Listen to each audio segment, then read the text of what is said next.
This is Audible. Practical Idealism. In his own words, Kalergi's Plans to Destroy Europe. Authored by Count Richard Nicolaus von Coudenhove-Kalergi. Copyright Omnia Veritas Limited. Narrated by Alexander Sangmore. Foreword. Practical idealism is heroism. Practical materialism is eudaimonism. Those who do not believe in ideals have no reason to act ideally or to fight or suffer for ideals, because they know and acknowledge only one value, pleasure, only a single evil, pain. Heroism necessitates faith and commitment to the ideal, the conviction that there are higher values than pleasure and greater evil than pain. This contradiction runs through the whole of human history. It is the difference between the Epicureans and Stoics. This difference is much greater than that between theists and atheists, because there were Epicureans who believed in gods, as Epicurus himself, and there were idealists who were atheists, like Buddha. So, this is not about believing in gods, but about believing in values. Materialism is unconditional, but unimaginative and uncreative. Idealism is always problematic and is often entangled with nonsense and insanity. Nevertheless, humanity owes its greatest works and deeds to it. Heroism is the nobility of ethos. Heroism is as closely related to the aristocratic ideal as materialism is to the democratic. Even democracy believes more in numbers than in value, more in luck than in greatness. Therefore, political democracy can only become fruitful and creative when it destroys the pseudo-aristocracy of name and of wealth, and eternally gives birth to a new aristocracy of mind and ethos. The ultimate point of political democracy, therefore, is spiritual democracy. It wants to create enjoyment for the materialists and power for the idealists. The leader shall replace the ruler. The noble spirit shall replace the noble name. The rich heart shall replace the rich pocket. That is the meaning of progress, which is called democracy. Any other meaning would be cultural suicide. Therefore, it is no coincidence that Plato, the prophet of the intellectual aristocracy, was at the same time the father of the socialist economy, and also the father of the idealistic worldview. For both, aristocracy and socialism are practical idealism. The ascetic idealism of the South manifested itself in religion, the heroic idealism of the North in technology, because nature in the North was a challenge to people. Other tribes succumbed. The Europeans accepted the challenge and fought. They fought until they were strong enough to subdue the earth. They fought until they forced the very nature which had challenged them to serve them. This fight demanded heroism, and begot heroism. So, for Europe, the hero became what the saint was. For Asia, hero worship complemented the worship of saints. The ideal of action took the place of the ideal of devotion, and it was considered greater to fight for an ideal than to suffer. The meaning of this heroic world mission has only been grasped by Europe in modern times, for it is only with modern times that its technological age, the liberation war against winter, begins. This technological age is also the age of labor. The worker is the hero of our age. His opposite is not the citizen, but the freeloader. The goal of the worker is to create, that of the freeloader to consume. Therefore, technology is modern heroism, and the worker is a practical idealist. The political and social problem of the 20th century is catching up with the technological progress of the 19th century. This challenge of the times is exceedingly difficult because technology continues developing at a faster pace than the development of man and mankind.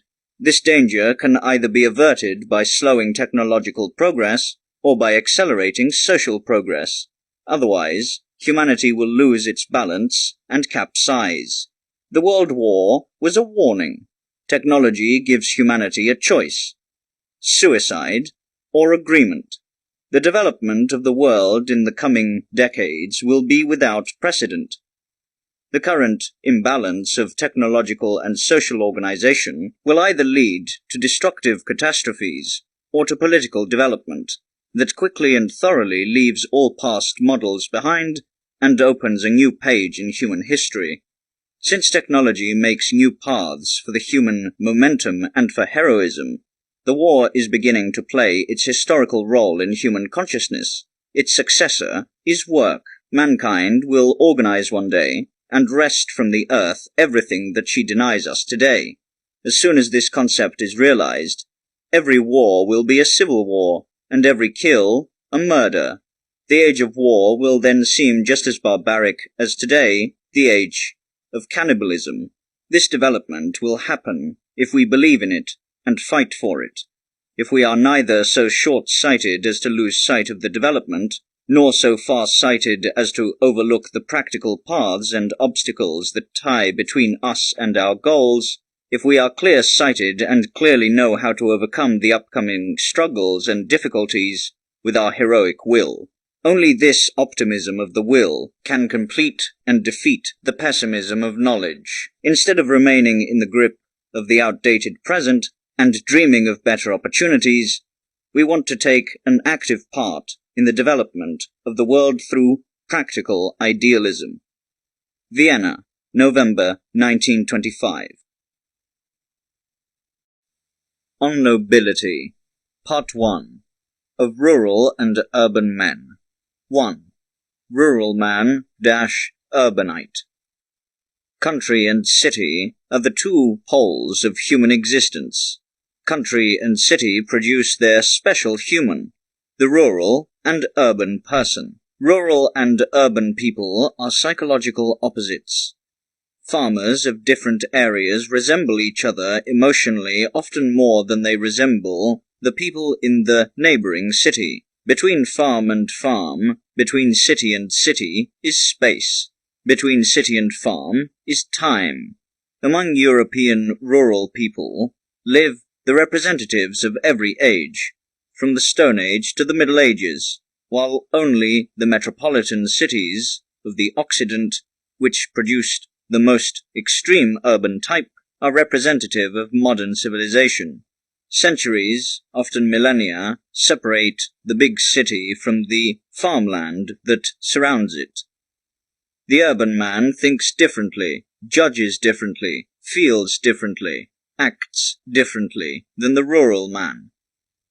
Big city life is abstract, mechanical, rational. Rural life is concrete, organic, irrational. The urbanite is rational, skeptical, critical. The rural man is emotional, religious, superstitious. Everything rural man thinks and feels focuses around nature. He lives in symbiosis with the animal, the living creature of God. He is one with his landscape, dependent on weather and season. The focal point of the urban soul, on the other hand, is society.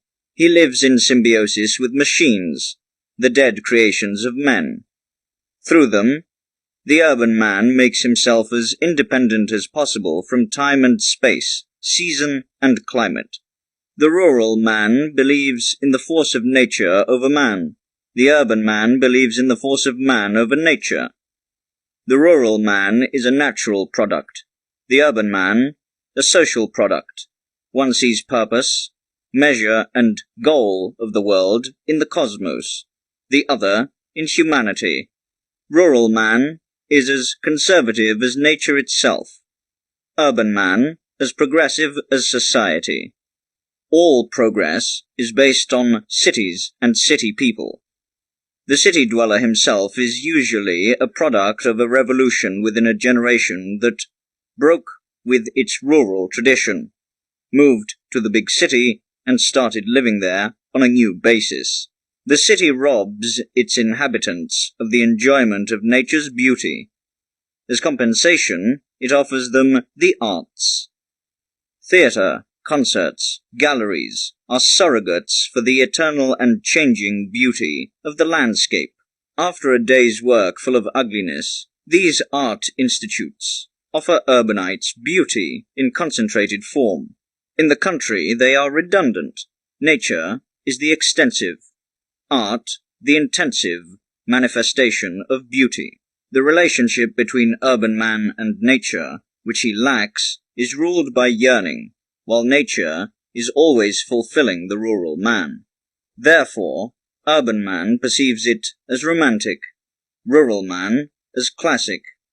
Social, in brackets Christian, moral, is an urban phenomenon, because it is a function of human coexistence, of society. The typical city dweller combines Christian morality with his irreligious skepticism, rationalistic materialism, and mechanical atheism. The resulting worldview is socialism, the modern religion of the modern city.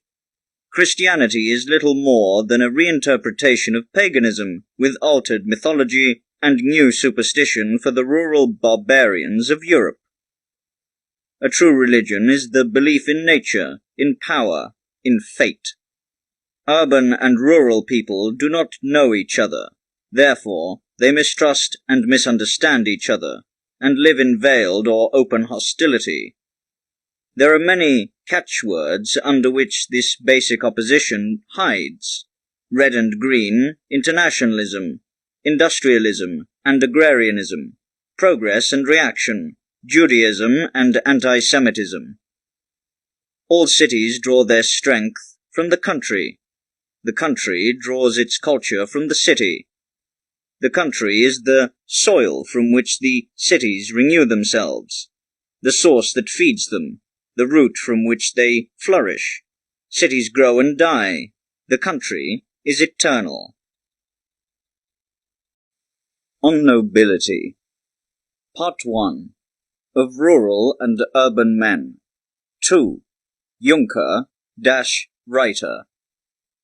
The glory of the rural man is the nobleman, the Junker. The glory of the urban man is the intellectual, the writer. Both country and city have sired their specific nobility. Noble will versus noble spirit, noble blood versus noble mind. The typical Junker combines a maximum of character with a minimum of intellect.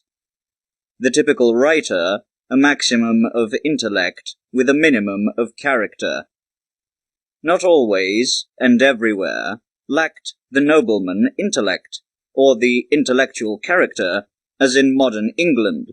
In the time of Minnesinger's blood nobility was an outstanding cultural element in Germany, while on the other hand, the Catholic nobility of the Jesuits and the Chinese nobility of the Mandarins proved to have as much character as intellect in their heyday. The gap between rural and urban people peaks in the Junker and the writer. The Junker's typical occupation is officer. The typical occupation of the intellectual is journalist. The Junker-officer remained, psychologically and mentally, at the level of knight. Hard on himself and others, dutiful, energetic, steadfast, conservative, and narrow-minded. He lives in a world of dynastic, militaristic, national, and social prejudices, with a deep mistrust of everything modern, against the big city, democracy, socialism, globalism. He has a deep belief in blood type, in honor, and the worldview of his fathers. He despises the urbanites, especially the Jewish writers. The writer rushes ahead of his time. Without prejudice, he represents modern ideas in politics, art, science. He is progressive, skeptical, witty, versatile, mutable. He is a eudemonist, rationalist, socialist, materialist.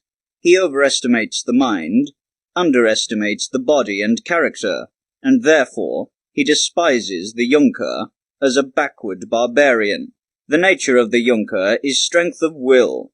The nature of the writer is agility of the mind. Junker and writer are born rivals and enemies. When the noble class rules, intellect must yield to violence. In such reactionary times, political influence of the intellectuals is switched off. or at least limited. When the intellectual class rules, violence must yield to the mind. Democracy triumphs over feudalism, socialism over militarism. The hatred of the aristocracy of the will and the aristocracy of the mind in Germany is rooted on misunderstanding. Each one sees only the shadowy side of the other and is blind to their virtues. The soul of the rural aristocrat remains forever hidden, even from high-ranking intellectuals, while the soul of the urban writer remains alien to almost all aristocrats. Instead of learning from each other, a young lieutenant looks down on the leading minds of modern literature with disdain, while the worst journalist feels only contempt for outstanding officers. First, through this double misunderstanding, militarist Germans underestimated the resistance of the urban masses against the war, and then the revolutionary Germans underestimated the resistance of the rural masses against the revolution. The rural leaders misjudged the psyche of the rural men and their tendency toward reactionism. So, Germany first lost the war, then the revolution. This difference between the rural and urban man is the fact that both types are extremes, and not to top off blood and mind aristocracy. For the highest manifestation of the blood aristocracy is the distinguished gentleman. That of the mind aristocracy is the genius. These two aristocrats are not only compatible, they are related. Caesar, the perfect grand seigneur, was also the most brilliant Roman. Goethe, the peak of genius, was the ultimate grand seigneur of all the German poets. Here, as everywhere, the middle classes diverge the most, while the upper classes are identical. The ideal aristocrat is at the same time nobility of the will and mind, but neither Junker nor writer. He combines worldview with willpower, judgment with action, mind with character. If such synthetic personalities do not exist, the divergent aristocrats of the will and the mind should complement each other instead of fighting each other. In Egypt, India, Chaldea, priests and kings, in brackets intellectuals and warriors, end brackets, once ruled together. The priest yielded to the power of the will, the kings to the power of the mind. Minds showed the way, arms made the way. On Nobility, Part 1. Of Rural and Urban Men. 3. Gentleman-Bohemian. Europe's blood and mind nobility created each their specific type of person.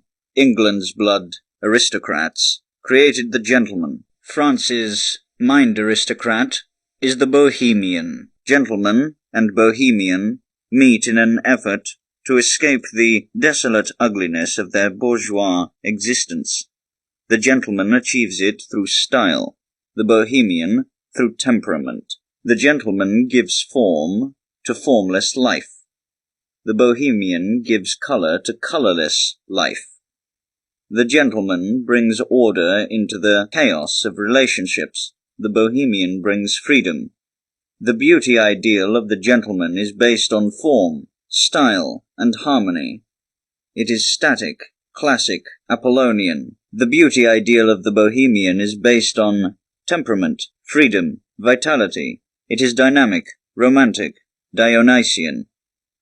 The gentleman idealizes and stylizes his wealth. The bohemian idealizes and stylizes his poverty. The gentleman is set on tradition, the bohemian on protest. The essence of the gentleman is conservative. The essence of the bohemian is revolutionary. The mother of the, quote, gentleman ideal is England, Europe's most conservative nation. The cradle of, quote, bohemianism is France, Europe's most revolutionary nation. The gentleman ideal points beyond England back to the Roman Stoicism. The Bohemia ideal points beyond France back to the Greek agora.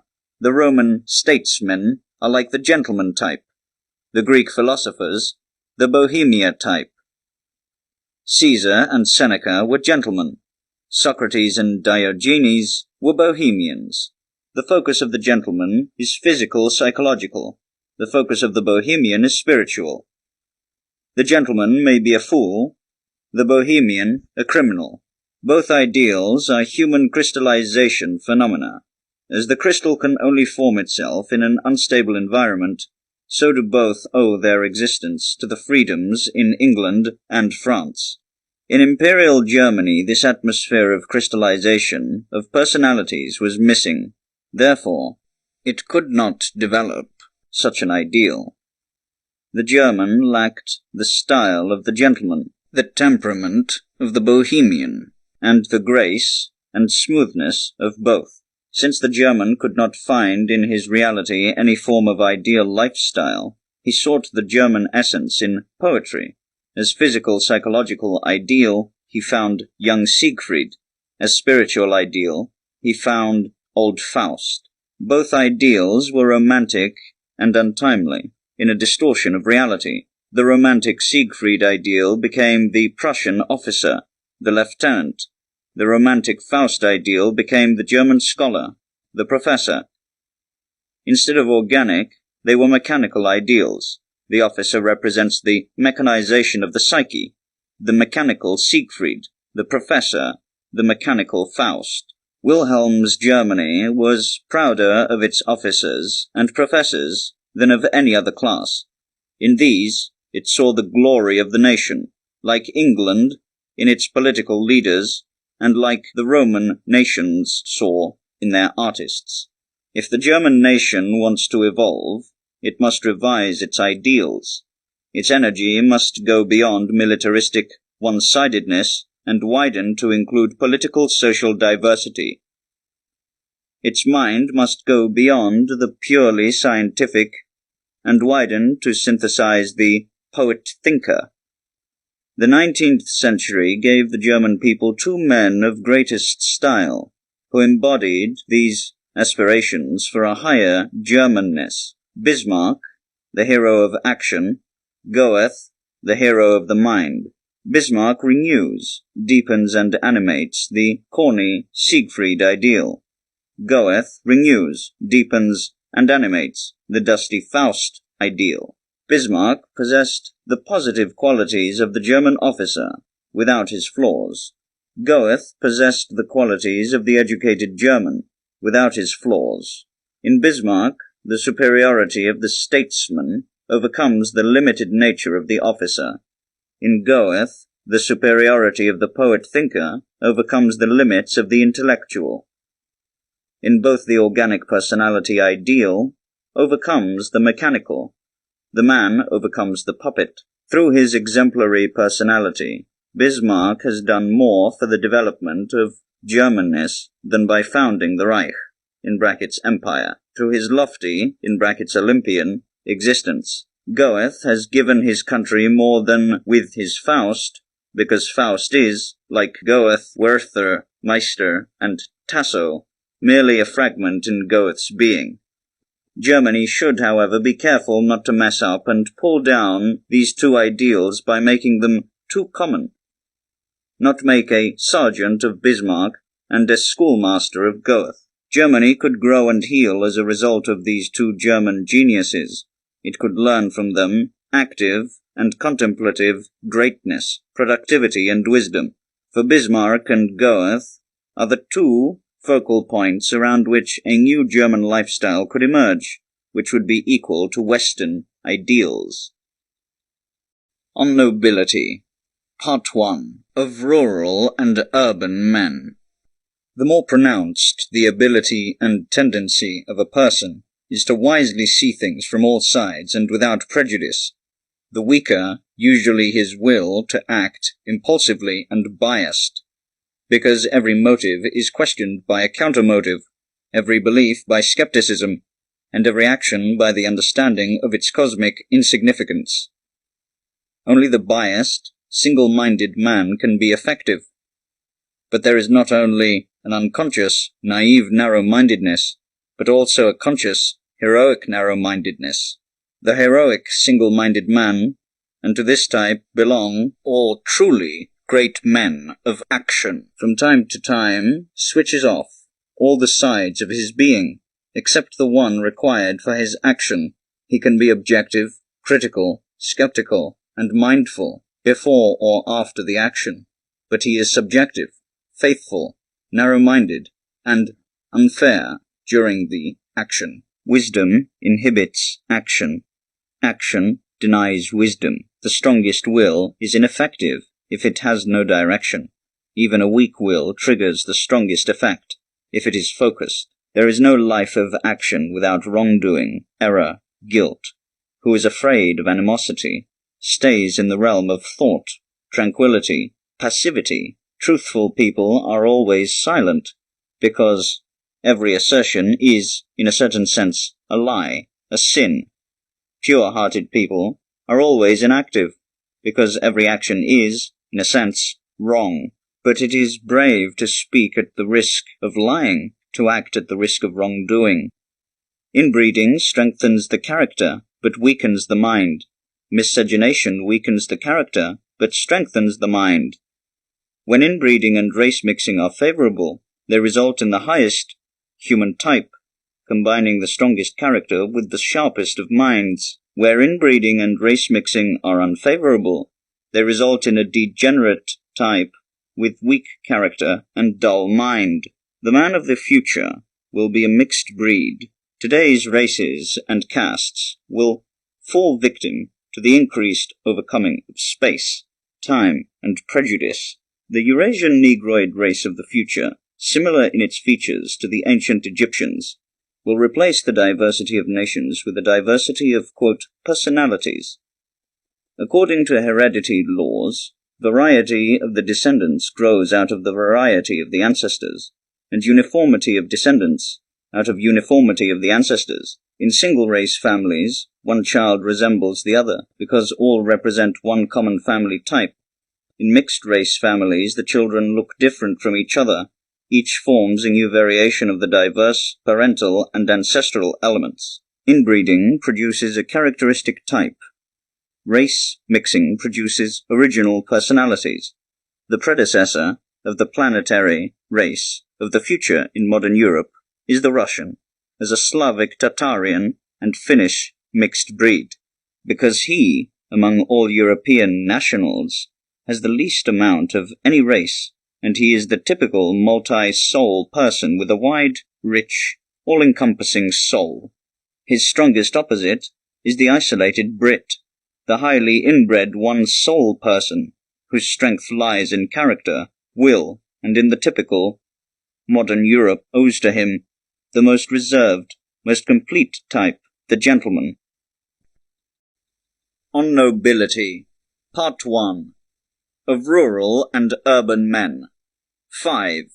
Heathen and Christian Mentality. Two types of souls compete for world domination: paganism and Christianity. With the denominations that carry these names, these souls have only superficial relationships with the denominations that carry these names. If the emphasis is shifted from the dogmatic to the ethical, and from mythological to psychological, Buddhism is transformed into ultra-Christianity, whereas, quote, Americanism appears as modernized paganism. The Orient is the main bearer of Christian, the Occident the main bearer of pagan mentality. The Chinese pagans are better Christians than the Christian Germans. Paganism places energy, Christianity, love, at the top of the ethical scale. The Christian ideal is the loving saint, the pagan ideal, the victorious hero. Christianity wants to transform the Homo ferus into a Homo domesticus, and the predator human into the pet human, whereas paganism wants to make man, quote, superhuman. Christianity wants to tame a lion to be a house cat, paganism to raise a cat to be a tiger. The main herald of modern Christianity was Tolstoy, the main preacher of modern paganism, Nietzsche. The old Germanic religion was pure paganism. It lived on under a Christian mask. In the Middle Ages, as chivalry, in modern times as imperialist and militaristic ideology. Officers, Junkers, colonists, and captains of industry are the leading representatives of modern-day paganism. Drive, bravery, greatness, freedom, power, fame, and honor. These are the ideals of paganism, whereas love, gentleness, humility, compassion, and self-denial are Christian ideals. The antithesis, paganism. Christianity does not coincide with the antithesis, rural-urban, nor with inbreeding-race mixing, but doubtless rural barbarianism and inbreeding favor the development of a pagan civilization, and race mixing the development of a Christian mentality. Generally, pagan individualism is only possible in sparsely populated parts of the earth, where the individual can flourish and unfold recklessly, without immediately antagonizing his fellow humans. In overpopulated areas, where people live in close proximity to each other, the social principle of mutual support must complement and, in part, supersede the individual struggle for survival. Christianity and socialism are cosmopolitan products. Christianity, as a world religion, took its starting point in the diverse cosmopolitan city of Rome. Socialism, from the multinational industrial cities of the Occident. Both manifestations of Christian mentality are based on internationalism. The resistance to Christianity emanated from the rural populations, pagans, just as today the rural population is the strongest resistance to the realization of a socialist way of living. Sparsely populated northern areas were always the centers of pagan willpower, and densely populated southern areas were sites of Christian sentiment. Where today there is talk of the difference between Eastern and Western spirituality, it usually means nothing else but the difference between the people of the South and the North. The Japanese, as the northernmost Oriental, is often more, quote, Occidental, while the mentality of Southern Italians and South Americans is more, quote, Oriental. For the state of the soul, the latitude seems to be more decisive than the degree of longitude. Not only the geographical location, but the historical development has a determining influence on the soul of a nation. The Chinese, as well as the Jews, feel more Christians than the Germanic nations, because their cultures are older.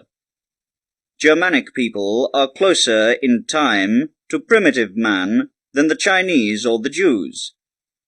These two ancient civilizations were able to emancipate themselves more thoroughly from the pagan natural way of life because they had at least 3,000 years longer to do so. Paganism is a symptom of cultural youth, Christianity a symptom of cultural maturity. Three nations, Greeks, Romans, and Jews, have conquered each one in his own way. The ancient cultural world, first, the aesthetic philosophical Greeks in Hellenism, then practical political Romans in the Roman Empire, and ethical religious Jews in Christianity.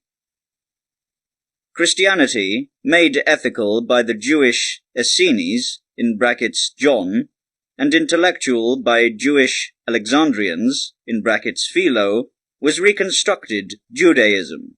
As far as Europe is Christian, it is, in the ethical-spiritual sense, Jewish.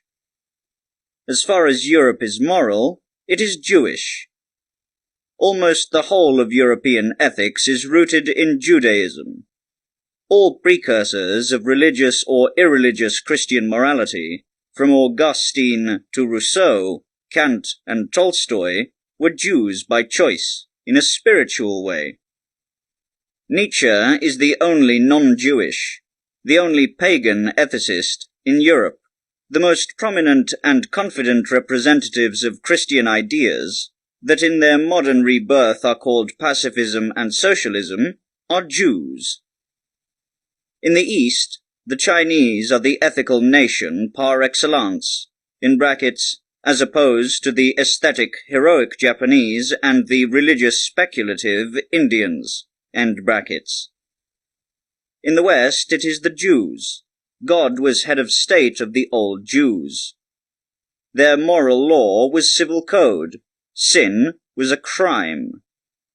Judaism has remained loyal to the theocratic idea of identification of politics with ethics throughout the millennia. Christianity and socialism are both attempts to establish a kingdom of God. 2 millennia ago, the early Christians, not the Pharisees and Sadducees, inherited and revived the traditions of Moses. Today it is neither the Zionists nor the Christians, but the Jewish leaders of socialism. For they also want to eradicate, with great self-denial, the original sin of capitalism, and free humanity of injustice, violence and slavery, and transform the atoned world into an earthly paradise. To these Jewish prophets, who are preparing a new world epoch, ethics are primary in all things: politics, religion, philosophy, and art. From Moses to Otto Weiminger, ethics was the main issue in Jewish philosophy. In this ethical attitude toward the world lies the root of the unique greatness of the Jewish people, and at the same time the danger that Jews, who lose their faith in ethics, to fall into cynical egoism, whereas others, even after loss of their ethics, still retain a wealth of knightly values and prejudices, in brackets, man of honor, gentleman, cavalier, etc., end brackets, that safeguard them from a fall into value chaos. What separates the Jews from the average urban citizen is mainly that they are inbred people. Strength of character combined with sharp intellect predestines the most excellent specimen of the Jews to become leaders of humanity, either false or real spiritual aristocrats, and protagonists of capitalism or revolution. Crisis of Nobility, Part 2. 1. Mind rule instead of sword rule. Our democratic age is a miserable interlude between two great aristocratic eras: the feudal aristocracy of the sword and the social aristocracy of the mind. Feudal aristocracy is in decline. Intellectual aristocracy is on the rise. The interim is called democracy, but is ruled by the pseudo-aristocracy of money. In the Middle Ages, the rural knight ruled over the urban citizen in Europe, pagan mentality over Christian, and blood nobility over mind nobility. The knight's superiority over the citizen was based on strength of body and character, power and courage. Two inventions conquered the Middle Ages, opening the new era. The invention of gunpowder meant the end of knightly rule, and the invention of the printing press the start of intellectual rule. With the introduction of firearms, strength and courage lost their defining importance in the struggle for survival. Mind, in the struggle for power and liberty, became the weapon of choice. The printing press gave the mind power of unlimited scope. Writing mankind moved into the center of a reading humanity, and thus elevated the writer to intellectual leader of the masses. Gutenberg gave the feather the power that, in brackets, George Schwartz had taken from the sword with the help of printing ink. Luther has conquered a greater empire than all German emperors. In the epoch of enlightened despotism, rulers and statesmen obeyed the ideas that came from thinkers. The authors of that time formed an intellectual aristocracy of Europe. The victory of absolutism over feudalism meant the first victory of the city over the rural country, and at the same time the first stage in the victory run of mind nobility, the fall of the sword nobility. Instead of the medieval dictatorship of country over city, came the modern dictatorship of city over country. With the French Revolution, which ended the privileges of the blood nobility, the second epoch of the intellectual emancipation began. Democracy is based on the optimistic premise that a nobility of mind could be recognized and elected by popular majority. Now we are at the threshold of the third epoch of the modern age, of socialism. It, too, relies on the urban class of industrial workers, led by the aristocracy of revolutionary authors. The influence of the blood nobility is declining, and the influence of the intellectual nobility is growing. This development, and the chaos of modern politics, will only end when an intellectual aristocracy seizes the power resources of society, ammunition, gold and ink, and uses them for the benefit of everyone.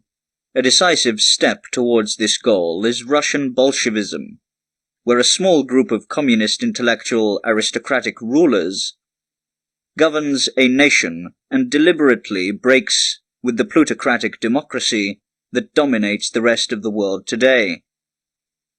The struggle between capitalism and communism for the inheritance of the defeated blood nobility is a civil war between the victorious mind nobility, a war between individualism and socialism, egoism and altruism, pagan and Christian spirit. The general staff of both parties recruited from the mental ruling class of Europe, the Jews. Capitalism and communism are both rational, both mechanical, both abstract, both urban. The nobility of the sword has finally out. The effect of the mind, power of the mind, belief in the mind, and hope in the mind grows, and with it, a new nobility. Crisis of Nobility. Part 2. 2. Dawn of the Nobility. In the course of modern times, the nobility of blood was poisoned by the courtyard atmosphere, the nobility of mind by capitalism. Since the end of the era of knights, high nobility of continental Europe, with small exceptions, is in a state of progressive decadence. Through urbanization, it has lost its physical and mental advantage. At the time of feudalism, blood nobility was called to protect its land against attacks by the enemy and overthrowing of their ruler. The nobleman was free and confident around subordinates, equals, and higher ranking. Like a king on his estate, his personality was able to unfold according to knightly principles. Absolutism changed this situation. The resisting nobility, who was free, proud, and brave, insisted on their historical rights and were for the most part eradicated. The rest was pulled to the king's court and forced into resplendent servitude. This court nobility was unfree and dependent on the whims of the ruler and his cabal. So he lost his best attributes: character, freedom, pride, leadership. In order to break the character and thus the resistance of the French nobility, Louis XIV lured them to Versailles. The Great Revolution was reserved for the completion of his work. It took away the remaining rights of the nobility who had abandoned and lost their assets. Only nations in Europe retained a noble leader, where the nobility, true to their knightly mission, were the leaders and fighters of the national opposition against monarchic despotism and supremacy. England, Hungary, Poland, Italy. Since the transformation of European culture from a knightly rural to a civic urban, the blood nobility fell behind ordinary citizens in intellectual terms. War, politics, and the management of his estates were so demanding that their mental abilities and interests were often stunted. These historical causes of a new dawn of nobility were compounded by physiological ones. Instead of the hard medieval military service, the new era brought nobility mostly unemployed life of luxury. Through inherited wealth, nobility went from being the most endangered status to the most secure. In addition, there were degenerative influences of exaggerated inbreeding, which the English nobility avoided by frequently breeding with common citizens. Through the combined effects of these circumstances, the physical, psychological, and spiritual type of the aristocrat has decayed. The intellectual nobility was not able to replace the blood nobility because it too is in a crisis and a state of decay. Democracy was created out of a quandary, not because people didn't want nobility, but because they couldn't find any. As soon as a real nobility is constituted, democracy will disappear by itself. England, possessing real nobility, remained aristocratic, despite its democratic constitution. Germany's academic nobility of mind, a century ago the leader of the opposition to absolutism and feudalism, and a pioneer of modern liberal ideas, has now fallen to the mainstay of the reactionaries, the enemies of mental and political renewal. This pseudo-nobility of mind in Germany was an advocate of militarism during the war, and during the revolution a defender of capitalism. Their guiding slogans, nationalism, militarism, anti-Semitism, alcoholism, are also slogans in the fight against the mind. Academic intelligentsia has misjudged, denied and betrayed its responsible mission to replace the feudal nobility and prepare a nobility of mind.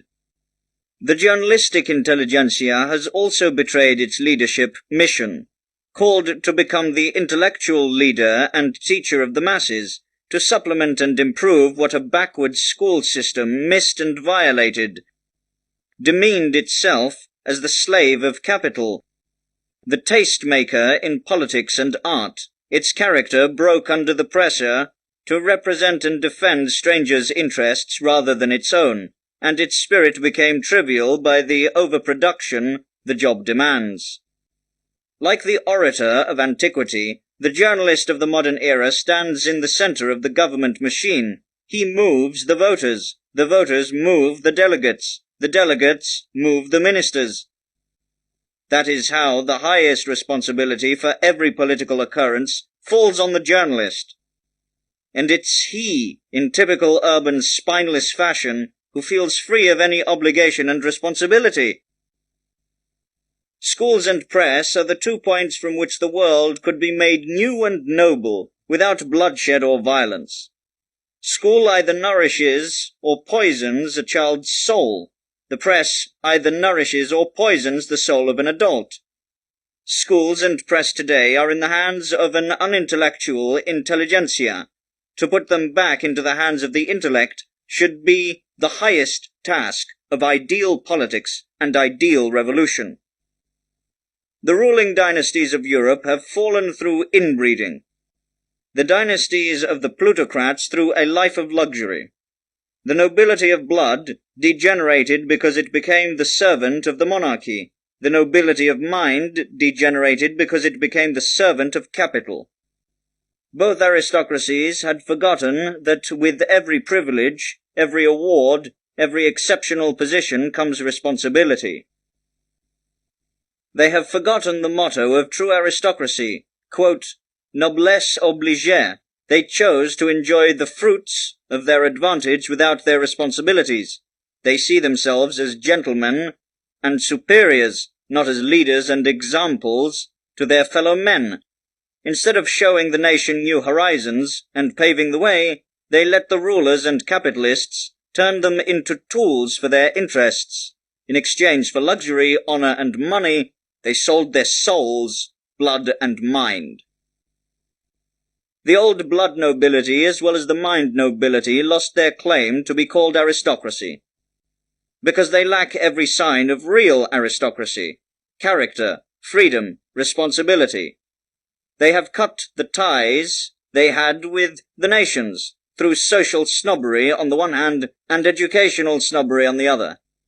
It is in a sense of historical nemesis that the great flood which emanates from Russia will cleanse the world in a bloody or bloodless manner of the usurpers who want to hold on to their privileged positions, while having long lost their mental prerequisites. Crisis of Nobility 2. Part 3. Plutocracy. At the low point of blood and mind nobility, it was no surprise that a third class of people temporarily seized power, the plutocrats. The form of constitution that replaced feudalism and absolutism was democracy, the form of government, plutocracy. Today, democracy is a facade of plutocracy. Since nations would not tolerate a pure form of plutocracy, they were granted nominal powers, while the real power rests in the hands of plutocrats.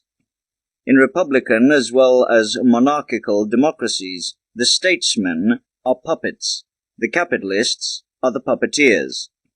They dictate the guidelines of politics, rule through the purchase of public opinion of the voters, and through professional and social relationships, the ministers. Instead of the feudal structure of society, the plutocratic stepped in. Birth is no more the decisive factor for social rank, but income is. Today's plutocracy is mightier than yesterday's aristocracy, because nobody is above it but the state, which is its tool and helper's helper. When there was still true blood nobility, the system of aristocracy by birth was fairer than that of the moneyed aristocracy today, because then the ruling caste had a sense of responsibility, culture, and tradition, whereas the class that rules today is barren of feelings of responsibility, culture, or tradition. Rare exceptions of this don't deny this fact. While the world view of feudalism was heroic religious, the plutocratic society knows no higher worth than money and luxury. A person's value is estimated by what he has, not what he is. Nevertheless, the leaders of plutocracy are building a sense of aristocracy, of selection. Since a number of excellent personal characteristics are necessary to amass large wealth, drive, prudence, cleverness, level-headedness, quick-wittedness, initiative, boldness, and generosity. Through these virtues, the successful entrepreneurs are legitimized as modern-day conquerors, whose superior will and intellectual powers are victorious over the masses of inferior competitors. This superiority of the plutocrats once applies within their class of professionals, but it disappears when these superb money earners are compared to superb representatives of, quote, ideal professions.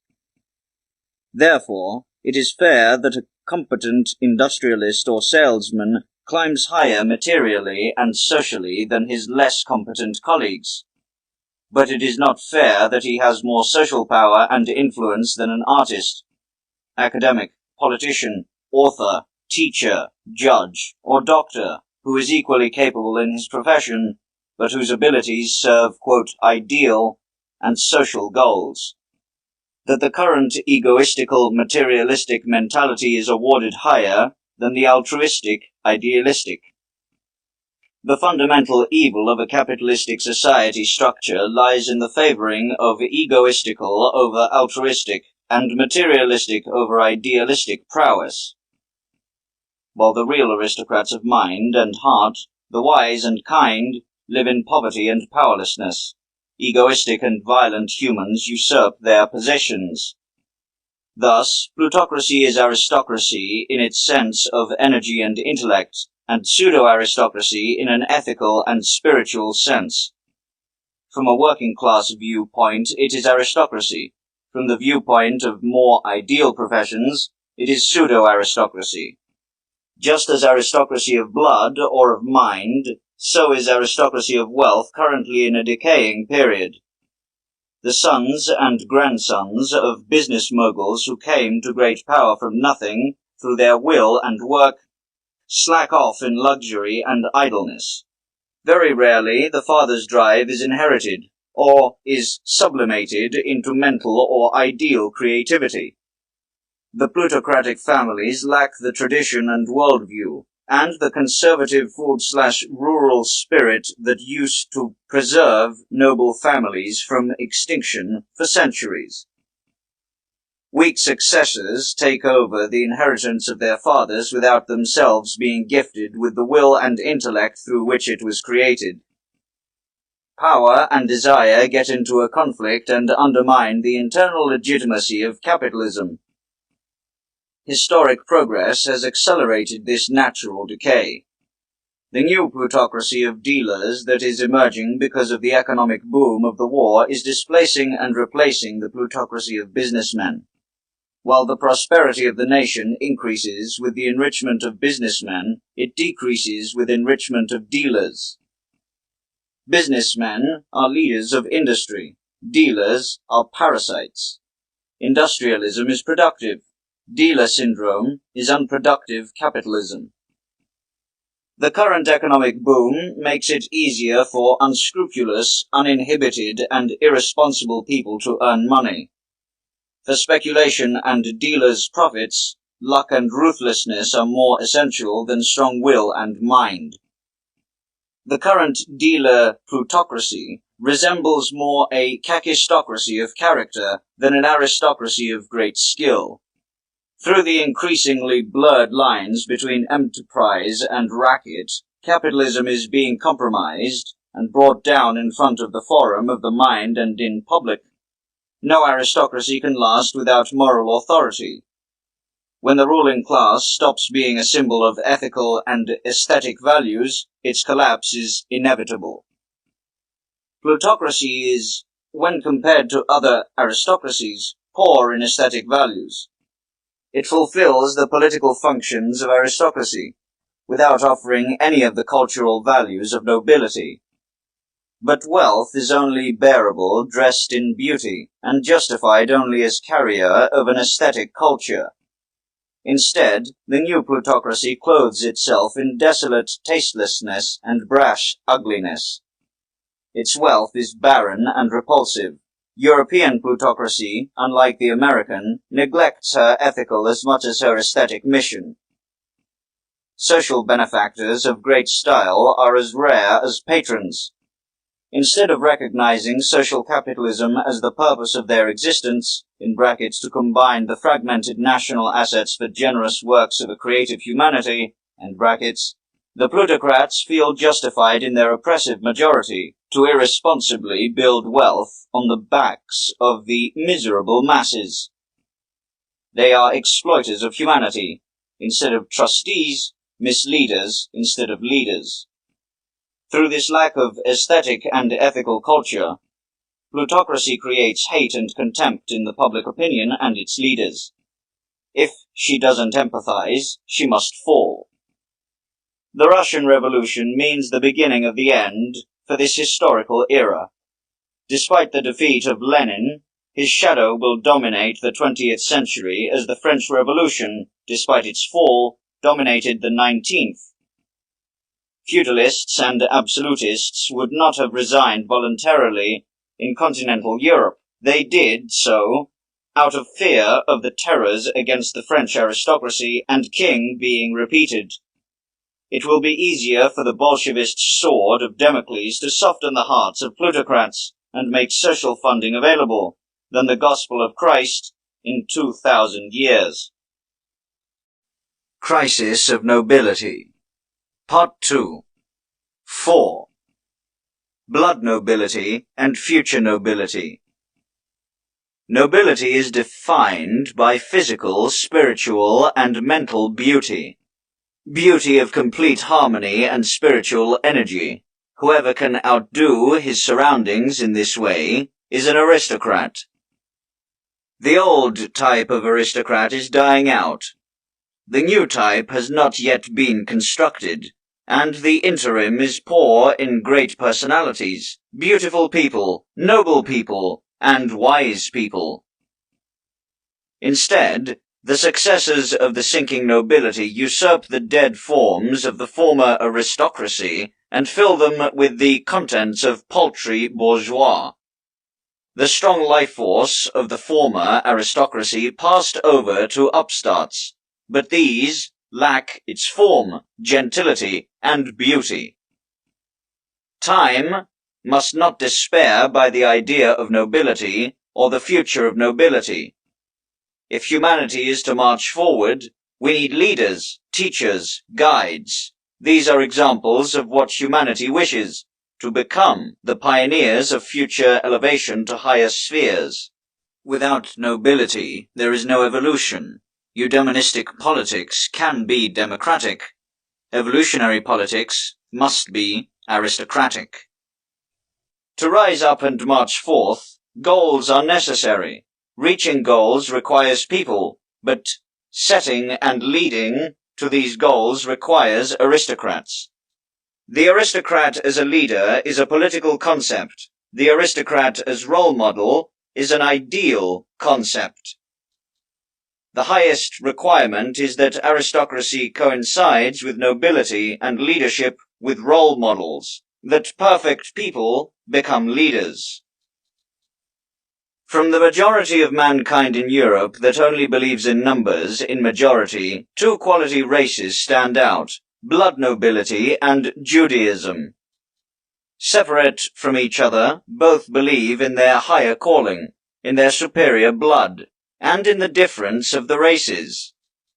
In these two heterogeneous superior races lies the heart of Europe's future nobility, the feudal blood nobility, as far as it is not corrupted by the court, and the Jewish nobility of mind, if it is not corrupted by money. Amongst the citizens of a better future, a few moral, high-ranking rural aristocrats and a small fighting force of the revolutionary intelligence remain. The community grows into a symbol of Lenin, the man of lower rural nobility, and Trotsky, the Jewish literary figure. Here the opposites of character and spirit, Junker and writer, rural and urban, pagan and Christian, are reconciled and a revolutionary aristocracy is created. One small mental step forward would be enough to enlist the best elements of the blood nobility to serve this new human liberation. Their traditional courage, anti-bourgeois and anti-capitalist mentality predestines them for this position, as do their responsibility, contempt for materialistic advantage, their stoic will, integrity, and idealism. If led onto spiritual and free paths, the strong, noble energies that so far supported the reactionaries can be regenerated and beget leader types that combine rigid will, big spirit, and selflessness, and join the ranks of the rejuvenated representatives of the nobility of mind, and to liberate and improve mankind. In Europe, politics, for centuries, was a privilege of the nobles. High nobility created an international political class where diplomatic talents were cultivated. For many generations, the European blood nobility lives in a political atmosphere from which the ordinary citizens are kept away. On their large, private estates, the aristocracy learned the art of ruling, of how to treat people, and in the leading positions of government, how to treat nations. Politics is an art, not a science. It relies on instinct, not the brain. On the subconscious, not the conscious. Political talent can be awakened and nursed, not learned. Genius breaks every rule, but the nobility is richer in political talents than ordinary citizens. Because it only takes one life to acquire knowledge, but it takes many generations to acquire instincts. In science and the arts, The ordinary citizen excels the nobles, but in politics it is reversed. That is why even in democratic Europe, foreign politics is delegated to the offspring of high nobility. It is in the best interest of the state to utilize for the common good the hereditary political talents which the aristocracy has absorbed for centuries. The political talents of high nobility can be traced to their strong bloodlines.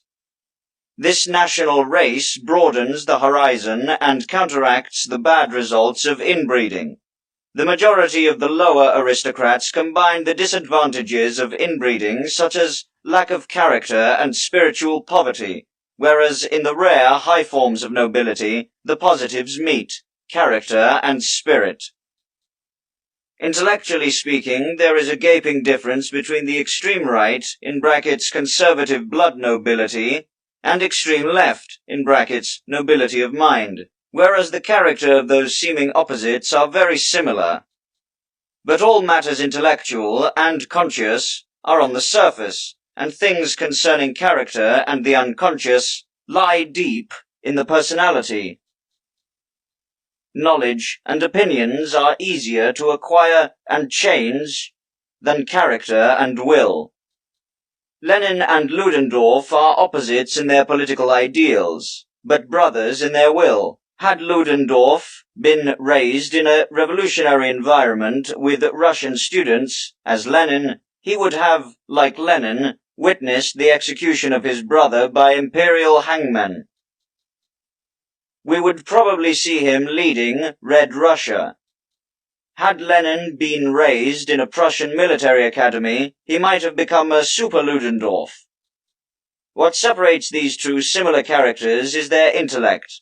Lenin's dimness seems heroic and conscious. Ludendorff's seems to be naive and unconscious. Lenin is not just a leader, he also seems spiritual, a spiritual Ludendorff, so to speak. The same parallel can be made between two other representatives of the extreme left and right, Friedrich Adler and Graf Arco. Both were murdered for idealism and martyrs for their convictions. Had Adler lived in the militaristic reactionary environment of German blood nobility, and Arco in the socialist revolutionary environment of Austrian aristocrats of mind, Arco's bullet would have killed Prime Minister Sturg, and Adler's bullet would have killed Prime Minister Eisner. Because they are brothers, separated by the difference of their instilled prejudices, and connected by their heroic selfless characters. Here, too, is the difference intellectual. In brackets, Adler is spiritual, not in the purity of their thoughts. If you praise the character of one, you cannot minimize the other, as everyone does these days.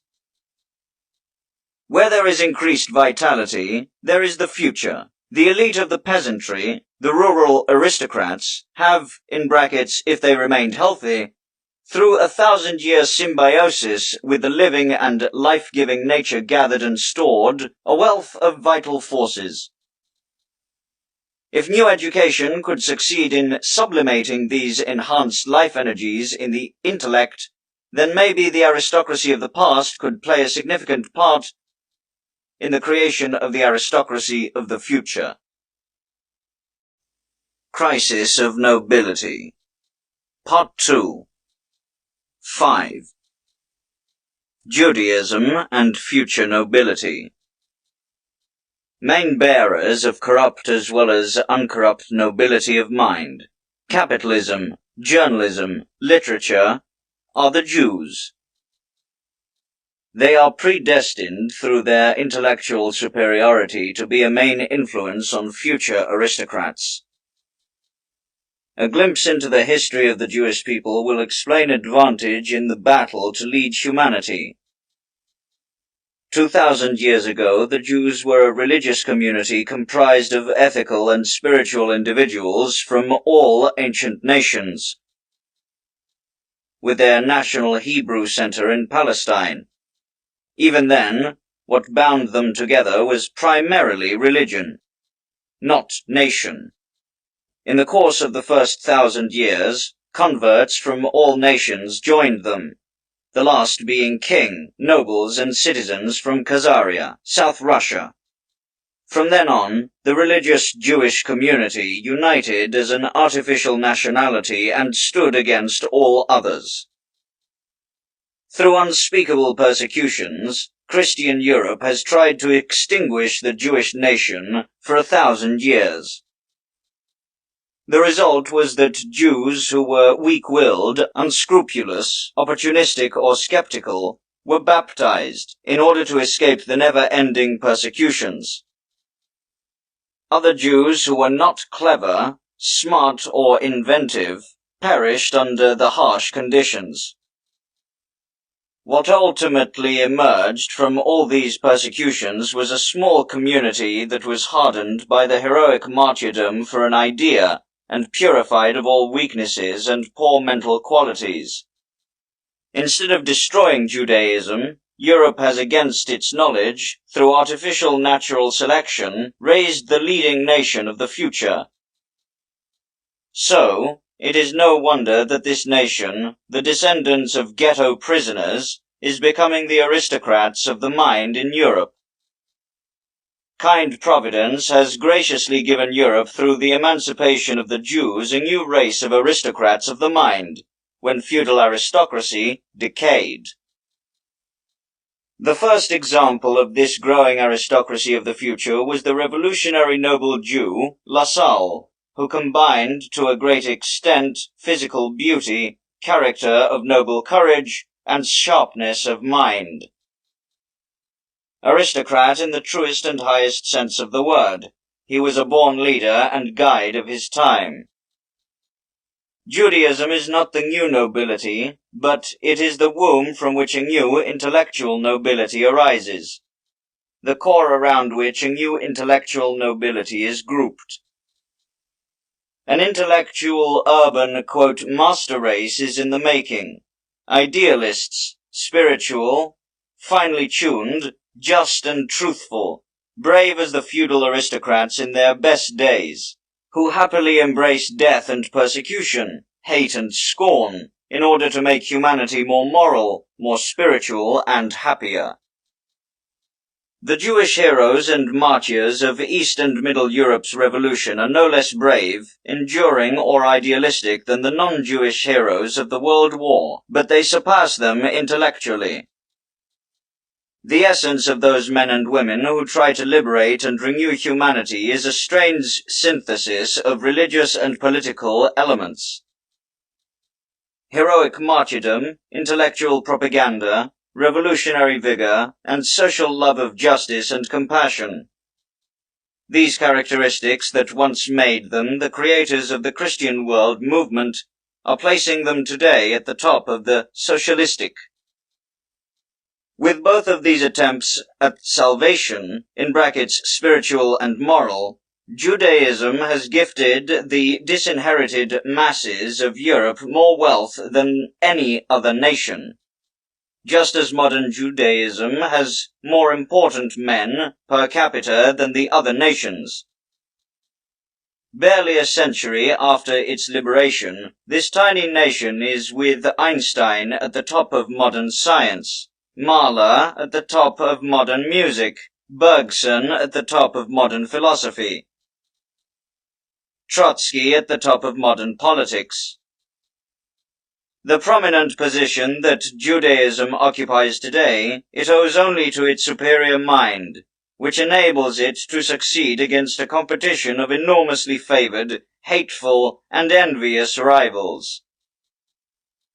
Modern anti-Semitism is one of many reactions of the ordinary against the extraordinary. It is a modern form of ostracism of an entire nation. As a nation, Judaism experiences the eternal struggle of quantity versus quality, and inferior groups against superior individuals, as well as inferior majorities against superior minorities. The roots of anti-Semitism are to be found in narrow-mindedness and envy. Narrow-mindedness in religion or in economics, envy in intellect or economic. Because Jews emerged from an international religious community rather than a local race, they are the nation with the most mixed blood. Because they have distanced themselves from other nations for 1,000 years, and they also are the nation with the most inbreeding. The chosen ones amongst them combine the high nobility, strength of will with strength of intellect, whereas another group of Jews combine the defects of inbreeding with the defects of race mixing, a lack of character mixed with closed-mindedness.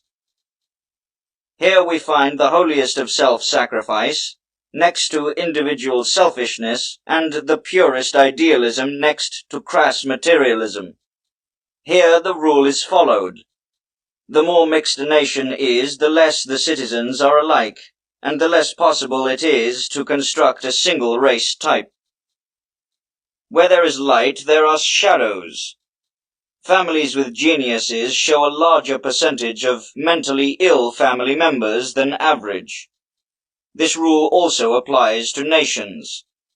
Not only tomorrow's aristocrats of mind, but also today's dealer kakistocrats recruit primarily Jews, and so sharpen the weapons of anti-Semitism. 1,000 years of slavery took from the Jews, with few exceptions, the feeling of being the master race. Constant oppression inhibits the development of the personality. It takes away the main element of the aesthetic ideal of nobility. The majority of Jews suffer from this lack psychologically and physically, and it is the main reason that Europeans are instinctively against recognizing Jews as a noble race. The resentment with which Judaism is afflicted gives it much vital tension, but takes away noble harmony. Exaggerated inbreeding combined with hyper-urbanity of their ghetto past had as a consequence trait of physical and psychological decadence. That which the minds of the Jews gained, their bodies have lost. That which the brains of the Jews gained, their nervous systems have lost.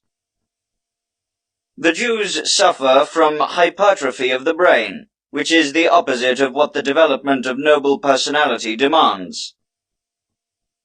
The physical and nervous weakness of many intellectually superior Jews leads to a lack in physical courage, in brackets related to the highest moral courage, and insecurity in performance, traits which still are incompatible with the knightly ideal of noble men. The intellectual master race of the Jews suffers from the characteristics of a slave race, which they acquired in their historical development.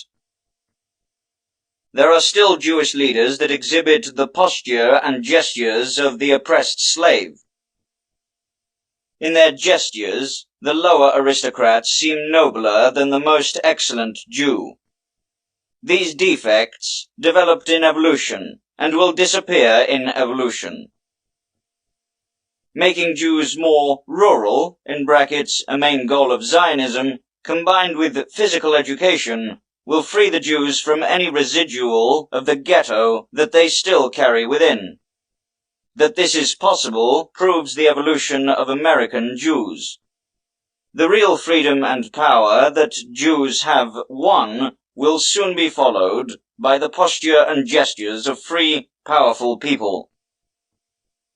Not only the Jews will change in the direction of the Western noble ideal, but the Western noble ideal will undergo a change that will meet Judaism halfway.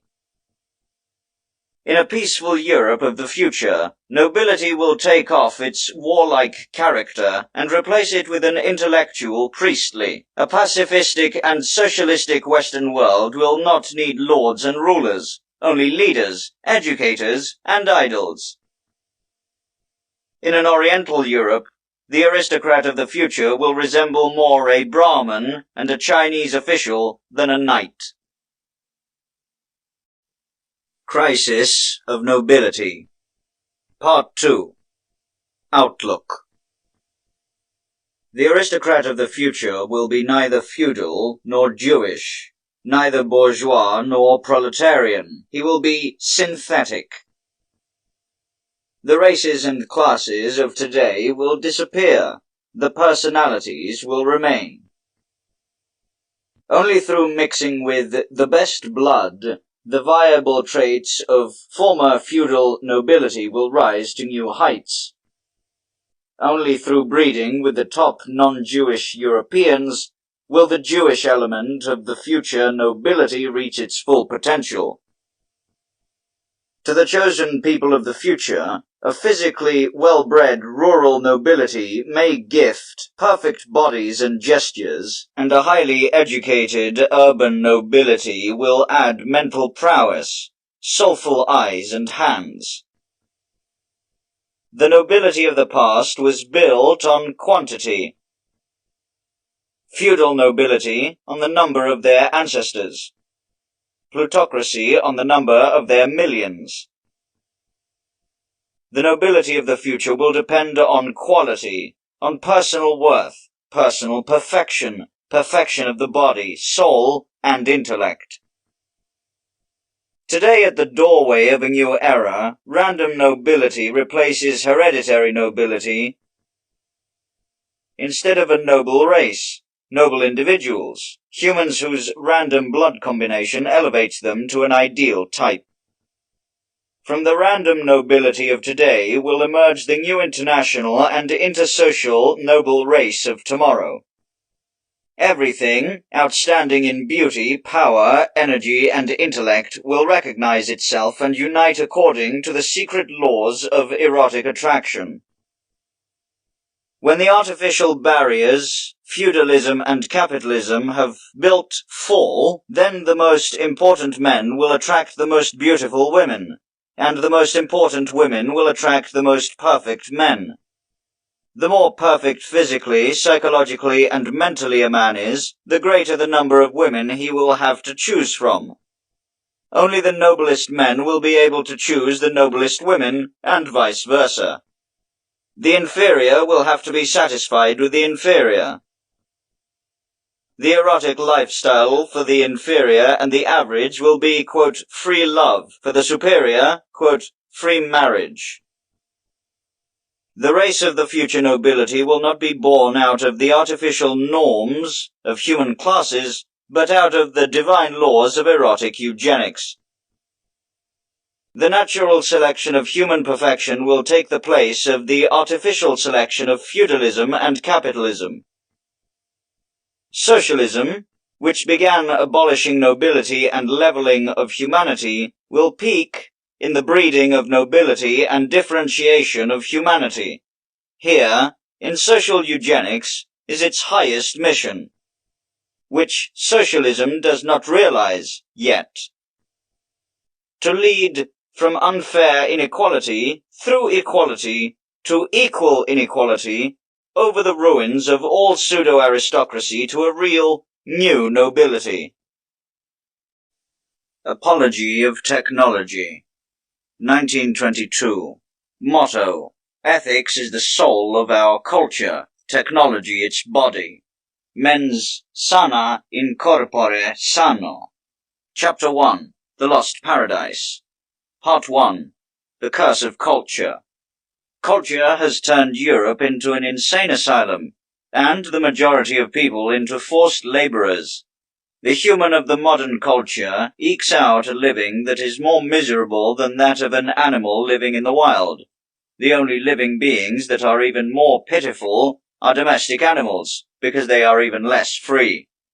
The existence of a buffalo in the jungle, a condor in the Andes, a shark in the ocean, is unbelievably more beautiful, freer, and happier than that of a European factory worker who, day in and day out, hour after hour, chained to a machine, performs inorganic hand movements in order not to starve. In prehistoric times, man was also a happy being, a happy animal. He lived in freedom as a part of the tropical nature which fed and warmed him. His life consisted of satisfying his urges. He enjoyed life until he met a natural or a violent death. He was free, lived in nature, instead of in the state. He played, instead of work. Therefore, he was beautiful and happy. His courage and his joy were greater than any pain that he felt, or dangers that he faced. Over the millennia, man lost this delicious, free existence. The Europeans, who think of themselves as the glory of civilization, live unnatural, ugly, unfree, unhealthy, and lives in unnatural and ugly cities. With withered instincts and weak health, he breathes bad air in dark rooms. Organized society, the state, robs him of any freedom to move or act, while the harsh climate forces him to work his entire life. The freedom he once knew, he has lost, and with it, his luck. Apology of Technology. Chapter 1. The Lost Paradise. Part 2. Development and Freedom. With all life on Earth, the end goal is development. Rocks will crystallize, plants will grow and bloom, humans and animals will live. The pleasure which only humans and animals feel has no other value except symptomatic. Animals don't satisfy their instinct because it gives them pleasure. They feel pleasure because they satisfy their instincts. Development means growing according to internal laws, growing freedom. Any external pressure and force inhibit the freedom of development. In a deterministic world, freedom has no other meaning than dependence on inner laws, while bondage means dependence on outer conditions. The crystal does not have the freedom to choose a favorite shape. The bud does not have the freedom to grow into a favorite flower.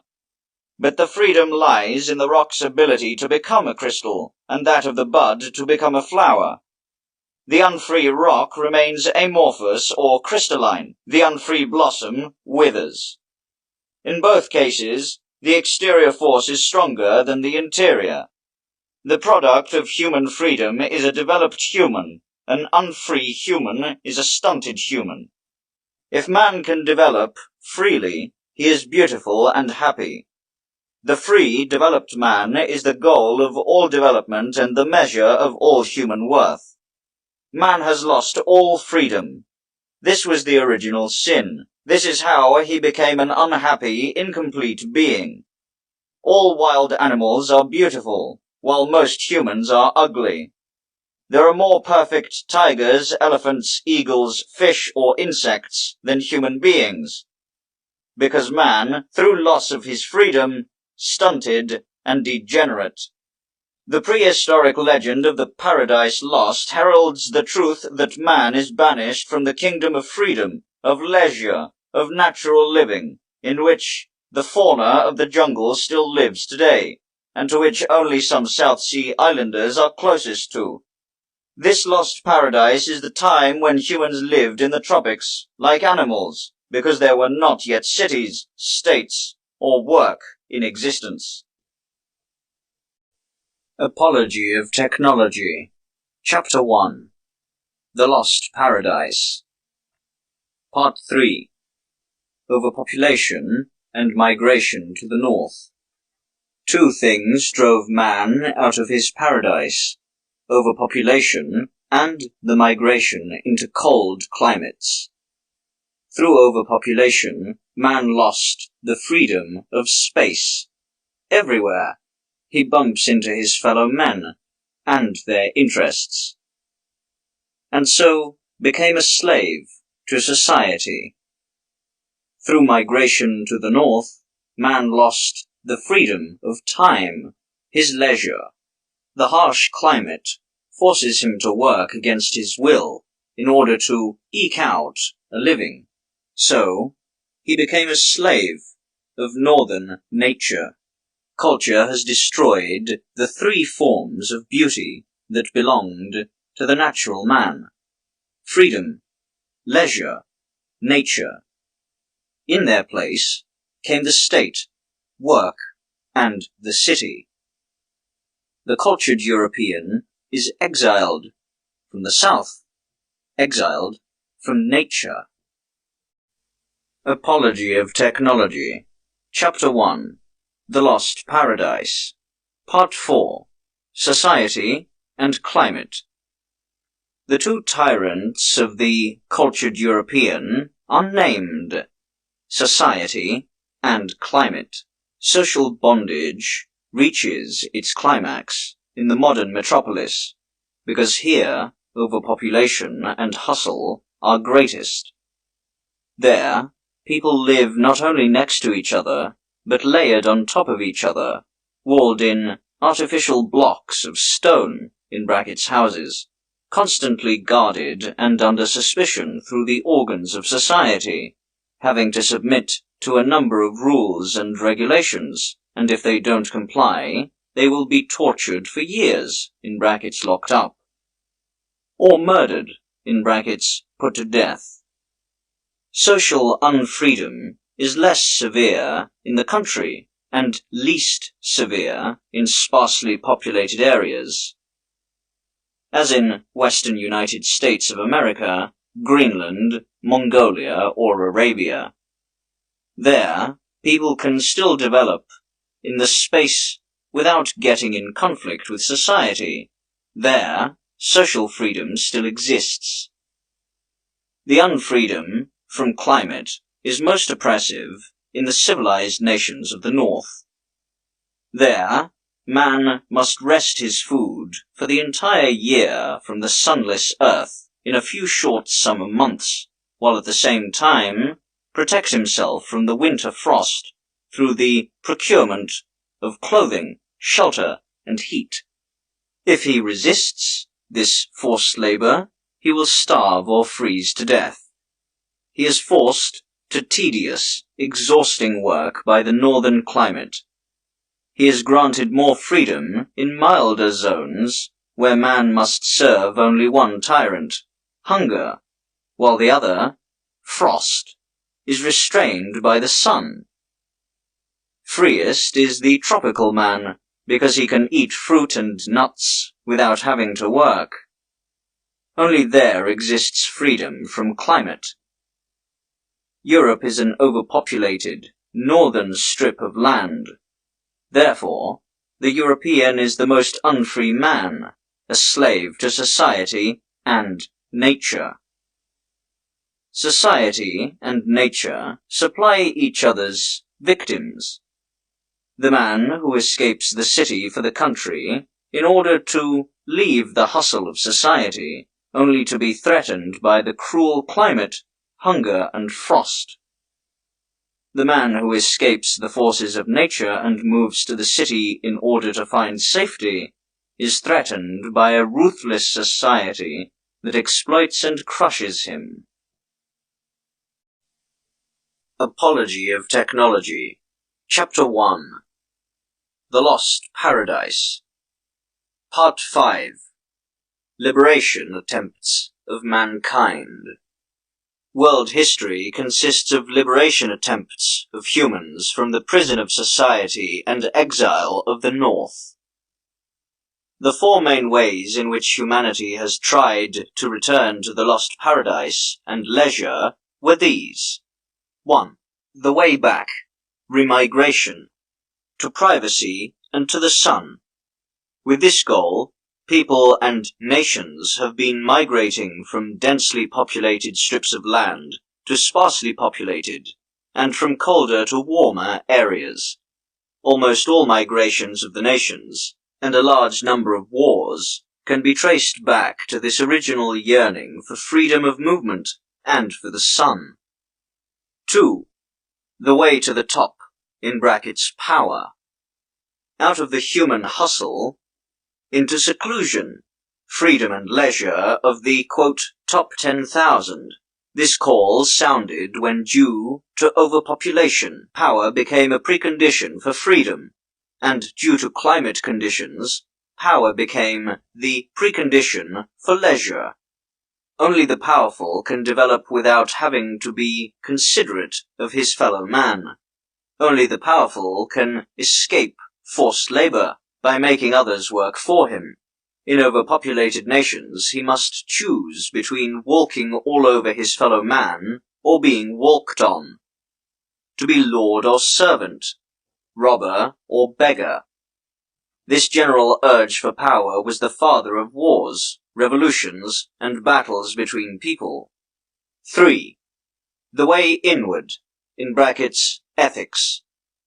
Away from the outward hustle into the inward seclusion, from the outward labor into the inner harmony. Liberation of man through self-control, self-constraint, sacrifice as protection from neediness. The scaling back of standards of leisure and freedom until they meet the minimum required for an overpopulated society in a harsh climate. All religious movements can be traced back to this urge to substitute the outer unfreedom and labor with the calmness of the heart. 4. The way forward, in brackets, technology. Out of the era of slave labor into a new era of freedom and leisure through the victory of the human spirit over the forces of nature. The overcoming of overpopulation through increase in productivity and of slave labor through the enslavement of the forces of nature.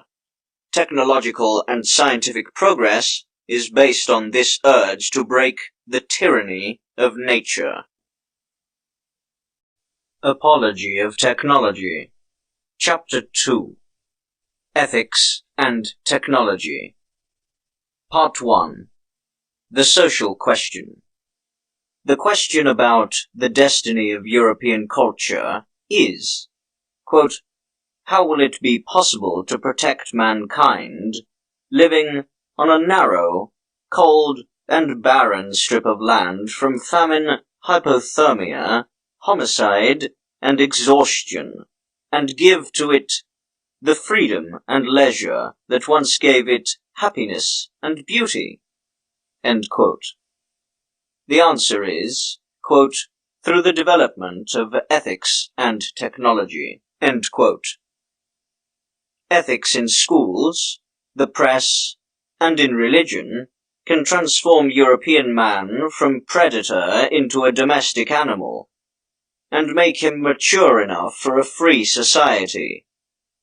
Technology can give the European free time and energy through increased productivity and through operating machines instead of hard labor, which is needed to expand culture. Ethics solves the social problem from within, technology from without. In Europe, only two classes of people have the prerequisites for happiness. The rich, because they can do and have whatever they want, and the holy, because they don't want to do or have more than their destiny grants them. The rich conquer an objective freedom through the power they have to turn their fellow men and the forces of nature into a tool for their will. And the holy conquer a subjective freedom through their indifference with which they view earthly goods. The rich can develop outwardly, the holy inwardly. All remaining Europeans are slaves of nature and society, forced laborers and prisoners. Apology of Technology.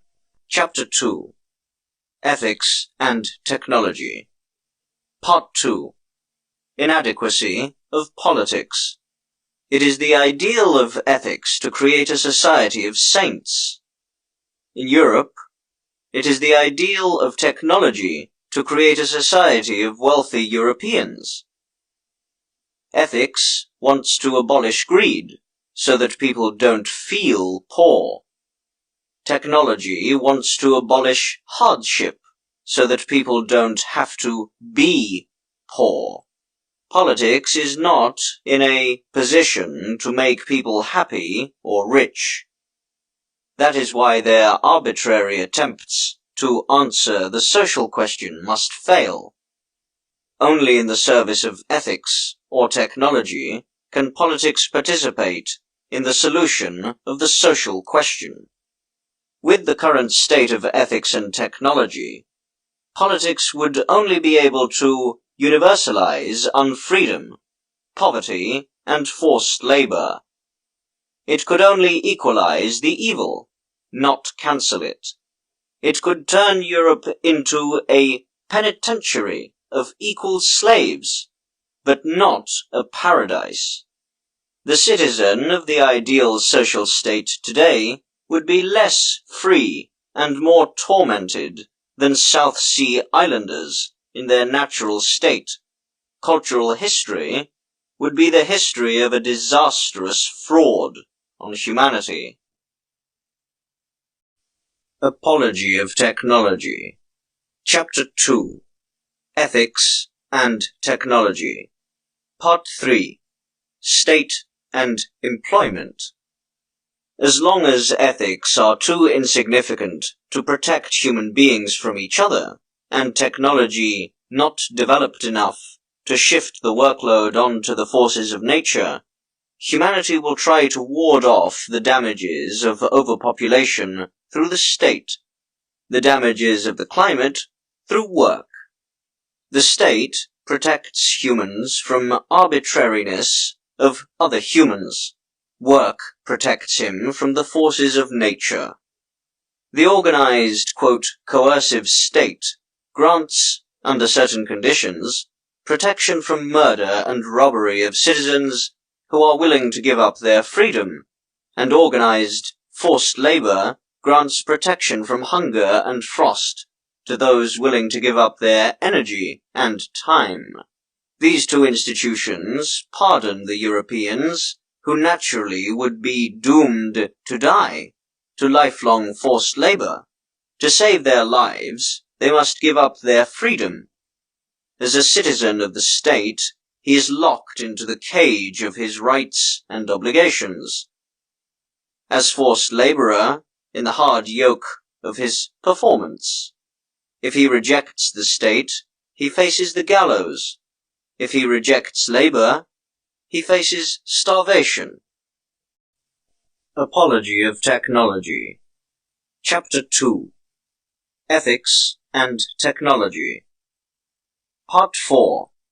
Anarchy and Leisure. Both the state and labor pretend to be ideals, demanding awe and love from their victims. But they are not ideals. They are social and climatic necessities which are unbearable.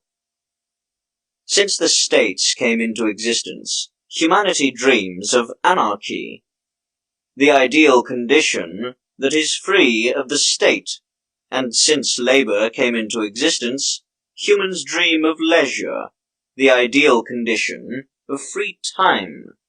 Anarchy and leisure are ideals, not state and labor.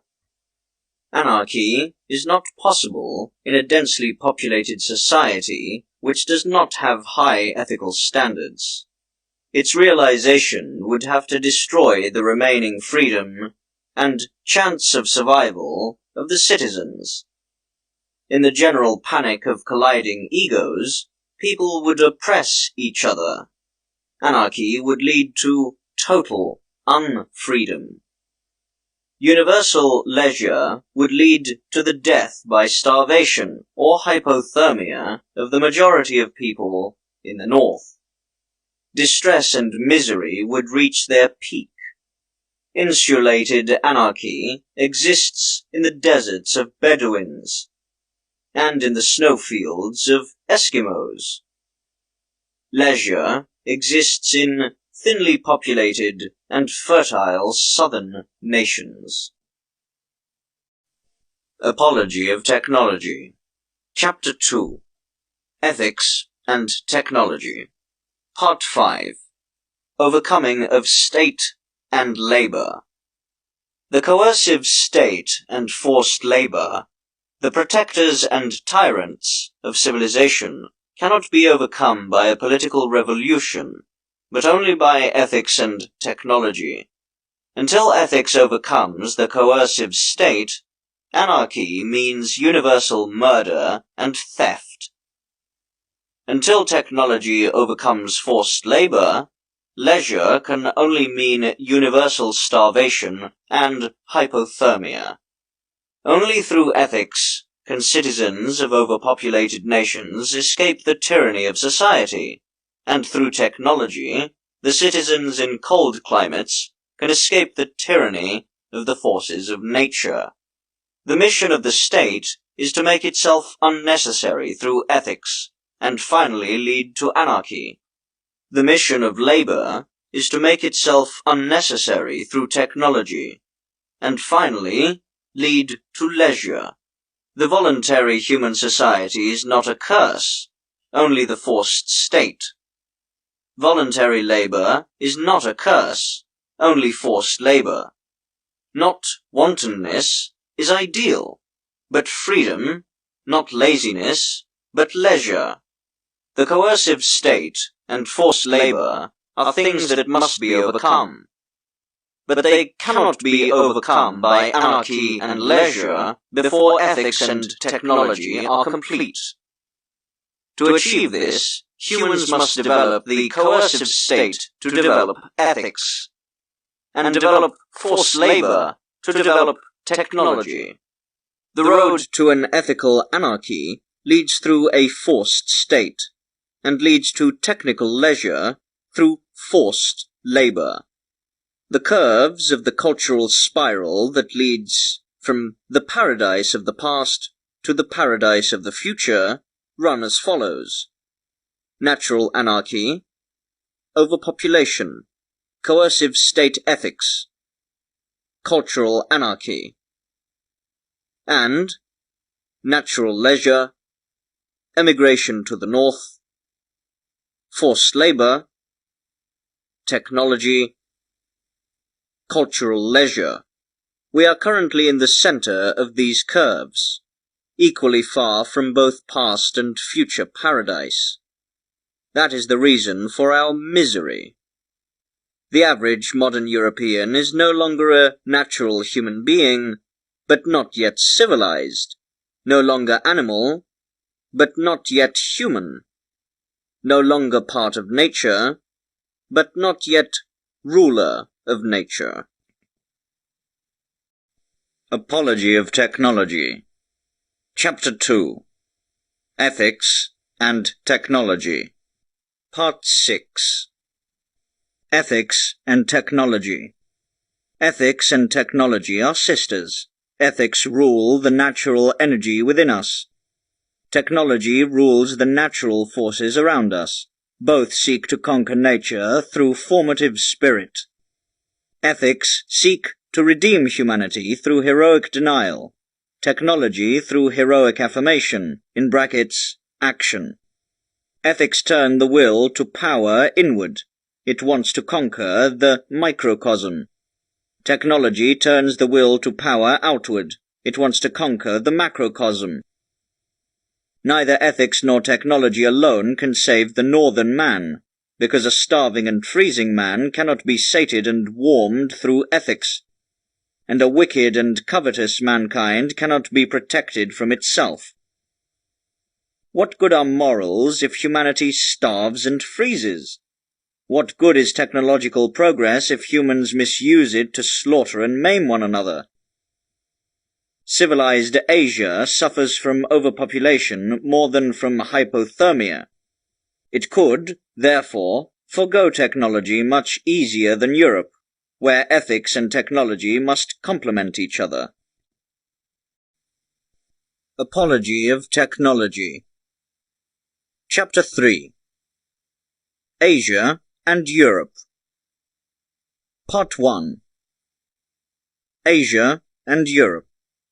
Asia's greatness lies in its ethics, Europe's greatness in its technology. Asia is a teacher/master of self-control for the world. Europe is the teacher/master in the mastery over nature. In Asia, the main focus of the social question is in overpopulation. In Europe, it is in climate. Asia must enable peaceful cohabitation of the majority of people. It can accomplish this through educating its citizens in ethics in brackets, selflessness and self-control. Europe must exercise the horrors of starvation and hypothermia which constantly threaten her citizens. She can achieve this only through technology, in brackets, work and invention. There are two core values in life, harmony and energy, on which all other values are dependent. Asia's greatness and beauty depends on harmony. Europe's greatness and beauty depends on energy. Asia lives in the dimension of space. Its spirit is tranquil, inward-looking, calm. It is feminine, plant-like, static, Apollonian, classic, idyllic. Europe lives in the dimension of time. Its spirit is active, directed outwards, moving and determined. It is masculine, animalistic, dynamic, Dionysian, romantic, heroic. Asia's symbol is the all-encompassing sea, the circle. Europe's symbol is the forward-looking power, the straight line. Here, the deepest meaning of the cosmic symbols, the Alpha and Omega, is revealed. It conveys to us the mystical, recurrent polarity of force and form, time and space, man and cosmos, that hides behind the souls of Europe and Asia. The capital Omega, the circle that opens the gate to the cosmos, is a symbol of the divine harmony of Asia. The capital Alpha, a sharp upwards pointing arrow that pierces through the circle, is a symbol of the action and determination of Europe's, which breaks the eternal calmness of Asia. A and O are also in the Freudian sense unmistakable symbols of masculinity and femininity. The union of these symbols signifies conception and life, as well as reveals the eternal dualism of the world. The same symbolism probably exists in the numbers 1 and 0, as the finite 1 against the infinite 0, quote, yes against, quote, no. Apology of Technology. Chapter 3. Asia and Europe. Part 2. Culture and Climate. The souls of Asia and Europe emerged out of the Asian and European climates. Asia's cultural centers are located in warm, Europe's cultural centers in cold areas. This reveals their opposing relationships to nature. While a southerner feels like a child and a friend of nature, in the north one is forced to wrest everything he needs to live, in a hard battle against the cold earth. He has two choices, being the master or the slave of nature, and definitely an opponent. In the south, the confrontation between man and nature was friendly, harmonious. In the north, warlike and heroic. Europe's dynamic explains itself because it is the cultural center of the world. For tens of thousands of years, cold and lack present Europeans with a choice, quote, work or die. If one couldn't work, he had to starve to death or die of hypothermia. For many generations, the winter has systematically eradicated weak, passive, sluggish, inward-looking Europeans, and bred a hard, energetic, and heroic human race. Since prehistoric times, the white race, even longer, the whites, with blonde hair, wrestle with winter, which made them paler and paler, but also tougher and tougher. It is this hardening that Europeans owe their superior health and energy to until this day. The white man is the son of winter, the lack of sunshine. To overcome this, he had to use muscle and mind to the fullest to create, quote, new suns. He had to battle an eternally unfriendly nature and to conquer it. The choice between action and death, created in the north, of every culture its strongest, most heroic type. In Europe, it is the German. In Asia, it is the Japanese. In America, the Aztec. Heat forces man to limit his activity to a minimum. The cold forces him to increase it to a maximum. The active, heroic man of the North has always conquered the more passive, harmonious South. For that, the cultured South assimilated and civilized the barbaric Northerners, until he was conquered, barbarized, and regenerated by a new North. Most military conquests in history are started by northern states against the South, and most spiritual religious conflicts started by southern states against the North. Europe was conquered by a religious war by the Jews, and militaristically by Germans. In Asia, the religions of India and Arabia won, while it is politically dominated by Japan. The more active nations of warmer areas, in brackets Arabs, Turks, Tatars, Mongolians, end brackets, originated in deserts or steppes. There, instead of the cold, the drought was their disciplinarian. But here also, inevitably, victory of the heroic man over the idyllic took place. Victory of the active over the passive, and the hungry over the well-fed. Apology of Technology, Chapter 3. Asia and Europe. Part 3. The Three Religions. India's heat, that paralyzes every activity, created their contemplative mentality. Europe's cold, which forces human activity, created an active mentality. China's temperate climate, which encourages a harmonious rotation between activity and tranquility, created a harmonious mentality. The three different climates created three different types of religions: the contemplative, the heroic, and the harmonious. The heroic religion and ethics of the North is expressed in Edda, as well as in the worldview of European and Japanese knighthood, experiencing its resurrection in the teachings of Nietzsche. Its highest virtue and energy are the battle and the hero, Siegfried. The contemplative religions and ethics of the South find perfection in Buddhism. Its highest virtue is self-restraint and gentleness. Its highest ideal is peace and the Buddha. The harmonious religion and ethics of the Middle unfolded in Greece in the West and in China in the East. It required neither asceticism of battle nor self-restraint. It is optimistic and worldly. Its ideal is the noble man, wise Confucius, the artist Apollo. The Greek ideal of the Apollonian man stands in the middle, in between the German hero Siegfried and the Indian Holy One, Buddha. All religious organizations are combinations of these three basic types. Every religion that spreads out must adjust to these climatic conditions. Asian Christians of the South, Catholics of the Middle, and Protestants of the North are similar. The same applies to Buddhists in Ceylon, China, and Japan. Christianity has transmitted the Asian values of the South into our culture. Renaissance has given us the old values of the Middle. Knighthood has transmitted the German values of the North.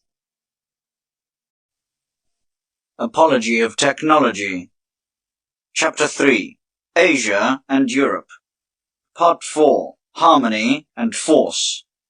Europe's cultural values are mixed. Its spirit is predominantly Nordic. Asians are superior to Europeans in kindness and wisdom, but trail Europeans in energy and cleverness. European, honor is a heroic value. The Asian, dignity is a harmonic value. Constant battle hardens, constant peace softens the heart. Therefore, the Asian is milder and gentler than the European. Additionally, Indian, Chinese, Japanese, and Jewish society is much older than that of Germans, who until 2,000 years ago lived in anarchy. Asians have developed their social virtues better and longer than Europeans. The goodness of the heart corresponds to the wisdom of the mind. Wisdom is based on harmony. Intelligence is based on sharpness of the mind. Wisdom is a fruit of the more mature South, but rarely exists in the North. Even the European philosophers are rarely wise. The ethicists rarely kind. Ancient culture was richer in wise men, whose personalities were marked by spirituality, whereas they are almost extinct in modern Europe, under Christianity. The reason is the relatively young German culture and the vehemence of the German spirit. Also, the monasteries were the only sanctuaries for contemplative wisdom in the Middle Ages.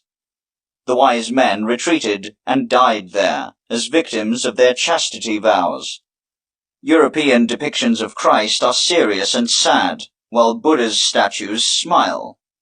European thinkers are deeply serious, whereas the wise in Asia smile because they live in harmony with themselves, their society, and with nature, not in battle.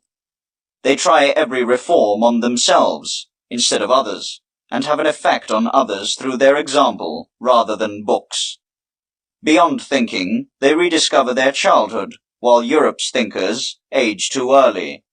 Nevertheless, Europe is as great as Asia, but her greatness does not lie in her goodness or her wisdom, but in her productivity and innovation. Europe is the hero of the world. On every battlefront of humanity, it is at the top. In hunting, war, and technology, Europeans have accomplished more than any other culture in history. They have almost eradicated all dangerous animals, conquered almost all dark-skinned nations, as well as, through science and technology, achieved such total domination over nature as never has been thought possible. Asia's world mission is the salvation of humanity through ethics. Europe's world mission is to liberate humanity through technology. Europe's symbol is not the wise, the saint, the martyr, but the hero, the fighter, the winner, the liberator. Apology of Technology. Chapter 4. Europe's Technological World Mission. Part 1. The European Spirit. With the modern age begins the cultural mission, Europe's. The essence of Europe is the will to change and improve the world through action. Europe consciously strives from the present into the future. It is in a constant state of emancipation, reformation, revolution. It is addicted to renewal, skeptical, impious, and wrestles with its customs and traditions. In Jewish mythology, the European spirit corresponds to Lucifer, in the Greek, Prometheus, the light-bringer who carries the divine spark to earth, and who rebels against the heavenly Asian harmony. The divine world order, the prince of the world, the father of battle, of technology, of enlightenment and of progress, the leader of man in his struggle against nature. The spirit of Europe has broken political despotism and the domination of the forces of nature. The European does not yield to his fate, but seeks to master it through his actions and mind, as an activist and a rationalist. Apology of Technology. Chapter 4. Europe's Technological World Mission. Part 2. Greece as pre-Europe. Greece was the precursor of Europe. It first perceived the essential difference between itself and Asia, and discovered its activist rationalist soul. Its Olympus was not the paradise of peace, but a site of battles. Its highest god was an impious rebel. Greece overthrew kings and gods, and put in their place the state of the citizen and the religion of man. This European period of Greece began with the fall of the tyrants and ended with the, quote, Asian despotism of Alexander and his successors. It was briefly continued in the Republic of Rome and ended for good with the Roman Empire. Alexander the Great, Greek kings, and Roman emperors were the heirs of the Asian idea of great kingdoms. The Roman Empire was no different from the despotic regimes in China, Mesopotamia, India, and Persia. In the Middle Ages, Europe was a cultural suburb of Asia. It was ruled by the Asian religion of Jesus. European religious culture, mystic mood, monarchical form of government, and the dualism of popes and emperors, of monks and knights. These were all Asian. Europe came to its senses through the emancipation from Christianity that started with the Renaissance and Reformation, and continued with Nietzsche, and spiritually separated from Asia. Apology of Technology. Chapter 4. Europe's Technological World Mission. Part 3. The Technical Basics of Europe. The world of Philip II did not significantly alter our world culture since the Hammurabi. Neither in art, nor science, nor politics, judiciary, or administration. The world has changed more dramatically in the last 350 years than in the last 3,500 years prior. It was technology that awoke Europe from her sleeping beauty slumber of the Middle Ages. Technology defeated knighthood and feudalism through the invention of firearms, and popedom and superstition through the invention of the printing press.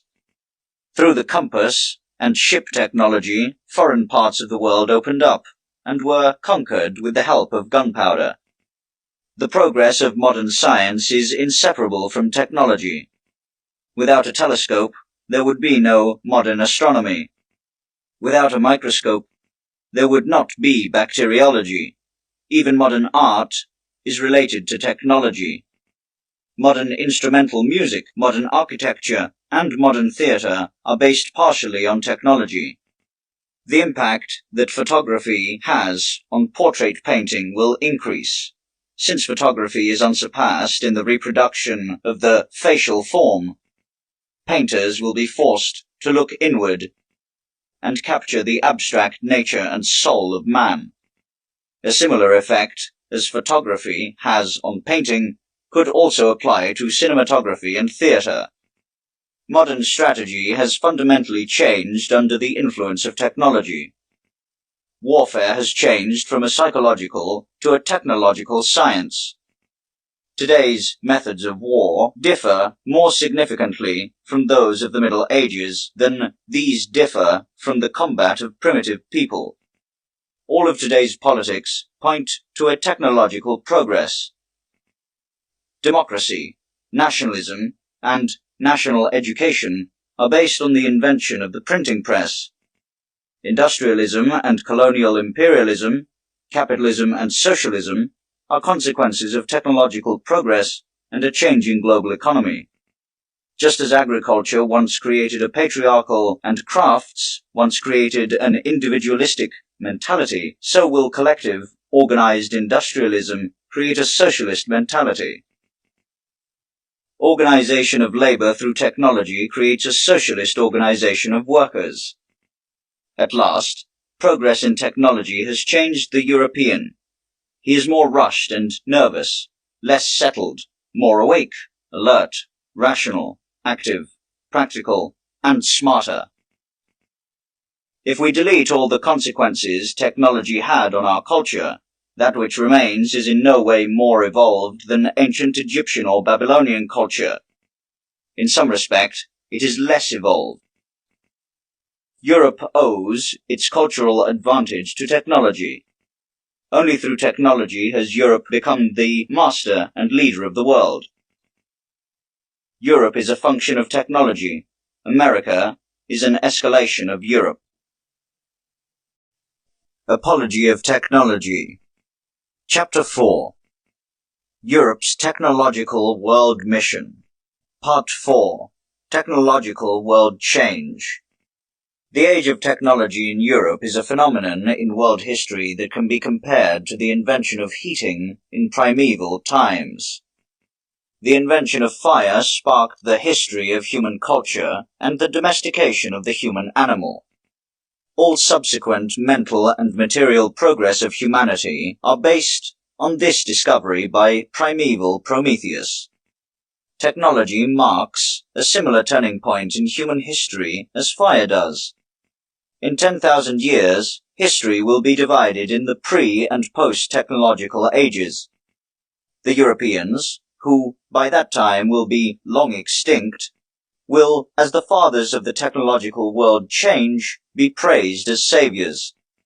The possible effects of a technological age which we are now entering are unmistakable. Technology is creating the foundations of all cultures which, because of the changed conditions, will differ from any current cultures. All cultures to date, from ancient Egypt to the Middle Ages, have become progressively more similar because they were based on certain technical principles. There was no significant technological progress from the ancient Egyptians to the end of the Middle Ages. The culture that will emerge from the technological age will differ as much from the ancient and Middle Ages as those differed from the Stone Ages. Apology of Technology. Chapter 4. Europe's Technological World Mission. Part 5. Europe as Cultural Agent. Europe is a cycle of culture, a cultural tangent. The tangents that developed from the cycle of Asian culture have bloomed, wilted, and risen again in another location. Europe blew up this cycle and instead introduced a direction of unknown life forms. Everything already existed in the Oriental cultures of the East and West. The technological culture of Europe's is truly an unknown, truly something new. Europe is a bridge between the complex, known cultures throughout history and the cultural forms of the future. One era that compares to the European in meaning and dynamics, but whose traces are lost, must have preceded the ancient Babylonian culture, the ancient Chinese and Egyptian culture. This pre-Europe created the foundation for all the cultures of the last millennia. Like modern Europe, it was a cultural tangent that separated from the cycle of the ancient pre-cultures. The sequence of the great world history consists of Asian cycles and European cultural tangents. Without these tangents, in brackets, which are only European in a spiritual, not a geographical sense, end brackets, there would only be expansion, not development. After a long period of maturity, one ingenious nation emerges from the darkness, blows up the natural course of culture, and raises humanity to a higher level. Inventions, not poetry or religion, mark these states of cultural developments. The invention of bronze, iron, electricity. These inventions build the eternal legacy of an era for all future cultures. Nothing will remain from the ancients, while the modern era is enriching culture through the conquest of electricity and other natural forces. These inventions will survive Faust, the Divine Comedy, and the Iliad. With the Middle Ages, the cultural cycle of iron ended. With the modern age, the cultural cycle of the machine is beginning. Not a new culture, but a new era. Creators of this technological era is the ingenious Promethean nation of, quote, Germanized Europeans.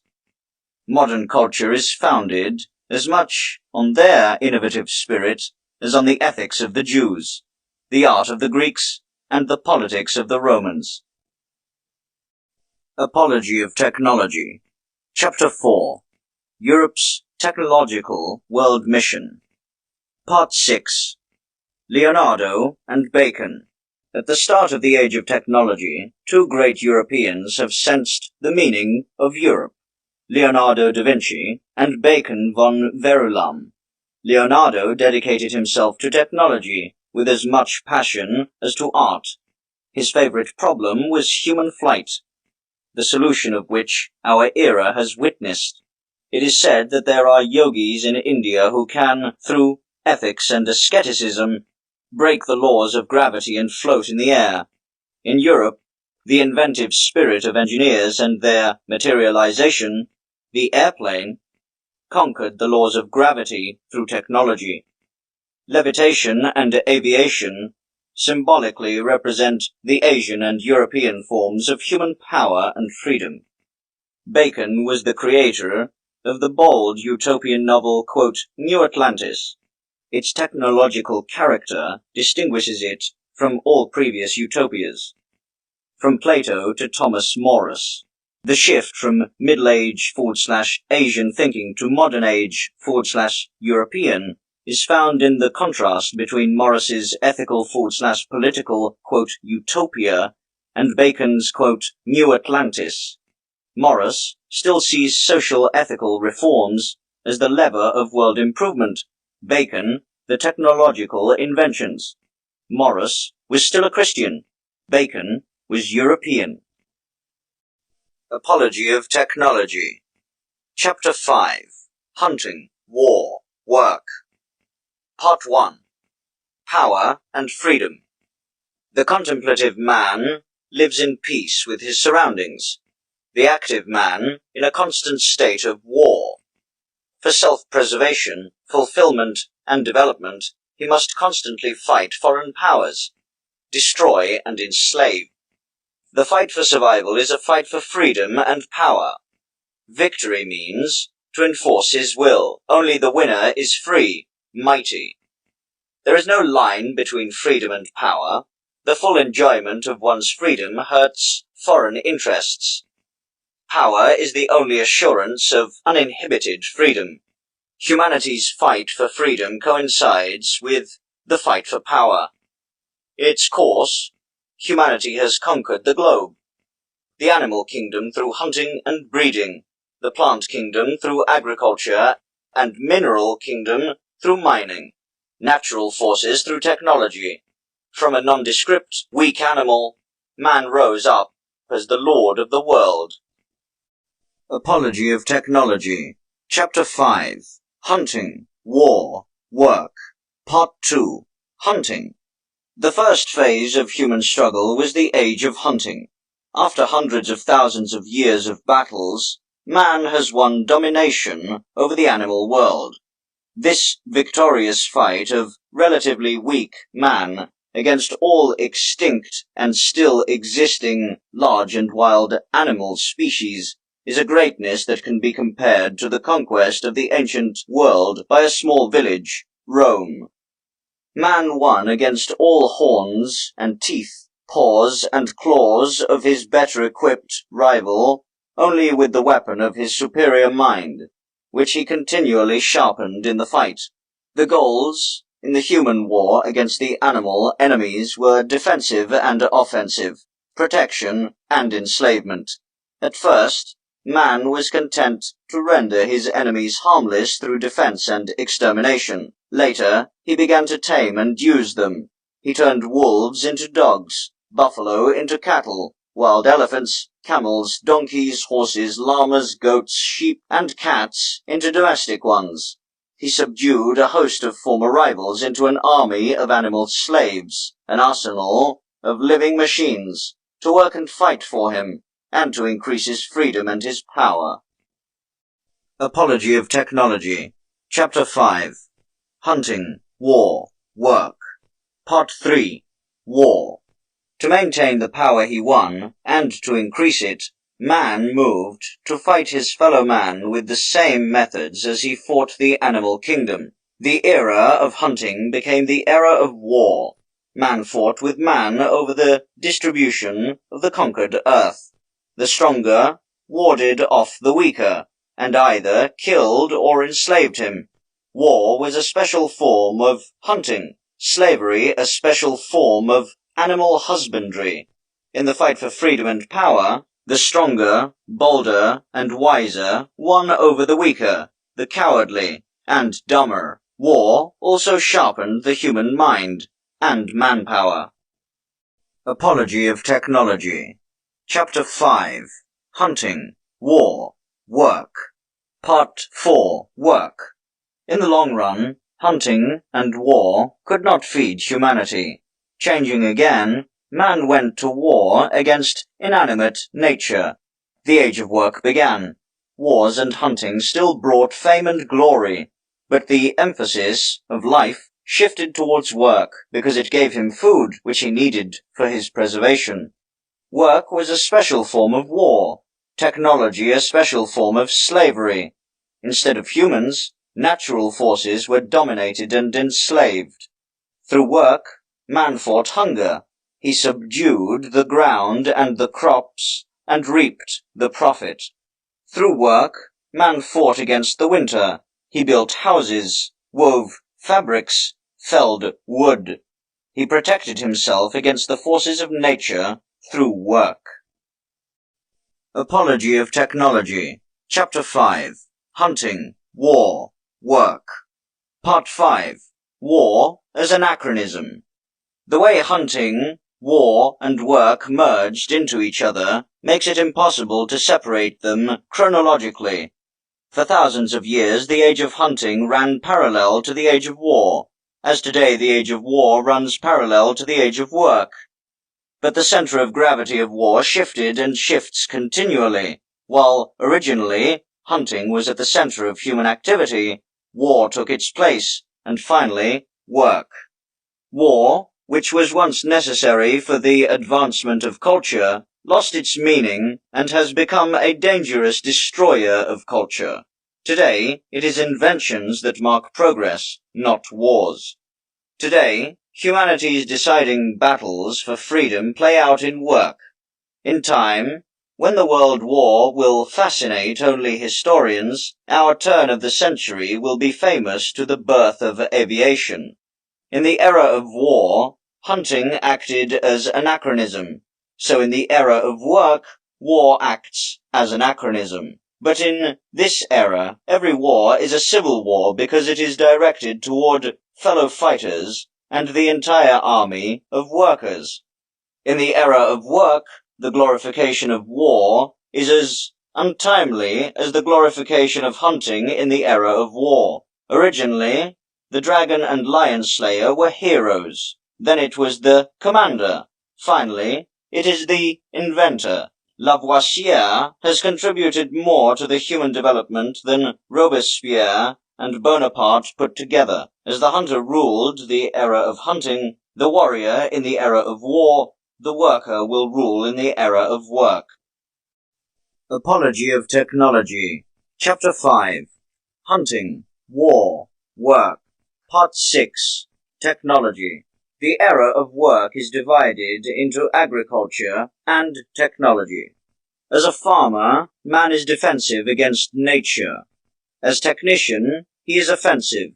The methods of work correspond to those of war and hunting, defense and enslavement. The era of agriculture is limited to ward off hunger and cold, while technology goes beyond, to enslave once harmful natural forces.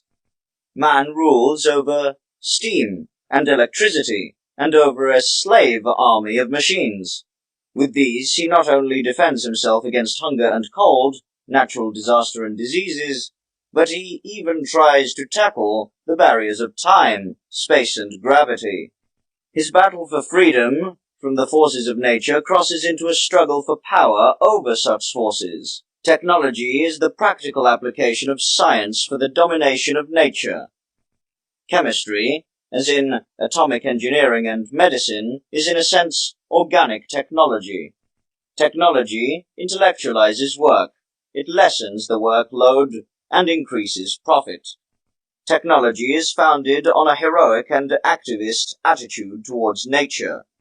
It does not obey the will of nature, but dominates it. The will to power is the motivating force for progress. The technician sees a tyrant in the forces of nature that must be overthrown, an enemy that must be defeated. Technology is the child of the European spirit. Apology of Technology, Chapter 6, Technology's Campaign, Part 1, Europe's Mass Misery. Through the population increase, the situation is becoming increasingly desperate for the European. Despite all previous advances in technology, he is still in a miserable state. He has pushed back the ghosts of famine and hypothermia at the price of his freedom and leisure. For the European, fruitful forced labor begins at age 7 with forced schooling, and ends, usually, with death.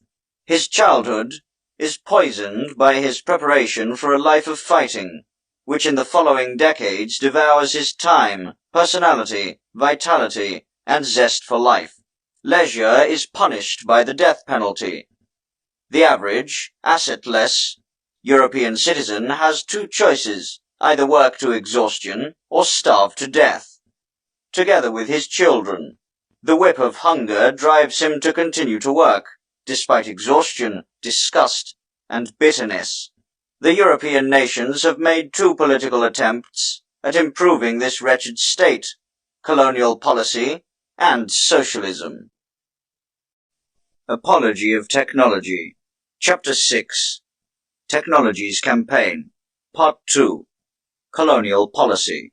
The first form of colonial policy consists of conquest and settlement in thinly populated areas of land by nations, suffering from overpopulation. Emigration is actually able to solve nations from overpopulation and secure a dignified existence for people who find the European hustle unbearable.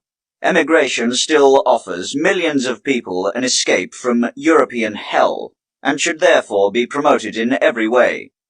The second form of colonial policy consists of exploitation of warmer areas and colored peoples. People of southern races are roused from their golden leisure with European cannons and rifles, and forced to work in the service of Europe. Poorer but stronger North systematically plunders the richer but weaker South. It steals the wealth, freedom, and leisure, and uses them for its own wealth, freedom, and leisure. Several European nations have this robbery and slavery to thank for their prosperity, which enables them to improve the lives of their own workers. It will fail in the long run, because the inevitable outcome will be an enormous revolt of slaves, and Europeans will be expelled from the colored colonies, and Europe's tropical culture base will be overthrown. Even emigration is only a provisional solution. Some colonies are now almost as overpopulated as their motherlands, approaching a similar misery. The time must come when there are no more deserted areas on Earth. By then, new ways have to be found to counter the European doom. Apology of Technology. Chapter 6. Technologies Campaign. Part 3. Social Policy. The second effort to alleviate European mass misery is socialism. Socialism will exercise the European hell through even distribution of the workload and earnings. There is no doubt the fate of the masses could be much improved through sensible reforms. But if social progress is not supported by a boom in technology, the misery can only be alleviated, not eliminated. The workload that is necessary to feed and provide warmth for too many Europeans is huge. The earnings from a rough and not fertile enough Europe is relatively small. Even equal distribution would result in too much work, and too little pay for every European. At today's level of technology, life in a socialist Europe would dissolve in a double activity: work to eat and eat to work. The equality ideal would be realized, but Europe would be further removed from freedom, leisure, and culture than ever before. To liberate humanity, Europe is too barbaric and too poor. The fortune of the few wealthy, if equally distributed to all, would disappear. Poverty would not be eliminated, but generalized. Socialism alone is not able to lead Europe out of misery and bondage into liberty and prosperity. Neither ballots nor stocks can compensate a coal miner for a life spent in mines and shafts. Most slaves of Asian despots are freer than the, quote, free worker of socialized labor. Socialism is misjudging the, quote, European problem, when it sees unfair distribution as the problem for the European economy, not insufficient production. The roots of the European misery lie in the need for forced labor, not in unfair distribution. Socialism mistakenly sees capitalism as root cause for fruitful forced labor under which Europe is suffering. In reality, only a small percentage of the labor output flows to the capitalists and their luxuries. The largest part of the labor serves to turn a barren area of the world fertile, and a cold into a warm, to sustain the number of humans which would naturally all perish. Winter and overpopulation in Europe are harder and crueler despots than all the capitalists. Nevertheless, politicians are not leading the European revolution against these ruthless tyrants, but inventors. Apology of Technology. Chapter 6. Technology's Campaign. Part 4. Technological World Revolution. Colonial imperialism, like socialism, are painkillers, not cures, for the European disease. They can alleviate the pain, not heal the disease, put off the catastrophe, but not prevent it. Europe will have to decide to either decimate its population and commit suicide, or to recover through greatly increasing production and perfecting technology.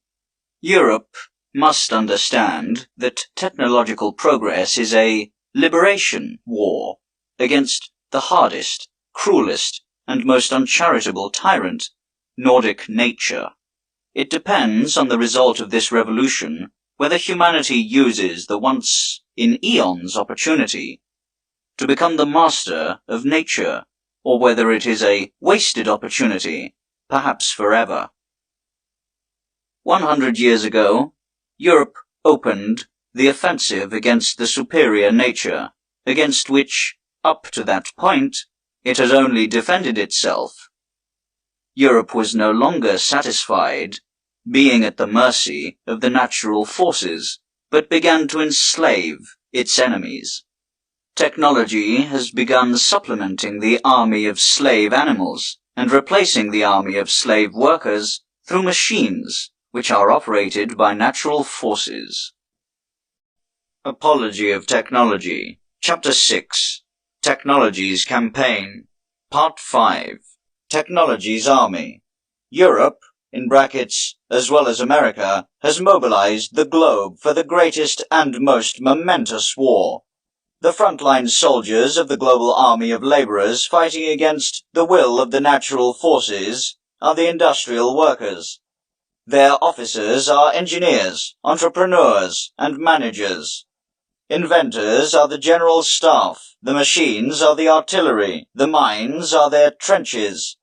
Factories are the forts. With this army, and the reserves he draws from all parts of the world, the white man hopes to break the tyranny of Mother Nature and subdue her forces to the human spirit, and finally liberate man. Apology of Technology. Chapter 6. Technology's Campaign. Part 6. The Electric War. Technology's army has won its first decisive victory over one of mankind's oldest antagonists, lightning. Since time immemorial, the electric spark as lightning has threatened, wounded, and killed man. It burned his homes and slew his cattle. For thousands of years man was exposed to this treacherous enemy who never helped him in any way. Under Benjamin Franklin, broke its rule of terror by inventing the lightning rod. The electric spark as the scourge of mankind was thus warded off, but the white man was not satisfied with this defensive victory. He went on the offensive and, in 1 century, managed to turn this enemy into a slave, turning this most dangerous predator into a useful pet. Today, the electric spark that once filled our forefathers with horror lights our rooms, cooks our tea, irons our laundry, rings our bells, carries our letters, in brackets telegrams, pulls trains and wagons, drives machines, in a word, became our messenger, postman, servant, cook, heater, lighting, worker, carrier, and even our hangman. What the electric spark in Europe and America does today, in the service of mankind, would not be possible, even if human working hours were doubled. Just as this formerly hostile natural force was not only beaten back, but was transformed into the indispensable and most useful servant of man, so too will the floods of the sea, the heat of the sun, storms and floods one day become the slaves of men. Poisons become remedies, deadly viruses become vaccinations. Just as man used to tame and subdue wild animals in primeval times, modern man is taming and subjugating the wild forces of nature. By such victory, Nordic man will one day conquer freedom, leisure, and culture. Not through depopulation and renunciation, not through war and revolution, but through invention and work, through spirit and action. Apology of Technology. Chapter 6. Technology's Campaign. Part 7. The Inventor as Redeemer. In our European epoch, the inventor is a greater benefactor of humanity than the saint. The inventor of the automobile has done more for horses and spared them more suffering than any animal welfare association in the world. The car is about to save thousands of East Asian rickshaw operators from a life as a draft animal. The inventors of diphtheria and its antitoxins have saved the lives of more children than all baby hospitals. The galley slaves owe their liberation to modern ship technology. While with the introduction of petroleum heating, modern technology is beginning to liberate the ship's fire stokers from their hellish profession. The inventor who, by atomic destruction, finds a practical substitute for coal will have done more for mankind than the most successful reformer, because he will rescue millions of coal workers from their inhumane existence and wipe out a large part of the human workload. Whereas today no communist dictator could avoid condemning people to that life underground. The chemist who succeeds in making wood edible would free the people from the yoke of famine, which has been suppressing them longer and more cruelly than any human domination. Neither ethics, nor art, nor religion, nor politics will wipe out the biblical curse, but technology. Organic technology, medicine, is expected to banish the woman's curse. Quote, "With painful labor you will give birth to children," end quote. Inorganic technology is expected to banish the man's curse. Quote, "By the sweat of your brow you will eat your bread," end quote. In many respects, our age is similar to the beginning of the Roman Empire. At that time, the world hoped for salvation through the empire's Pax Romana. The hoped-for change came, but from a completely different direction, not from the outside, but from within. Not by politics, but religion. Not by Caesar Augustus, but Jesus Christ. We too are facing a world turn. Humanity today expects the socialist era to be the dawn of the golden era. The hoped-for world change will come. Maybe, but not through politics, but by technology. Not by a revolutionary, but by an inventor. Not through Lenin, but by a man who may already be living nameless somewhere today, and who will someday succeed in liberating humanity from famine, frost, and forced labor by opening up new, unimagined energy sources. Apology of Technology. Chapter 7. End Goal of Technology. Part 1. Culture and Slavery. Every previous culture was based on slavery. The ancient on slaves, the medieval on serfs, the modern on the working class. The importance of the slaves is based on the fact that they create freedom and leisure, in brackets preconditions for any culture, for their lords through their own lack of freedom and excessive working. Because it is not possible for the same people to perform the monstrous physical labor necessary for food, clothing, and housing of a generation, and at the same time perform the mental work necessary for the creation and maintenance of a culture. Everywhere there exists a division of labor, so that the brain can think, the stomach must digest. Without rooting its roots in the earth, no plant can flower. The bearers of every culture are developed people. Development is impossible without the atmosphere of freedom and leisure. Even rocks can only crystallize in a liquid, free state. Where it is enclosed, unfree, it must remain amorphous. The culture-building freedom and leisure of the few could only be created through bondage and excessive laboring of the many. In northern and overpopulated parts of the world, the divine existence of thousands was always and everywhere built on 100,000 living like animals. The modern age, with its Christian social ideas, stood before two choices, either to renounce culture or to maintain slavery.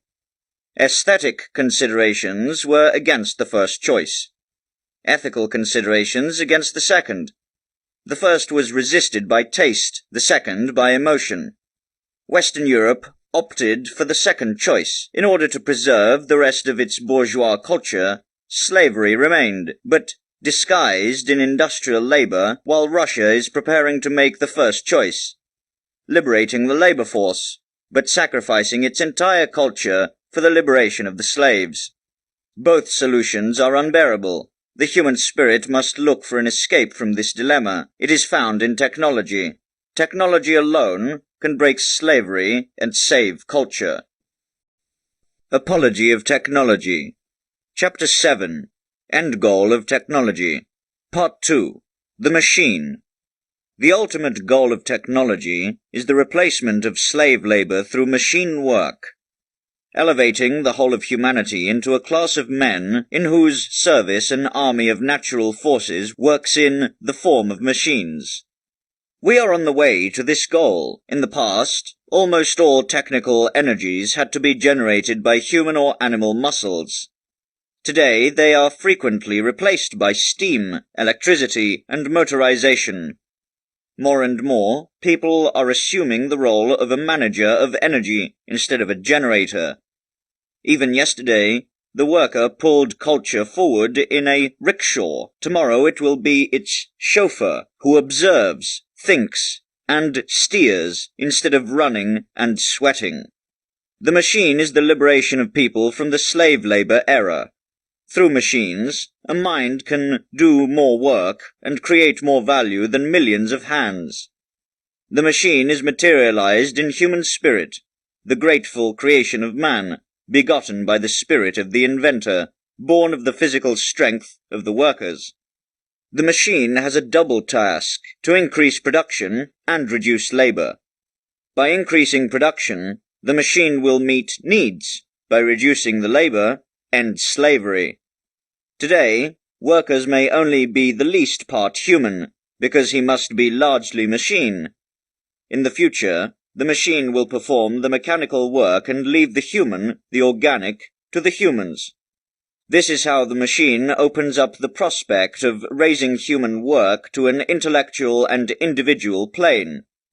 The free and creative component will grow over the automatic-mechanical, the spiritual versus the material. Only then will work stop to depersonalize, mechanize, and degrade people. Then work will be similar to play, sports, and free creative activity. She will not, as today, be captor that oppresses everything human, but a tool against boredom, a distraction and physical or mental exercise for the development of all of his abilities. This work, which man will perform as the brain of his machine, and which is based on domination, will stimulate instead of dull, lift up instead of depress. Apology of Technology. Chapter 7. End Goal of Technology. Part 3. Dismantling the Big City. In addition to these two tasks, alleviating need by increasing productivity and dismantling slavery by reducing and individualizing work, the machine has a third, cultural mission: the dissolution of the modern metropolis and the return of man to nature. The origins of the modern metropolis came at a time when the horse was the fastest means of transport and there was no telephone. At that time, it was necessary for people to live in close proximity to their workplaces, and as a result, lived in a cramped place.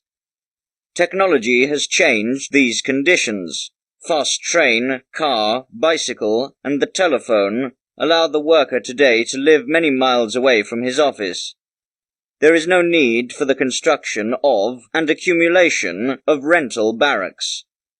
In the future, people will have the opportunity to live next to each other instead of on top of each other, breathing healthy air in gardens, and living healthy, clean, decent lives in bright and spacious rooms. Electric and gas ovens will protect against the winter cold, electric lamps against the long winter nights.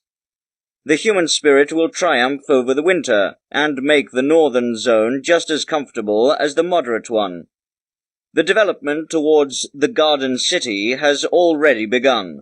The rich are leaving the centers of the big cities and settle on their periphery or their surroundings. The new industrial cities are expanding horizontally instead of vertically. At a higher level, the cities of the future will be somewhat similar to those of the Middle Ages. As the low civic houses were grouped around a huge cathedral, thus will be a huge skyscraper, in brackets, which will include all public and private offices and dining hall, end brackets, surrounded by the low houses and wide gardens of the garden city. In industrialized cities, the factory will be the central cathedral of work. The devotion of the people in these cathedrals of the future will be the work for the community. Those not tied to the city by profession will live in the countryside and take part in the conveniences, activities, and diversions of the cities through long-distance services and wireless connections. There will come a time when people will not understand how it was once possible to live in the stone labyrinths we now know as modern big cities. The ruins will then be admired, as today the caves of the cave dwellers. Doctors will scratch their heads, how it was possible, from the standpoint of hygiene, that people could live and thrive in such an environment, closed off from nature, freedom, light and air, in such an atmosphere of soot, smoke, dust, and dirt. The coming downsizing of the big city as a consequence of the upturn in traffic engineering is a necessary precondition for real culture, because in the unnatural and unhealthy atmosphere of today's big city, people are systematically poisoned and crippled, body, soul, and spirit. The urban culture is a marsh plant, because it is born by degenerate, morbid, and decadent people who have voluntarily or involuntarily fallen into this dead-end life. Apology of Technology. Chapter 7. Endgame of Technology. Part 4. The Cultural Paradise of the Millionaire. Technology is able to offer modern human beings more happiness and possibilities than past years offered their princes and kings. Of course, at the beginning of the technological world period, the number of those to whom the inventions of the modern age are available is still small. A modern millionaire can surround himself with luxury, comfort, and beauty the world has to offer. He can enjoy all the fruits of nature and culture, and can live without working where and how he likes. By phone or car, he can choose to be connected with the world, or not. He can live as a hermit in the big city or in society on his country estate. He does not have to suffer either from the climate or from overpopulation. Hunger and frost are alien to him. Through his airplane, he is master of the sky. Through his yacht, lord of the seas. In many ways, he is freer and more powerful than Napoleon and Caesar. They could only control humans, but they could not fly over oceans and communicate across continents. He, on the other hand, is the lord of nature. Forces of nature serve him like invisible mighty servants and spirits. With their help, he can fly faster and higher than a bird, drive faster over the earth than a gazelle, and live underwater like a fish. Through these abilities and powers, he is even freer than the natives of the South Seas, and has overcome the biblical course. On the road through culture, he has returned to a more perfect paradise. The basis for such a fulfilled life has been created by technology. For the chosen few, technology has turned the forests and swamps into a cultural paradise. In these lucky children, man can see the promise of destiny for his grandchildren. They are the vanguard of mankind on their way into the Garden of Eden of the future. What is exceptional today can, with more technical progress, become the rule. Technology has busted the gates of paradise. Only a few have passed through the narrow entrance so far, but the way is open, and through diligence and spirit, all humanity can follow these lucky children. Man does not need to despair. He has never been so close to his goal as he is today. Just a few centuries ago, the possession of a glass window, mirror, clock, soap, or sugar was a great luxury. Technology has spread these once rare commodities over the masses. Just as everyone today wears a watch and owns a mirror, so maybe in a century or so every person could have a car, his own villa, and his own telephone. Prosperity has to increase all the more quickly and become more common the faster the production numbers increase in relation to the population numbers. It is the cultural goal of technology to offer to all people the opportunities in life that today are available to those millionaires. That is why technology is fighting against necessity, not against wealth, against bondage, not against domination. The goal is wealth, power, leisure, beauty, and happiness for everyone. Not proletarianization, but aristocratization of humanity. Apology of Technology. Chapter 8. Spirit of the Technological Age. Part 1. Heroic Pacifism. The paradise of the future will not be won by coups. It can only be conquered by work. The spirit of the technological age is heroic, pacifistic. Heroic, because technology is war with a changed weapon. Pacifist, because the battle is not directed against people, but against nature. The technological heroism is bloodless. The hero works, thinks, acts, and dares, not seeking to take the life of his fellow man, but to release him from the slavery of hunger, cold, distress, and forced labor. The hero of the technological age is a peaceful hero of work and intellect. The work of the technological age is asceticism, self-control, and self-sacrifice. In its present form and extent, it is not a pleasure, but a hard sacrifice we offer to our fellow human beings and our descendants. Asceticism means exercise. It is the Greek expression for what in English is, quote, training. Through this translation, the word, quote, asceticism loses its pessimistic character and becomes optimistic-heroic. The optimistic, life-affirming asceticism of the technological age is preparing God's kingdom on earth, clearing the earth for paradise. For this purpose, it moves mountains, rivers and lakes, wraps the globe in wires and rails, creates plantations from forests and farmland from steppes. Like a supernatural being, man is changing the surface of the earth according to his needs. Apology of Technology. Chapter 8. Spirit of the Technological Age. Part 2. The Spirit of Laziness. In the age of work and technology, there is no greater vice than laziness. As in the age of war, there is no greater vice than cowardice. The overcoming of inertia is the main task of technological heroism.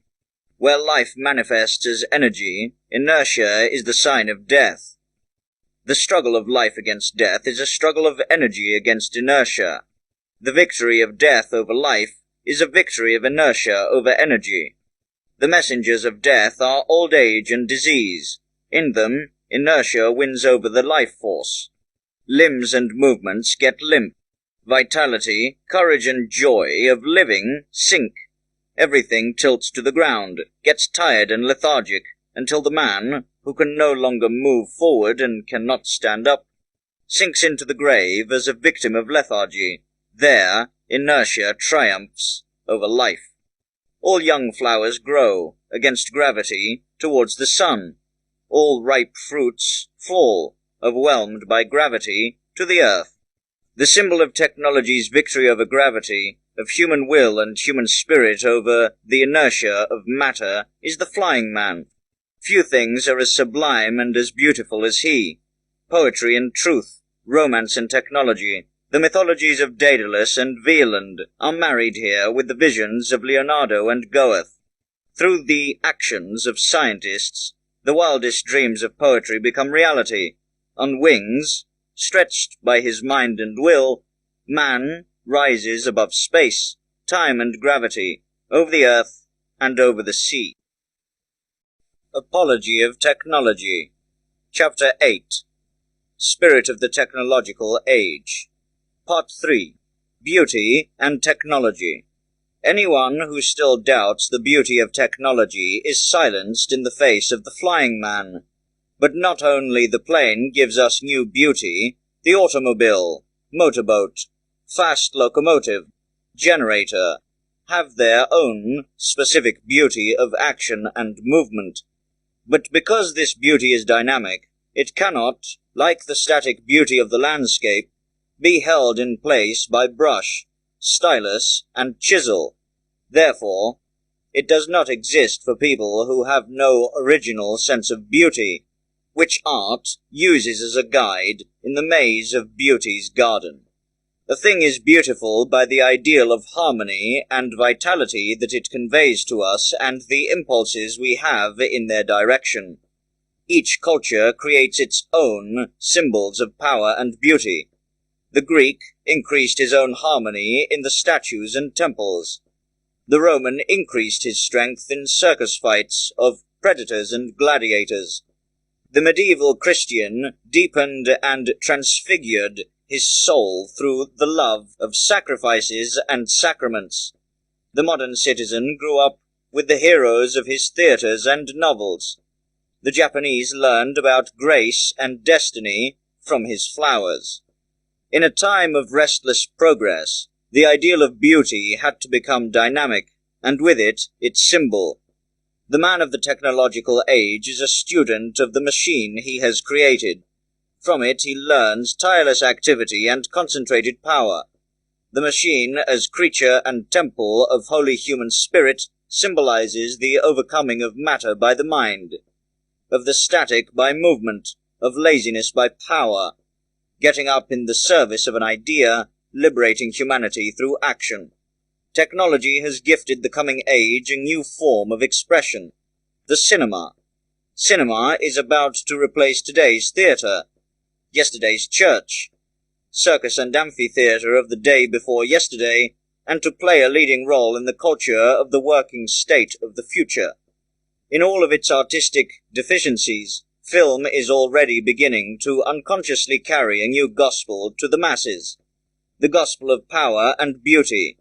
It announces beyond good and evil, the victory of the strongest man and the most beautiful woman, whether the man surpasses his rival in bodily will or intellectual power, adventurer or hero, criminal or detective, and whether the woman is sexier or nobler, more gracious or selfless than the others, a courtesan or mother. The screen screams to the men in thousands of variations, quote, "Be strong," to the women, quote, "Be beautiful." To purify and expand this mission of mass education that slumbers in cinema is one of today's artists' biggest and most important tasks, because the cinema of the future will undoubtedly have a greater influence on the proletarian, in brackets working class, culture than theatre had on the bourgeois. Apology of Technology. Chapter 8. Spirit of the Technological Age. Part 4. Emancipation. The cult of the technological age is a cult of power. There is no time and leisure for the development of harmony. In its name will be the golden age of culture, which will follow the iron age of work. Typical for the dynamic attitude of our age is its male European character. Nietzsche's male European ethics are our time's protest against the feminine-Asian morality of Christianity. The emancipation of women is also a symptom of the masculinization of our world, because it does not lead the feminine type to power, but the masculine. While in the past the feminine woman, by her influence on the man, participated in world leadership, today, quote, men of both sexes wield the scepter of economic and political power. The emancipation of women signifies the triumph of the, quote, man-woman over the real feminine woman. It does not lead to the victory, but to the abolition of women. The, quote, lady is already extinct. The, quote, woman should follow her. Through emancipation, the female sex, which has been partially excluded, is being mobilized for the technological war and placed in the army of labor. The emancipation of Asians takes place under the same conditions as the emancipation of women. It is a symptom of the Europeanization of our world, because it does not lead the Asian type to victory, but the European. While in the past the Asian spirit dominated Europe through Christianity, today white and colored Europeans share world domination. The so-called Orient's awakening means the triumph of the yellow European over the true Oriental. It does not lead to the victory, but to the destruction of Asian culture. Where the blood of Asia triumphs in the East, the spirit of Europe wins with it. The masculine, hard, dynamic, purposeful, active, rational mind, in order to participate in progress, Asia must replace its harmonious soul and culture with the European. The emancipation of the Asians means their entry into the European-American army of work and their mobilization for the war of technology. After its completion, Asia will again be Asian, and women will be able to be feminine again. Then Asia and women will educate the world in a purer harmony. Until then, however, Asians will have to wear the European uniform, women the male. Apology of Technology. Chapter 8. Spirit of the Technological Age. Part 5. Christianity and Knighthood. Anyone who understands culture as harmony with nature must call our era barbaric. Anyone who understands culture as confrontation with nature recognizes the specific masculine-European form of our culture. The Christian-Asian origin of European ethics made us misunderstand the ethical value of the progress of technology. It is only under the perspective of Nietzsche that the heroic-ascetic struggle of the technological age for salvation through mind and work appears as good and noble. The virtues of the technological age are, above all, energy, perseverance, bravery, renunciation, self-control, and solidarity. These qualities steel the soul to the bloodless, hard fight of social work. The ethic of work follows the knightly ethics of battle. Both are male, both Nordics. Now this ethic will adapt to new conditions and put a new work honor in place of the surviving knightly honor. The new concept of honor will be based on work. The new shame on laziness. The lazy person will be considered and despised as a deserter of the working front. The objects of the new hero worship will be inventors instead of barons, value creators instead of value destroyers. From the Christian morality, the ethic of work will take over the spirit of pacifism and socialism, because only peace is productive for technological progress and war is destructive, and because only the social spirit of cooperation of all creators can lead to technology's victory over nature. Apology of Technology. Chapter 8. Spirit of the Technological Age. Part 6. The Buddhist Danger. Any pacifist and hostile propaganda against the technological and industrial development is treason against the army of the European workforce. Because it is a call for retreat and desertion during the deciding campaign, Tolstoyans and neo-Buddhists are guilty of this cultural crime. They challenge mankind to surrender to nature shortly before the final victory, to evacuate the terrain conquered by technology and voluntarily return to the primitiveness of agriculture and cattle breeding.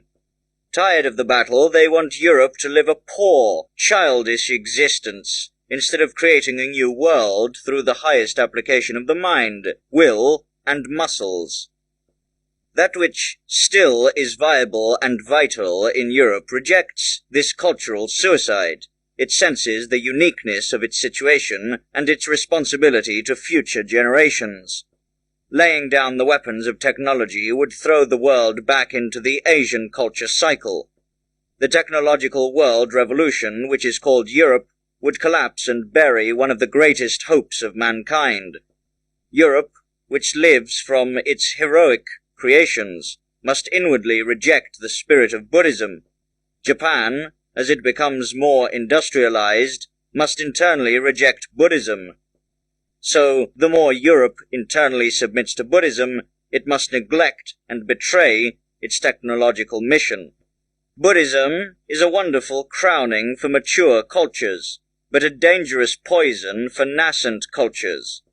Its worldview is good for old age, for autumn, as the religion of Nietzsche is for youth and spring. Goethe's belief is for the bloom of summer. Buddhism would suffocate technology and with it the spirit of Europe. Europe should remain true to its mission and never deny the roots of its nature, heroism and rationalism, Germanic will and Hellenistic spirit, because the miracle that is Europe arose from the marriage of these two elements. The blind drive of the Nordic barbarians became seeing and fruitful through contact with the spiritual culture of the Middle European nations. So, warriors became thinkers, heroes became inventors. Asia's mysticism threatens Europe's mental clarity.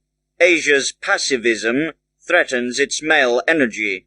Only if Europe resists these temptations and dangers and remembers its Hellenic and Germanic ideals will it be able to fight the battle of technology to the end, to redeem itself and the world. Apology of Technology. Chapter 9. Stinners and Krassin. Part 1. Economic States. Stinners is the leader of the capitalist economy of Germany. Krassin is the leader of the communist economy of Russia. In the following, they are considered as exponents of capitalist and communist production, not as personalities. Since the collapse of the three major European military monarchies, there are only economic states left in our part of the world. Economic problems are at the center of internal and external politics. Mercury rules the world, as the heir of Mars, as a forerunner of Apollo. The transformation from the military state to the economic state is the political expression of the fact that, instead of the war front, the labor front has moved into the foreground of history. Military states correspond to the age of war.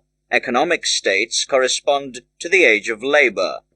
The communist, as well as the capitalist state, are labor states, no longer war states, not yet culture states. Both are characterized by production and by progress. Both are ruled by producers, as once the military states were ruled by militaries.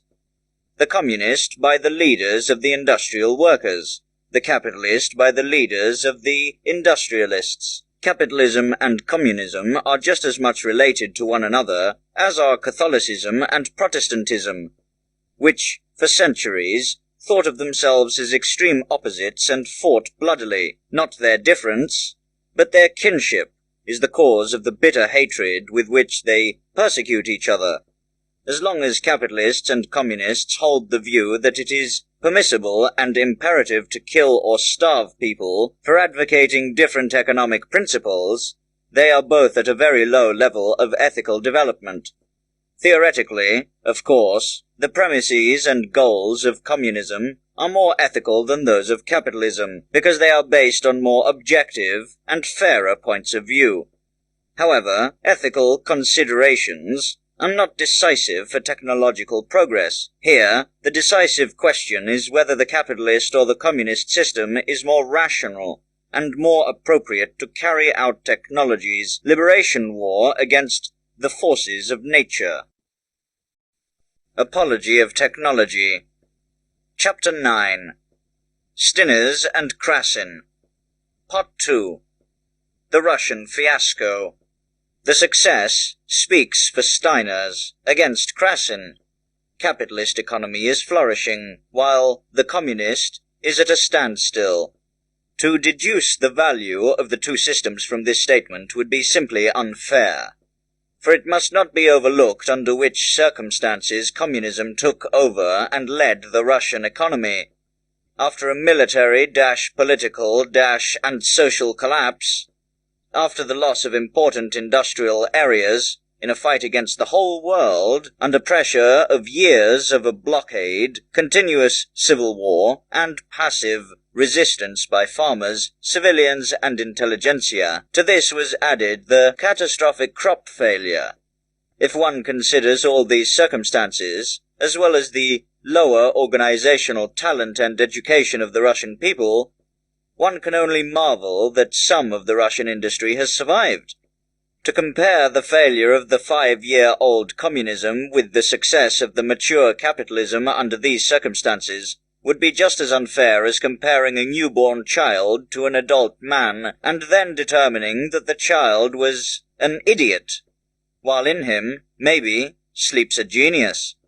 Even if communism in Russia collapses, it would be equally naive to declare the revolution a thing of the past, just as it would have been foolish after the collapse of the Hussite movement to believe the Reformation was over, because after a few decades, Luther appeared and led many of the Hussite ideas to victory.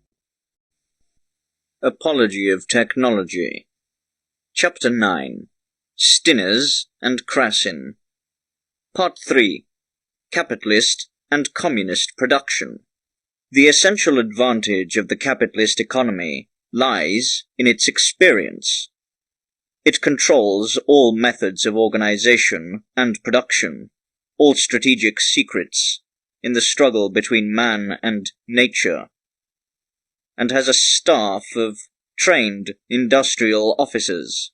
Communism, on the other hand, is forced to design new war plans with an inadequate general staff and officer staff, to try new methods of organization and production. Stinners can advance on known tracks, while Krasin must be a scout in the jungle of the economic revolution. Through competition, profit and risk, capitalism owns an unsurpassable engine that keeps the economic apparatus in constant motion. Egoism. Every entrepreneur, inventor, engineer, and worker of the capitalist state is constantly harnessing its forces to avoid being overrun by competition and going under. The soldiers and officers of the labor army must advance so as to not get under the wheels. In the free initiative of a company is another advantage of capitalism, to which technology owes a lot. One of the most difficult problems of communism is the avoidance of the economic bureaucracy by which it is constantly threatened.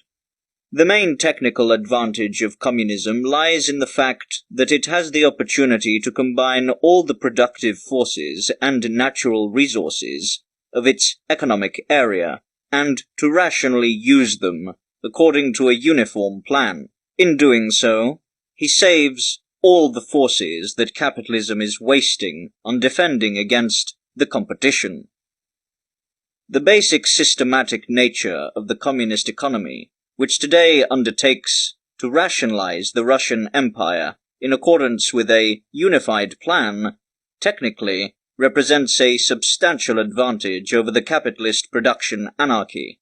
The communist labor army fights under one united command against the hostile nature, while the frightened labor battalions of capitalism not only fight against the common enemy, but also against each other, to defeat the competition. In addition, Krasin holds his army firmer in his hand than Stinner's, because the workers of the Stinner's army are aware that part of their work is for the enrichment of a foreign, hostile enterprise, while the Krasin army are aware that they work for the communist state, of which they are partners and supporters. Stinner's appears to his workers as oppressor and adversary, Krasin as leader and associate.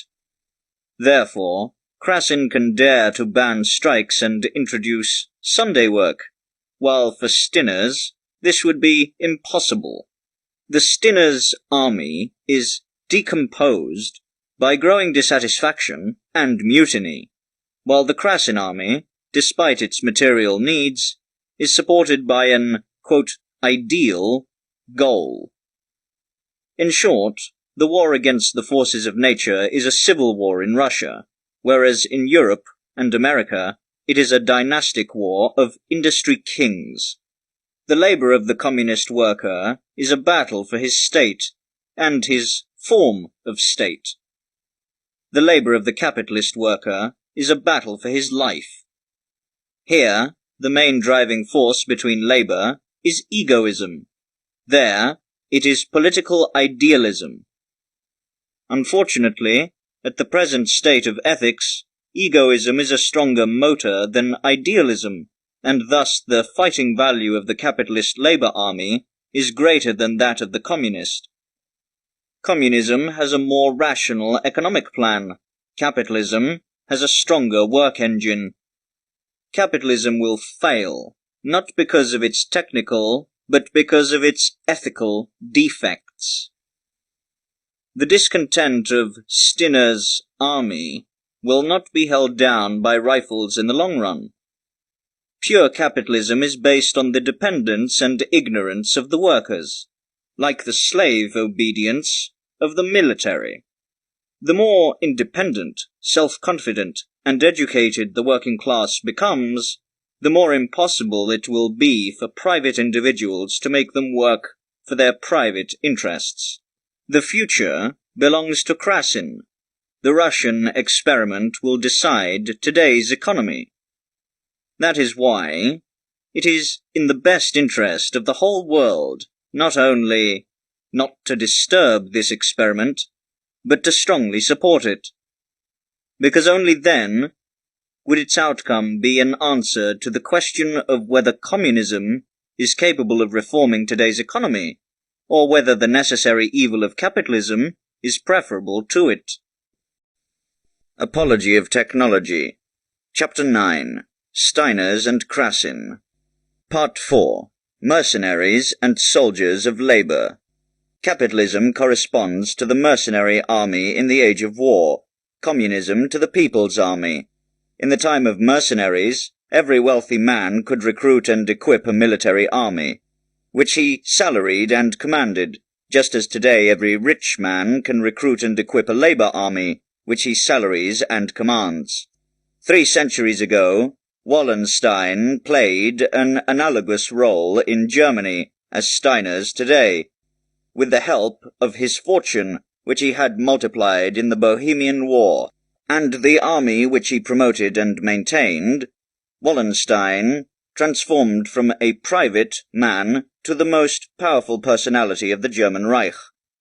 Just as Steiners today, through his fortune which he increased in the World War, as well as through the press and a labor army, which he promotes and maintains, became the most powerful man in the German Republic.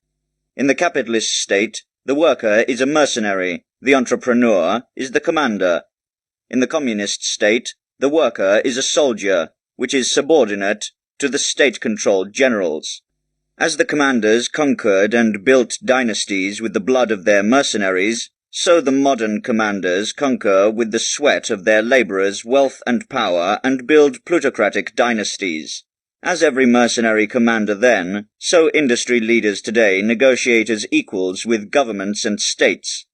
They influence politics with their money, as they once did with their power.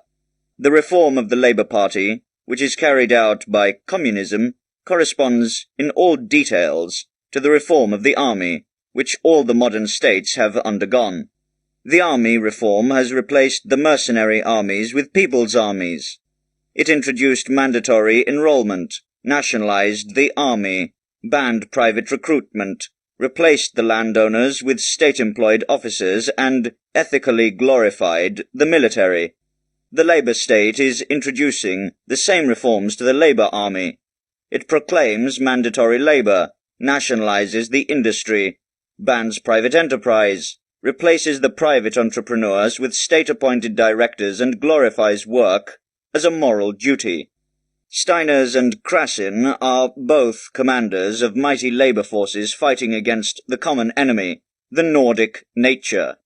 Steiners leads a mercenary army as a modern Wallenstein. Krassin leads a people's army as field marshal of a labour state. While these two leaders consider themselves opponents, they are allies, marching separate, strike as one. Apology of Technology. Chapter 9. Steiners and Krassin. Part 5. Social Capitalism - Liberal Communism. Just as the regeneration of Catholicism was a consequence of the Reformation, so could the rivalry of capitalism and communism fertilize both. If instead of fighting each other through murder, slander, and sabotage, they would limit themselves to showing their higher worth through cultural achievements. No theoretical justification of capitalism promotes this system more than the indisputable fact that the life of American workers, in brackets, some of whom drive to work in their own car, end brackets, is in fact better than that of the Russians, who are equally starving and starving to death. Because prosperity is more important than equality, it is better all prosper and few get rich than that general, equal misery prevails. Only envy and pedantry can resist this judgment. Best, of course, would be universal equal wealth. But that is in the future, not in the present. It can only be brought about by technology, not politics. American capitalism is aware that it can only hold its own through generous social action. It considers itself a trustee of the national wealth, which it uses to promote inventions, cultural and humanitarian purposes. Only a social capitalism that makes such an effort to reconcile with the workforce has a chance of survival. Only a liberal communism that seeks to reconcile with the intelligentsia has a chance of survival. England is trying the first route, Russia the second. Conducting a war against the will of the officers is just as impossible in the long run as it is against the will of the troops. This also applies to the Labour Army. It depends on expert leaders as well as on willing workers. Krassin realized that it is necessary for communism to learn from capitalism. That is why he recently promoted the private initiative, appointing to heads of state-owned enterprises energetic and expert engineers with the broadest authority and profit-sharing, and brought back part of the displaced industrialists. Finally, he supports the weak engine of idealism with egoism, ambition, and coercion, and through this mixed system seeks to increase the work performance of the Russian proletariat. Only these capitalist methods can save communism. Krassin has come to realize that winter and the drought are crueler Russian despots than all the Tsars and Grand Dukes, that the more decisive war of liberation applies to them. That is why today he is focusing on combating hunger, on electricity and the rebuilding of industry and railways, even sacrificing a series of political principles for these technical plans. He knows that his economic success or failure will determine his political, and that it will depend on him whether the Russian Revolution eventually leads to the world's solution or the world's disappointment. By the current state of ethics, the abolition of private property will fail due to the insurmountable psychological resistance. Nevertheless, communism remains a turning point in economic development of the entrepreneurial state to the workers' state, as well as the political evolution from the barren system of plutocratic democracy to a new social aristocracy of intelligent people. Apology of Technology. Chapter 9. Diners and Krassin. Part 6. Corporation and Unions. As long as communism proves too immature to lead the technological liberation battle, Krassin and Steiners will have to come to an understanding. This way of cooperation, instead of working against each other, will be rejected by the fanatical fools of capitalism and communism. Only the best heads of both camps will meet in the realization that it is better to save world culture by peace of understanding than to destroy it by a violent victory. Then the commanders of the mercenaries will become the generals of economy, and the mercenaries soldiers. In tomorrow's, quote, red economy, there cannot be equality between the leaders and the led.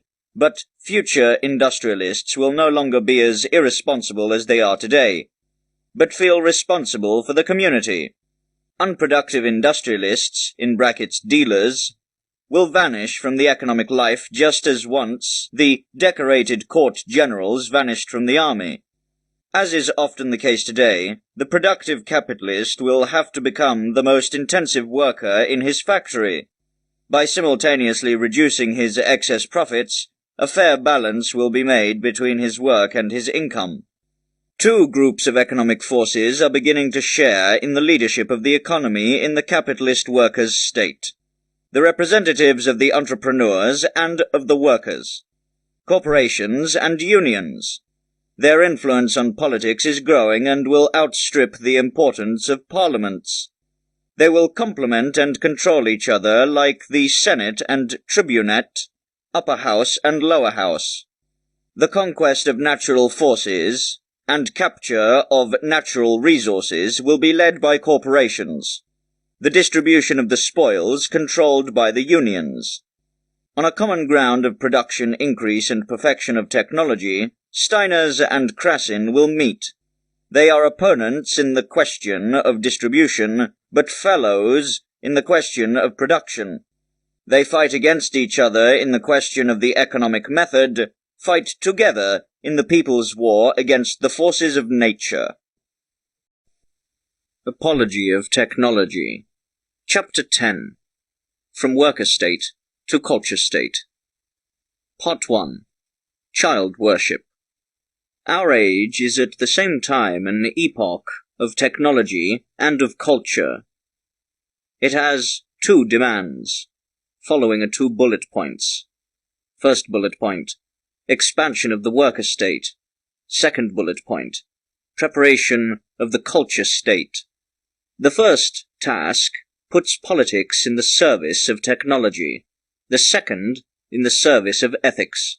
Only the focus on the coming age of culture gives the suffering and struggling humanity of the technological age the strength to continue the battle against the forces of nature to victory.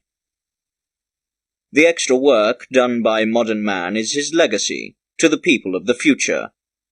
Through this extra work, he accumulates a capital of knowledge, machines, and values whose interest his grandchildren will enjoy.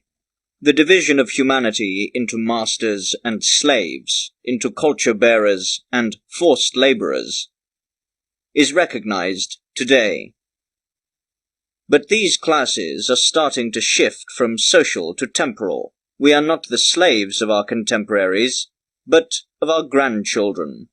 Instead of juxtaposed slave and master classes, our culture is based on a succession of masters and slaves. Today's working world sets the foundation for tomorrow's world of culture. As once cultural pleasure of the lords was built on the overwork by slaves, so the cultural enjoyment of the future will be built on present overwork. The present population is in the service of the coming. We sow so that others may reap. Our time works, researches, and struggles for a future world to emerge in beauty. Thus, worship of children takes the place of the Eastern ancestor worship. It flourishes in the capitalist as well as the communist labor state, in America as in Russia. The world kneels before the child as an idol, as the promise of a better future. It has become a dogma to consider first the child in all charity. In the capitalist West, fathers work themselves to death to leave their children richer opportunities in life. In the communist East, an entire generation is living and dying in misery to ensure a happier and more just future for their descendants. The European age is devoted to the future.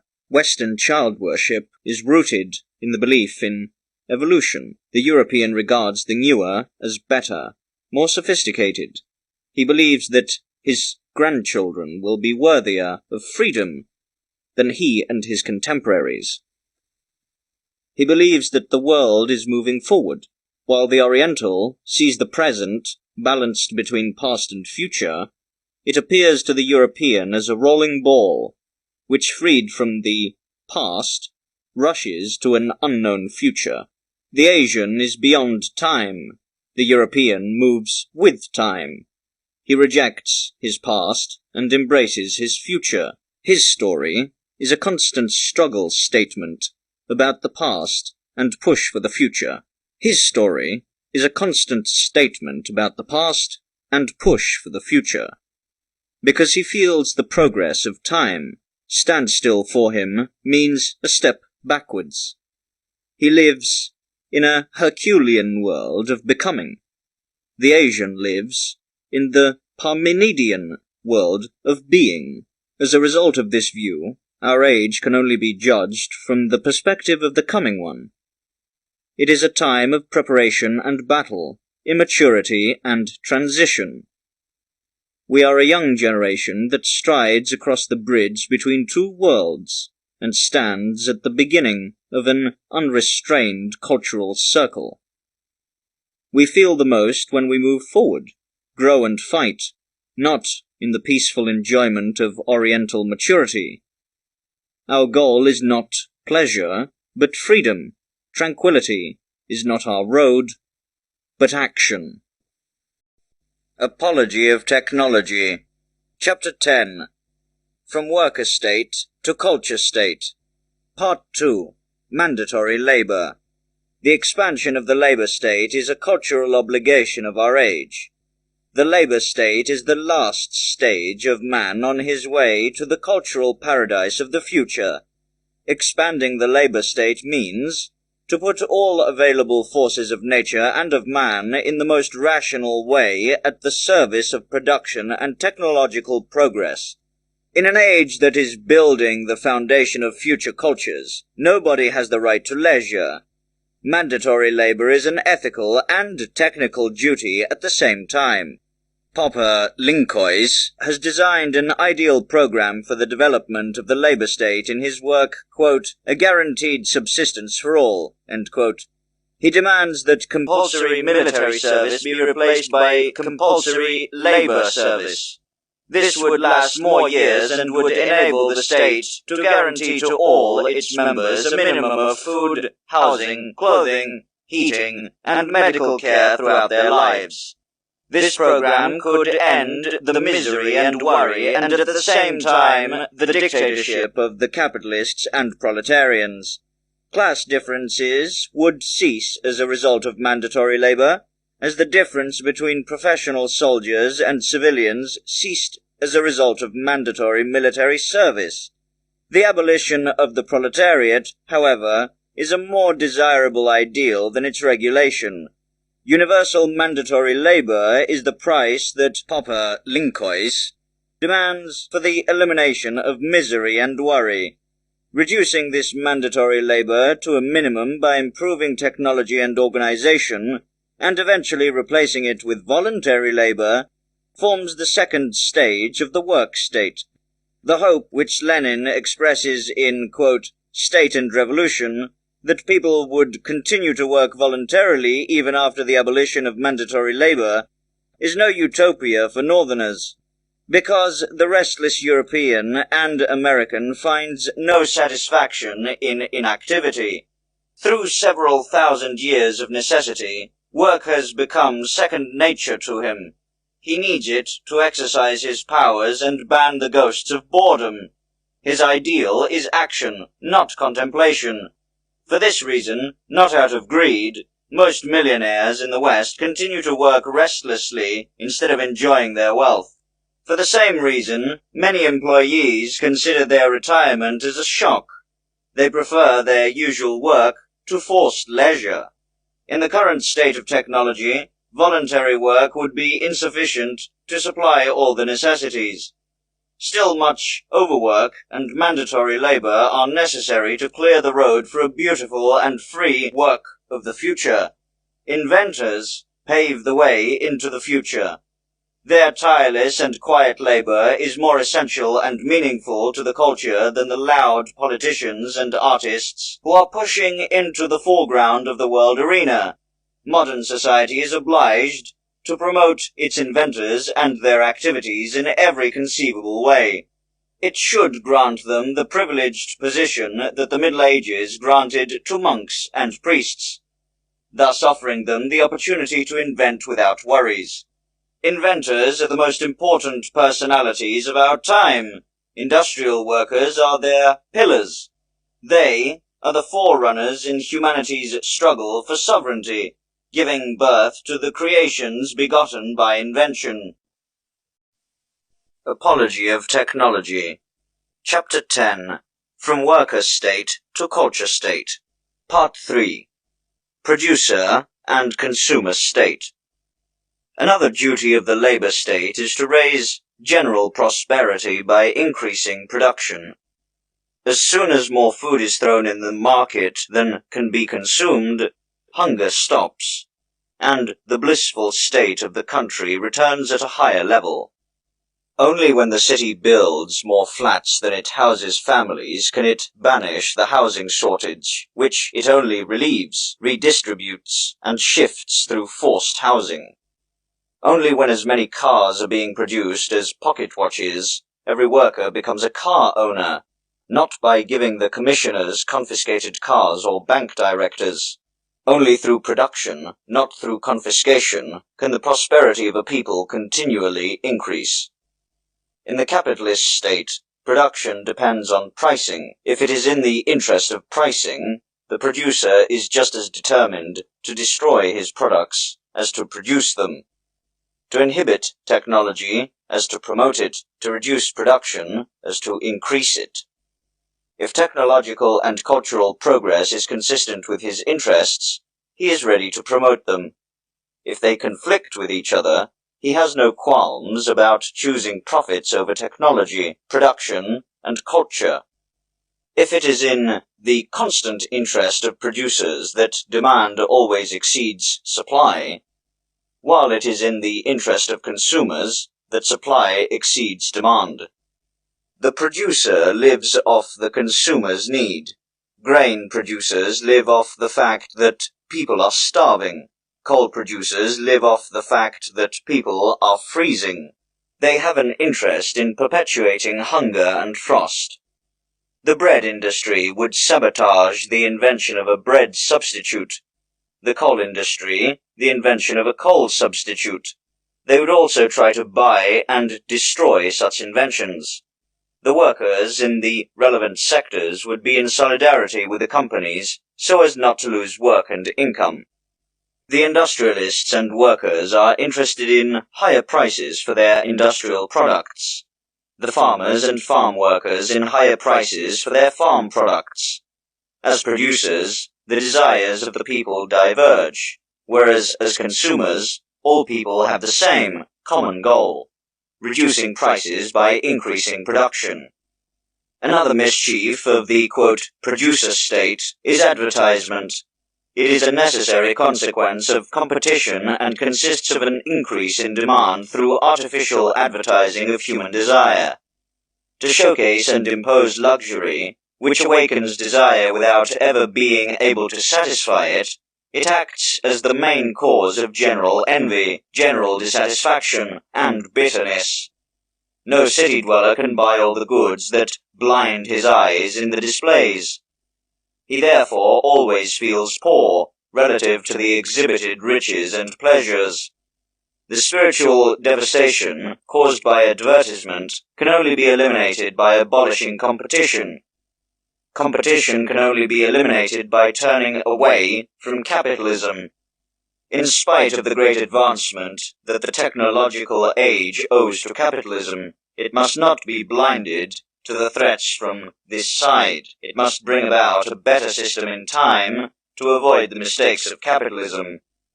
The rival and heir of the capitalist entrepreneur state, the communist, labor state, contains a part of the mistakes of its predecessor, because even in it there is a group of producers. It, too, is a producer state. The culture state of the future, on the other hand, will be a consumer state. Its production will be controlled by the consumer, not, as it is today, the consumer by the producers. Production will not be for profit, but for the sake of the general welfare and culture. Not for the sake of the producers, but the consumers. It is the future mission of the Parliament to represent the common interests of all consumers, whose mouthpieces today are still the representatives and parties. Apology of Technology. Chapter 10. From Worker State to Culture State. Part 4. Revolution and Technology. The overthrow of the economy that is supposed to transform Europe's current production anarchy into a new order must never forget its productive mission and must be on guard not to fall into the destructive methods of Russia. Because of its northern location and overpopulation, Europe is more dependent on organized labor and production. It cannot, even temporarily, live on the aims of its stingy nature.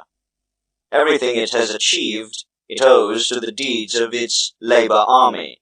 Radical disorganization through war or anarchy would mean the cultural death of Europe, because a temporary standstill of European production would mean that 100 million Europeans would starve to death. Europe, which lacks the resilience of Russia, could not survive such a catastrophe. Ethics demand of the coming overthrow of Europe that it protects and sanctifies human life.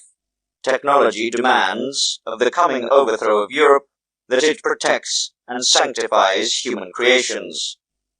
Anyone who willfully kills a human being sins against the Holy Spirit of the community. Anyone who willfully destroys a machine sins against the Holy Spirit of labor. Capitalism was guilty of this double crime in the World War. Communism in the Russian Revolution neither revered human life or human labor. If Europe is teachable, it can learn from the Russian Revolution which methods it should not use, because it has a warning about the importance of technology and the revenge it takes on its detractors. Russia's leaders thought that they could save their country and the world through ethical goals and military means alone, rather than through work and technology. They sacrificed the industry and technology of their country for politics. As they reached for the stars, they lost the ground of production under their feet and fell into the abyss of misery in order to save themselves from this abyss in which Russian peoples are deteriorating. The communist leaders are forced to ask their mortal capitalist enemies for help against the overpowering Russian climate, which once shattered Napoleon's great army, and today threatens Bolshevism with the same fate. If Europe follows the destructive example of the Russian Revolution, it risks, instead of establishing a new, post-capitalism order, sinking back into the primitiveness of pre-capitalist barbarism and being forced to relive the capitalist era. Clear-mindedness may protect it from this tragic fate. Otherwise, it will be like a patient who dies of heart failure from anesthesia while an operation is being performed of him. Because the heartbeat of Europe is technology. Without technology, it cannot live even under the freest constitution. Before the distribution of goods can be improved, the production of goods must be secured. Because what use is equality if everyone starves to death? And what harm is inequality when no one is suffering? The European Revolution would have to multiply its production instead of destroying it, reviving its technology instead of destroying it. Only then would it have the prospect of success and permanent realization of its ethical ideals. The organization and machinery of Europe forms the basis of its future culture. If Europe tries to set up the political roof of this cultural construction before the technological foundations, the construction collapses and buries the frivolous architects, along with the unfortunate residents. Apology of Technology. Chapter 10. From Worker State to Culture State. Part 5. Dangers of Technology. The course of the Russian Revolution has shown where ethical demands lead, if they are blind to technological needs. The course of the World War has shown where technological advances lead, when they are blind to ethical needs. Technology without ethics must lead to catastrophes, just as ethics without technology. If Europe makes no progress in ethical terms, it has to stumble from one world war to another. These will be the more terrible the higher technology develops. Europe's collapse is inevitable if its ethical progress does not keep pace with its technological. Nevertheless, it would be equally ridiculous and cowardly to fight and condemn technology as such, because of the possibility of technological and cultural disasters, as it would be to avoid and blame the railroad because of possibilities of railroad accidents. While Europe is expanding the labor state, it must never forget to prepare the culture state.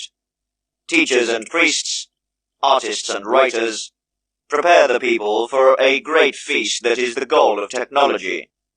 Their importance is as great as that of engineers, chemists, and doctors. Those shape the body of the coming culture. Those shape the soul. Because technology is the body, ethics the soul of culture. Here lies their contrast and their relationship. Ethics teaches people the right use of the power and freedom that technology gives them. Abuse of power and freedom is more fatal to humans than powerlessness and unfreedom. Human malady could make the worse in the future era of leisure than in the present era of forced labor. It depends on ethics whether technology will lead people to hell or heaven. The machine is wearing the head of Janus, if handled responsibly. It becomes the slave girl of future man and will provide him with power, freedom, leisure, and culture. Handled irresponsibly, the machine will enslave man and rob him of his remaining power and culture. If it is not possible to turn the machine into an organ of man, then man will sink to being a component of the machine. Technology without ethics is, quote, practical materialism. It leads to the downfall of man's humanity and to his transformation into a machine. It misleads man to become an alien and give his soul to things. But all technological progress becomes harmful and worthless when man, while conquering the world, loses his soul. It would be better if he had remained animal. Just as armies and wars were once necessary for the preservation of freedom and culture among nations, labor and technology are necessary in poor and overpopulated parts of the world for the preservation of life and culture. But the army must defend political goals, technology, ethics. A technology that emancipates itself from ethics and considers itself to be an end in itself is just as catastrophic for culture as it is for an army that emancipates itself from politics and considers itself an end in itself. A leaderless industrialism will tear down culture as much as a leaderless militarism destroys the state. As the body is an organ of the soul, technology must submit to ethical leadership. It must be careful not to fall into the error which art has committed in proclaiming, quote, art for art's sake, end quote. Neither art nor technology, nor science, nor politics are ends in themselves. They are ways to lead to humanity, a strong, complete human. Apology of Technology. Chapter 10. From Worker State to Culture State. Part 6. Romanticism of the Future. In times of hardship, nostalgia grows, and with it, romanticism. Even our time has given birth to romanticism. Everywhere there is longing for foreign, more beautiful worlds, which are supposed to help us overcome the grey of our workday. The nurseries of modern romanticism, cinema, theatres, and novels, are the windows from which the forced labourers of the European penitentiary can look out into freedom. Modern romanticism has 4 main forms. The romance of the past that takes us back to the more colourful and freer ages of our history. The romance of distance that opens up the Great East and the Wild West.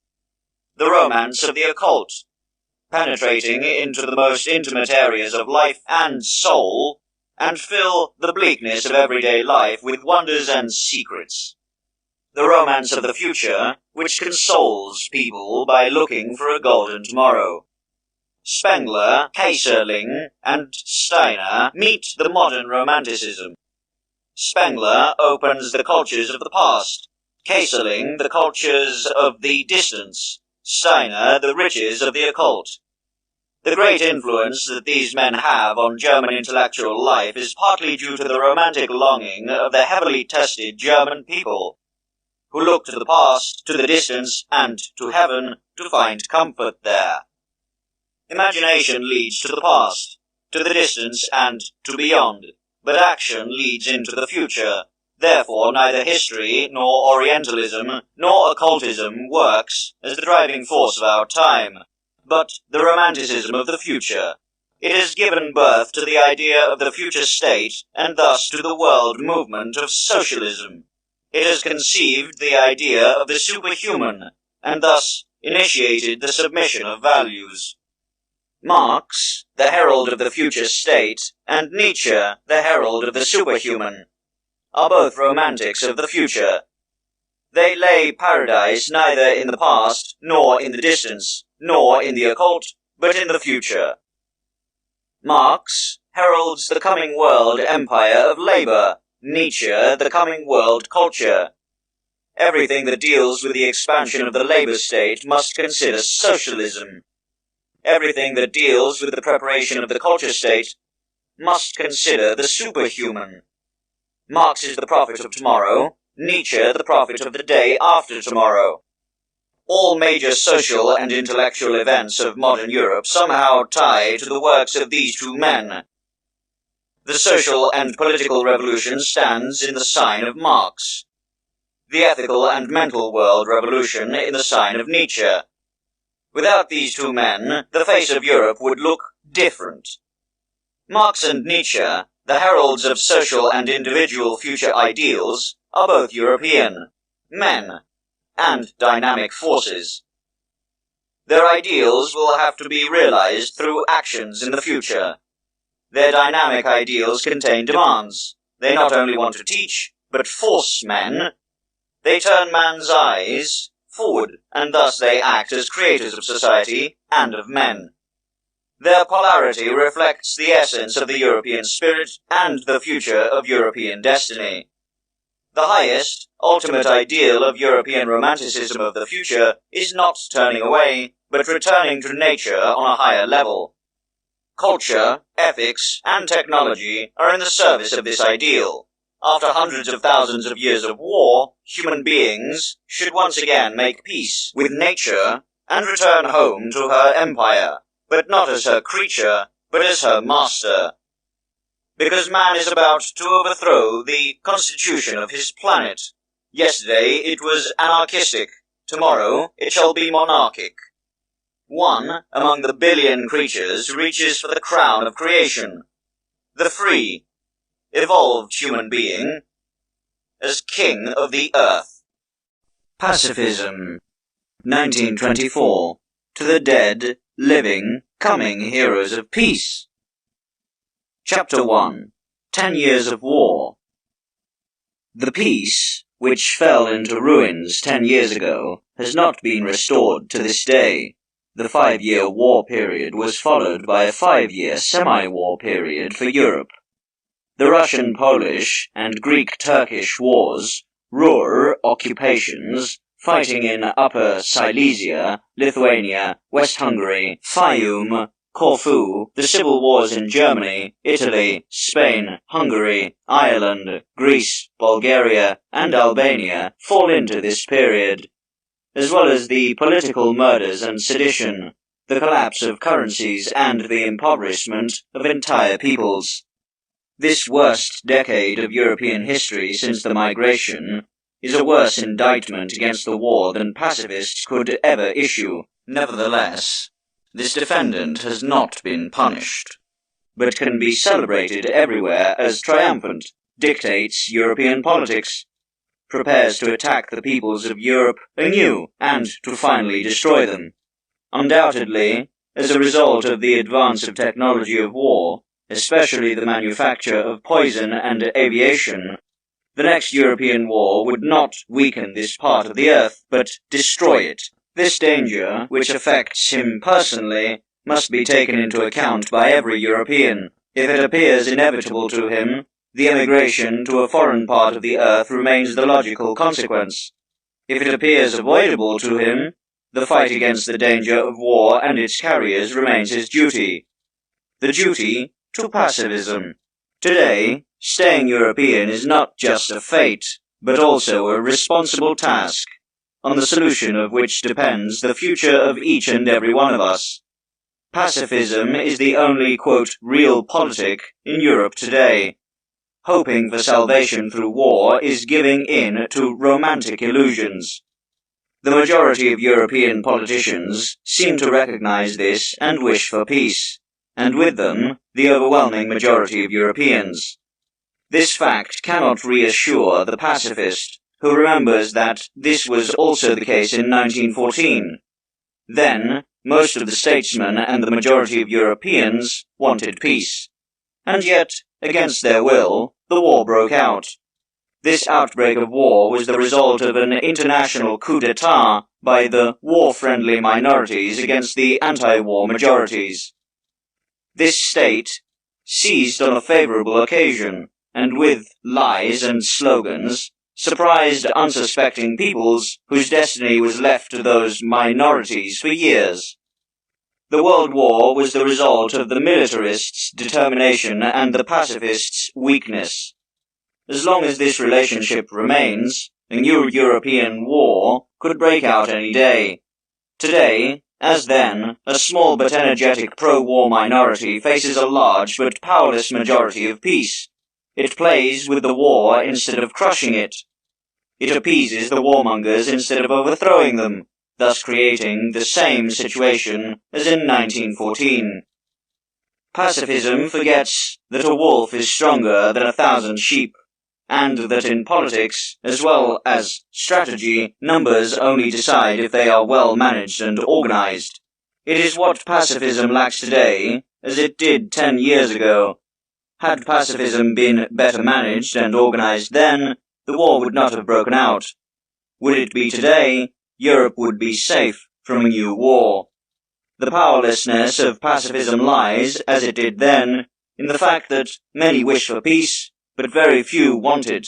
Many fear war, but only few fight it. Pacifism. Chapter 2. Criticism of pacifism. Passive war guilt affects European pacifism. Bad leadership, weakness, and lack of character encouraged the warmongers to start the war. The followers of the idea of peace, who in 1914 did not advocate for their ideal in time, and not strongly enough, are partly responsible for the outbreak of war.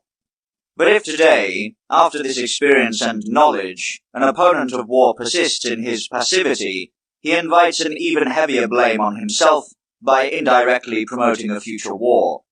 A rich pacifist who does not finance peace today is half warmonger. A pacifist-minded journalist who today does not propagate peace is also a half warmonger. A voter who, for domestic policy reasons, chooses a candidate whose commitment to peace he does not believe, signs a half death sentence for himself and his children.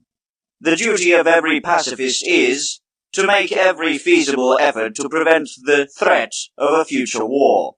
If he does not follow this direction, he is either not a pacifist or oblivious to his duties. Pacifism learned nothing from the war. It is essentially the same today as in 1914. If it does not recognize its mistakes and does not change, militarism will continue to walk all over it in the future. The main mistakes of European pacifism are: pacifism is non-political. Among its leaders are too many admirers and too few politicians. Therefore, pacifism is often based on illusions, does not count facts, human weakness, unreasonableness, and malice. It draws wrong conclusions from wrong assumptions. Pacifism is boundless. It does not know how to limit its goals. It achieves nothing because it wants everything at the same time. Pacifism is far-sighted. It is reasonable about the target, but unreasonable about the means. It directs its will towards the future and leaves the present to the intrigues of the militarists. Pacifism is haphazard. It wants to prevent war without replacing it. Its negative goal lacks the positive program of an active world policy. Pacifism is splintered. It has sects, but no church. Its groups work in isolation, without uniform leadership and organization. Pacifism tends to be an appendage rather than a centerpiece of political programs. Their focus is on domestic politics, while their pacifism is more a tactic than a principle. Pacifism is inconsequential. It usually agrees to resign without criticism to a higher ideal, in brackets, that is to say, a clever catchphrase, end brackets, as it did in 1914 and would be willing to do so in the future. The biggest evil of pacifism is the pacifists. This does not change the fact that among them are the best and most important men of our time. These are excluded from the following criticism. Most pacifists are fanatics who despise politics and its means instead of pursue them. Therefore, much to the detriment of their purpose, they are not taken seriously, politically. Many pacifists believe that they can change the world by preaching rather than action. They compromise political pacifism by asserting it with religious and metaphysical speculations. Usually, the fear of war is the mother of pacifism. If this fear extends to the rest of the pacifists' lives, it prevents them from exposing themselves to the idea of peace. Bravery and sacrifice are less common in pacifists than in militarists. Many recognize the danger of war, but few make personal or material sacrifices to avert them. Instead of fighters, they are quarrelsome pacifists, who leave others to the battle in whose fruits they partake. Many pacifists have gentle natures and not only shy away from war, but also from the battle against war. Their heart is pure, but their will is weak, and therefore their fighting value illusory. Most pacifists are weak-minded, like most people, unable to resist mass suggestion at the decisive moment. They are pacifists during peace, militarists during the war. Only a solid organization, led by strong will, can force them into the service of peace. Pacifism. Chapter 3. Religious and Political Pacifism. Religious pacifism fights war because it is not moral. Political pacifism because it is not profitable. Religious pacifism sees crime in a war. Political pacifism sees stupidity. Religious pacifism seeks to abolish war by changing people. Political pacifism by changing situations. Both forms of pacifism are good and justified. Separately, they serve human peace and progress. Merged, they harm one another more than they benefit each other. However, they should consciously support each other. So, it goes without saying that the political pacifist should also use ethical arguments to strengthen the advertising power of propaganda, and a religious pacifist should support pacifist politics instead of militaristic if he has a choice.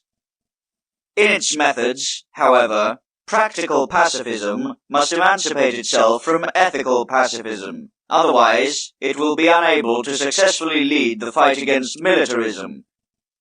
In politics, the Machiavellian methods of militarism have proved more effective than the Tolstoyan methods of pacifism, which consequently had to surrender in 1914 and 1919. If pacifism wants to win in the future, it must learn from its opponents and pursue its goals with Machiavellian means. He has to learn from robbers how to deal with robbers, because whoever throws his weapon away in the name of non-violence while being robbed helps only the robbers. Only violence, only the wrong. Therefore, the political pacifist must acknowledge the fact that in daily politics non-violence is not equal to violence, that only he can renounce violence who, as once Christianity, can wait for centuries. But Europe cannot. If peace does not prevail here, in 300 years only Chinese archaeologists will disturb its rest in the cemetery. So, it is not enough for European peace to win. If it does not win soon, its victory is illusory. Anyone who wants to play a game successfully must submit to the rules of the game. The rules of politics are cunning and violence. If pacifism wants to intervene in politics, it must use these means to combat militarism. Only after its victory could it change the rules of the game and put law in place of power. But as long as in politics power is above law, pacifism must lean on power. If he leaves power to the friends of war, while it only relies on his own rights as a matter of principle, it only advances the future wars. A politician who does not want to use violence is like a surgeon who does not want to cut. Here and there, it is important to find the right measure between too much and too little. Otherwise, the patient dies instead of recovering. Politics is the science of conquest and the right use of power. The inner peace of all countries is upheld by law and violence. Law without violence would immediately lead to chaos and anarchy. That is, to the worst form of violence. The same fate is threatening international peace, if its rights are not supported by an international organization of power. Pacifism as a political program must therefore never reject violence. It must use it against the war, not for it. The mistrust of the peace-loving masses in the political leadership of the pacifists, which seems to be paradoxical, is explained by the fact that most pacifists do not know the ABCs of politics. Because just as we prefer to entrust our representation to a skilled lawyer rather than a clumsy one, even if he is kind, so too nations prefer to put their fate into clever hands rather than in benevolent hands. Pacifists will only conquer the political trust of the masses if, in the words of the Bible, they are not only gentle as doves, but also clever as snakes. If they are not only nobler, but also more skilled in the means than their militaristic rivals. Pacifism. Chapter 4. Reform of Pacifism. The new era demands a new pacifism. Statesmen should be its leaders instead of dreamers. Fighters should fill its ranks instead of complainers. Only an intelligent pacifism can convince the masses. Only a heroic pacifism can sway them.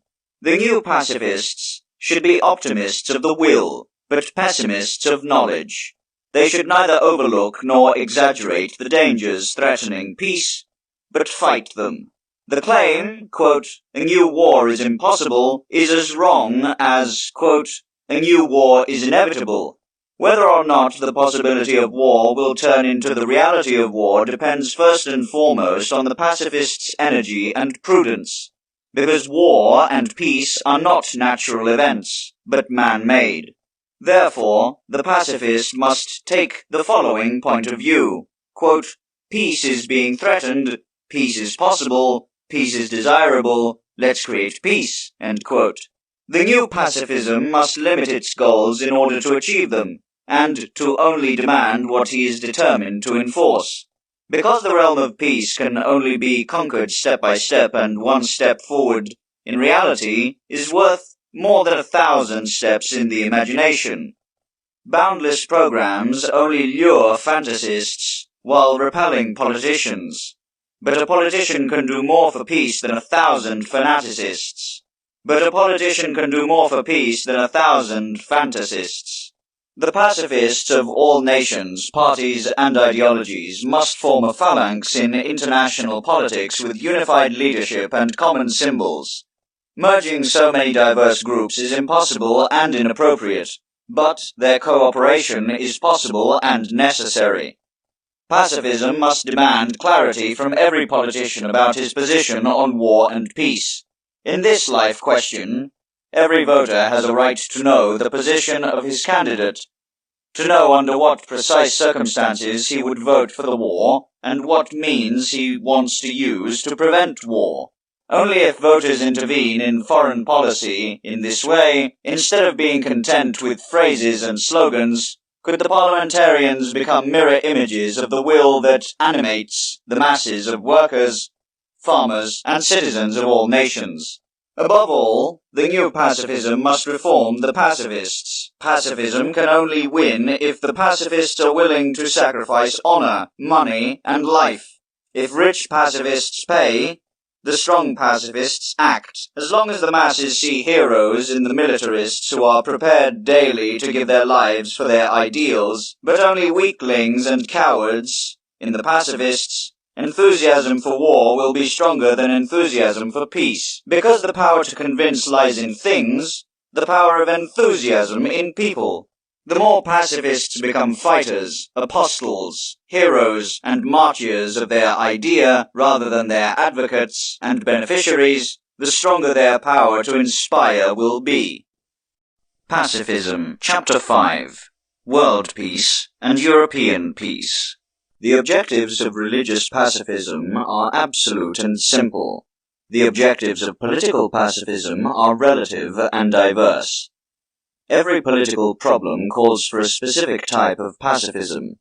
There are three main types of war: offensive war, defensive war, and war of liberation. All pacifists are opponents of the war of conquest, mutual commitment of states to a common defense against peace breakers. In the future, such an organization, which the League of Nations is planning through the Guarantee Pact, will protect nations from wars of conquest and, at the same time, spare them individual defensive actions. The problem of the Liberation War is much more difficult, because its form is that of an offensive war, but its soul is that of a defensive war against a conquest. Pacifism, which makes wars of liberation impossible, sides with the party of the oppressors. On the other hand, an international legitimization of the Liberation War would be a promise of wars of conquest. Because the liberation of oppressed peoples and classes is the most popular excuse for all wars of conquest, and because everywhere there exist nations, races and classes who feel oppressed or really are oppressed, today a pacifism that permits a war of liberation would be practically illusory. Two theories are facing each other here.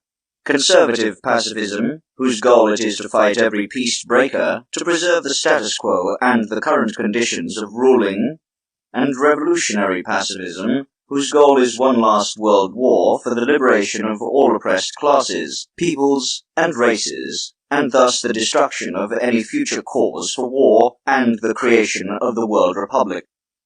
Conservative pacifism is centered in the Geneva League of Nations, revolutionary pacifism in the Moscow Treaty.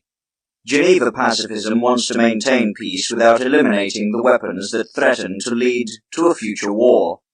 Moscow pacifism wants to accelerate the international explosion in order to secure peace for the future.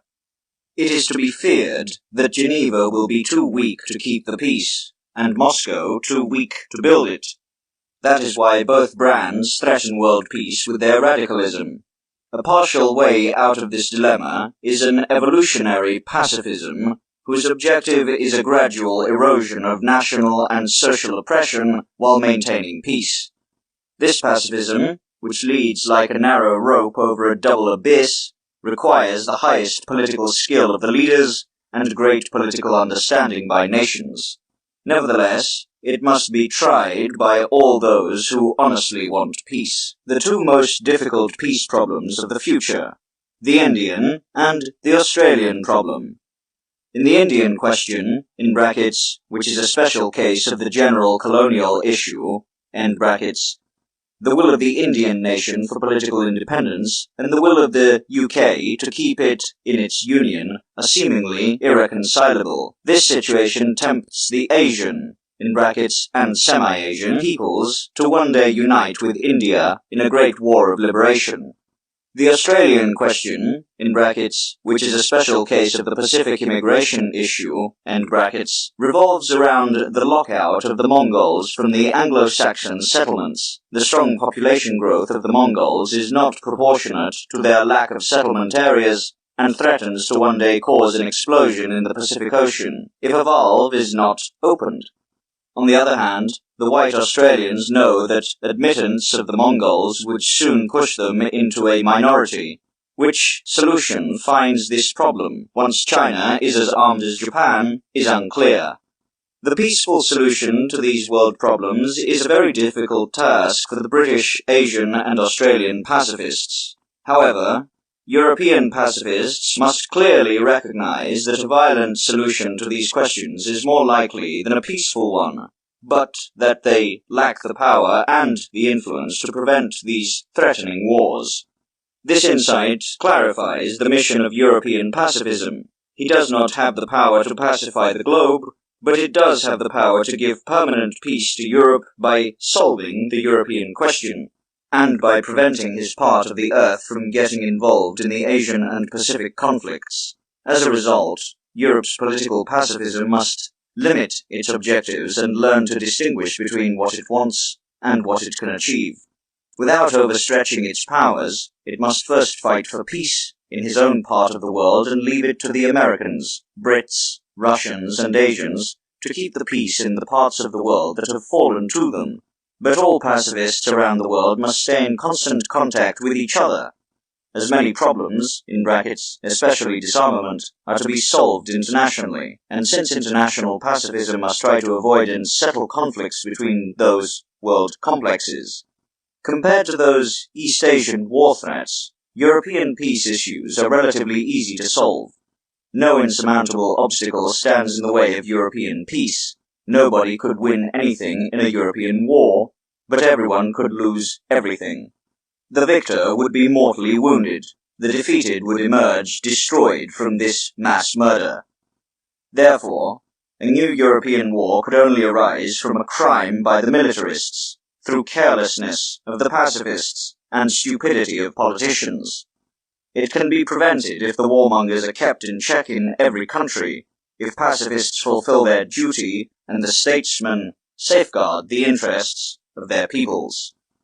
The securing of peace in Europe, which has become the Balkan of the world, represents a significant step forward towards world peace.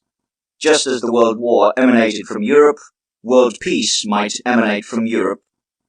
There is no way of thinking about world peace unless European peace is anchored in a stable system. Pacifism. Chapter 6. Realpolitik Peace Program.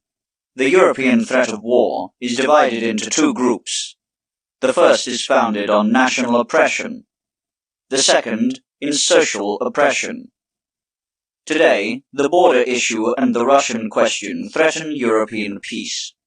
The essence of the border issue is that most European states and peoples are dissatisfied with their current borders, because they do not meet the national, economic, or strategic demands of the nationalists.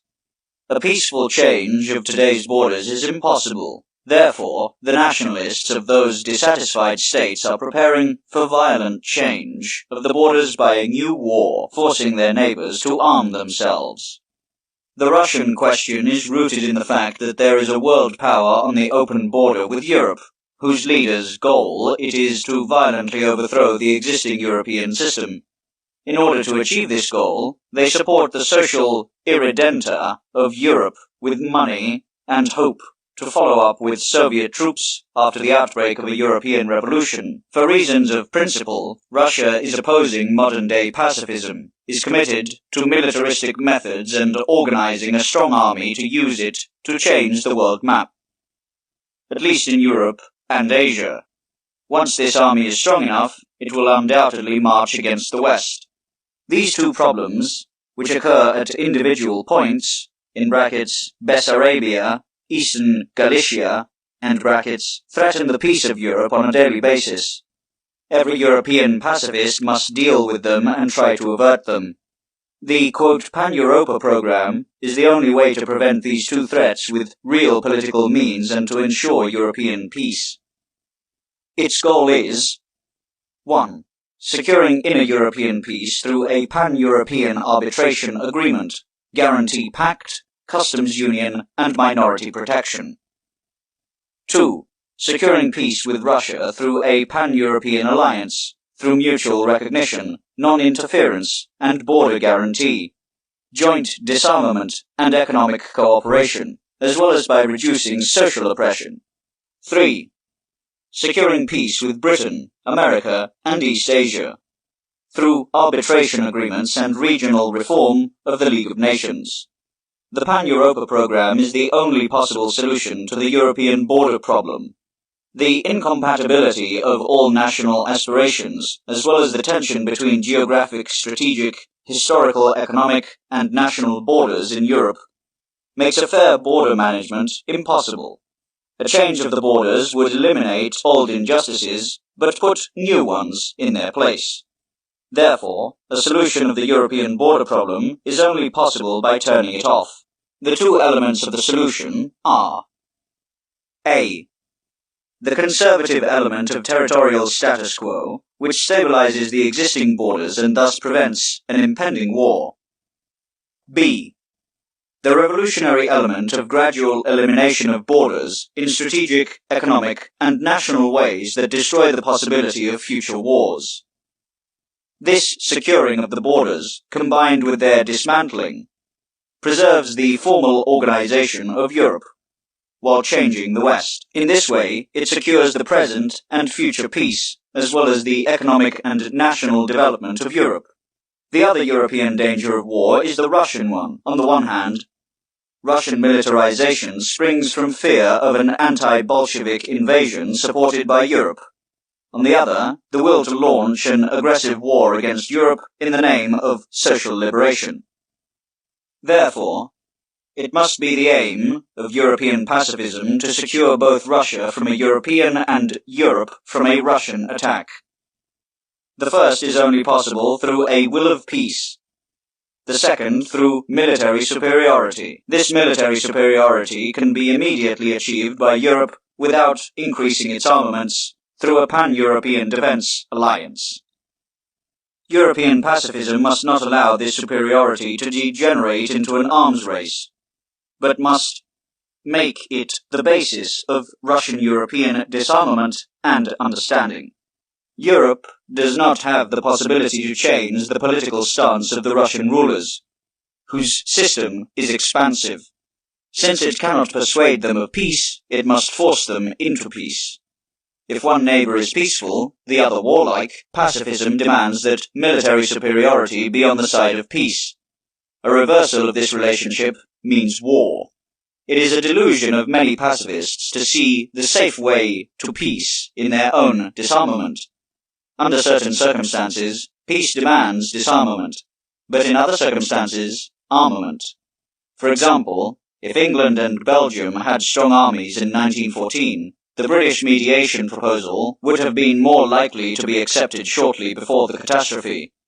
If, for example, a pacifist nation refuses to join the war while their neighbors lurk on the opportunity to invade it, it does not promote peace, but war. Every peace problem demands an individual action. Therefore, Europe cannot apply the same methods for peace with England and Russia. Peace with England, whose policy is stable and pacifist, can be based on treaties. Peace with Russia, which is in a revolution and does not deny its war plans against the European system, needs military security. It would be equally unpolitical and unpacifistic to rely on agreements with the Soviets as towards England on the fleet. On the other hand, European pacifism must always be prepared to face a pacifist Russia, which has disarmed and honestly renounced its plans for invasion the same way as a pacifist England. But European pacifists must never forget that Russia is arming itself in the name of social liberation, and that millions of Europeans would regard a Russian invasion as a war of liberation. This war becomes all the more threatening the more this conviction spreads throughout the masses of Europe. Just as the national threats of war can only be averted by breaking down national oppression, this social danger of war can only be averted by breaking down social oppression. The social irredenta of Europe will only drop out of the Moscow Treaty if it is provided with practical proof that the situation and future of workers in the democratic countries is better than in the Soviet. If communism can prove the opposite, no foreign policy can save Europe from the revolution and the union with Soviet Russia. This shows the close connection between domestic and foreign policy, freedom and peace. As any oppression, whether it is national or social, carries with it the seeds of war. The fight against oppression forms an integral part of the fight for peace. Every oppression forces the oppressors to maintain military power, and the oppressed and their allies to warmongering. Conversely, a war and armament policy provide state rulers with the strongest instrument for domestic oppression, the army.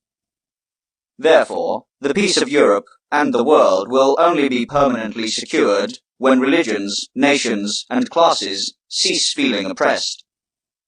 That is why peaceful foreign policy goes hand in hand with liberal domestic policy, but foreign war policy with oppression inside. Pacifism. Chapter 7. Promoting the idea of peace.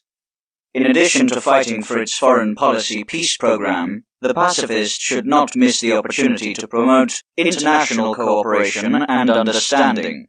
This determines the attitude of pacifism to the League of Nations. Today's League of Nations is very imperfect as a peace institution.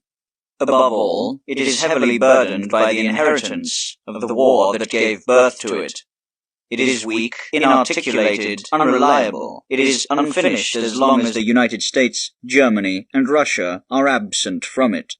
Nevertheless, the Geneva League of Nations is the first draft of an international world organization that is to replace the current anarchy of the nations. It has this immense advantage over all better institutions, which are only projects. Therefore, every pacifist must support the weak, frail, embryonic League of Nations. He should criticize it, but not fight it. Work on its transformation, but not on its destruction. Every pacifist should help eliminate the stupid hatred between nations, which harms everyone and does no good. He can do this best by spreading the truth and combating malicious and uneducated hate speech.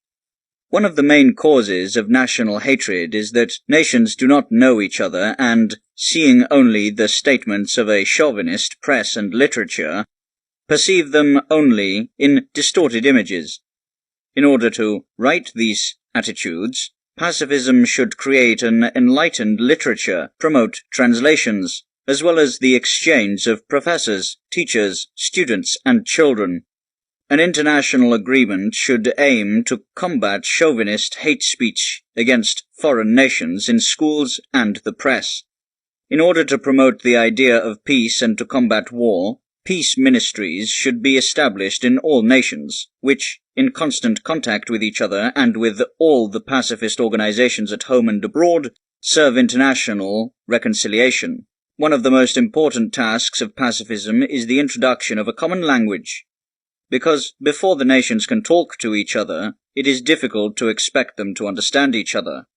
An international common language would have the purpose that every person speaks their native language at home while using the common language in dealing with foreign nationals.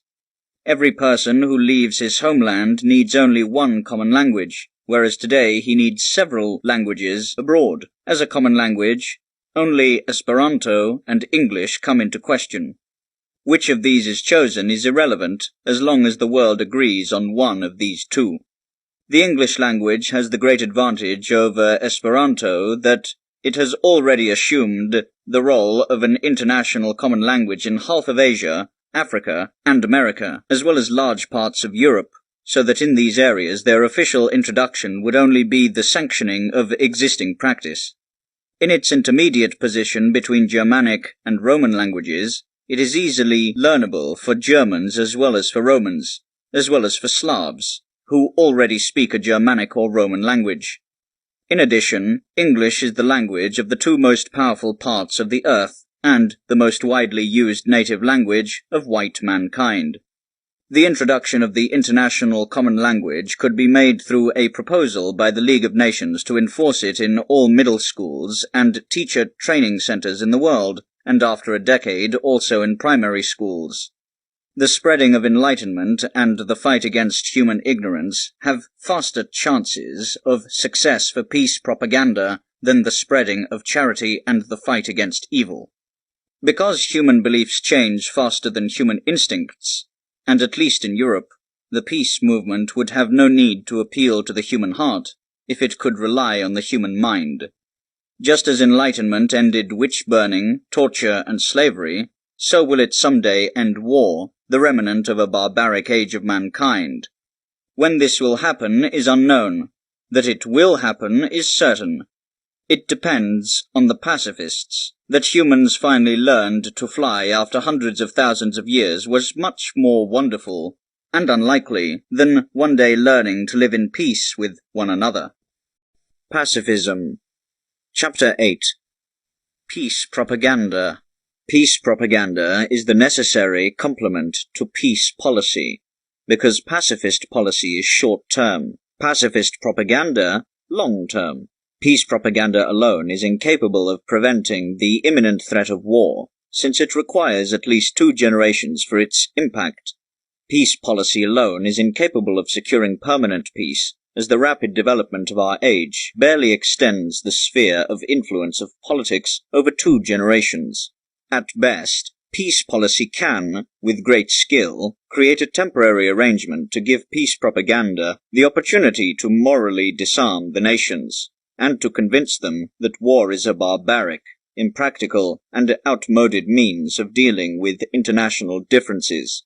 For, as long as this knowledge has not prevailed internationally, and as long as there are nations who regard war as the most appropriate means of accomplishing their political goals, peace cannot be based on disarmament, but only on the military superiority of the pacifists. Complete disarmament is only possible after the victory of the peace idea. The abolition of the police would be possible after the extinction of criminality. Otherwise, the abolition of the police leads to a dictatorship of crime. The abolition of the army to a dictatorship of war. Pacifist propaganda is directed against war instincts, war interests, and ideals of war. The fight against war instincts must be led by their weakening and by distraction, as well as by strengthening or opposing instincts.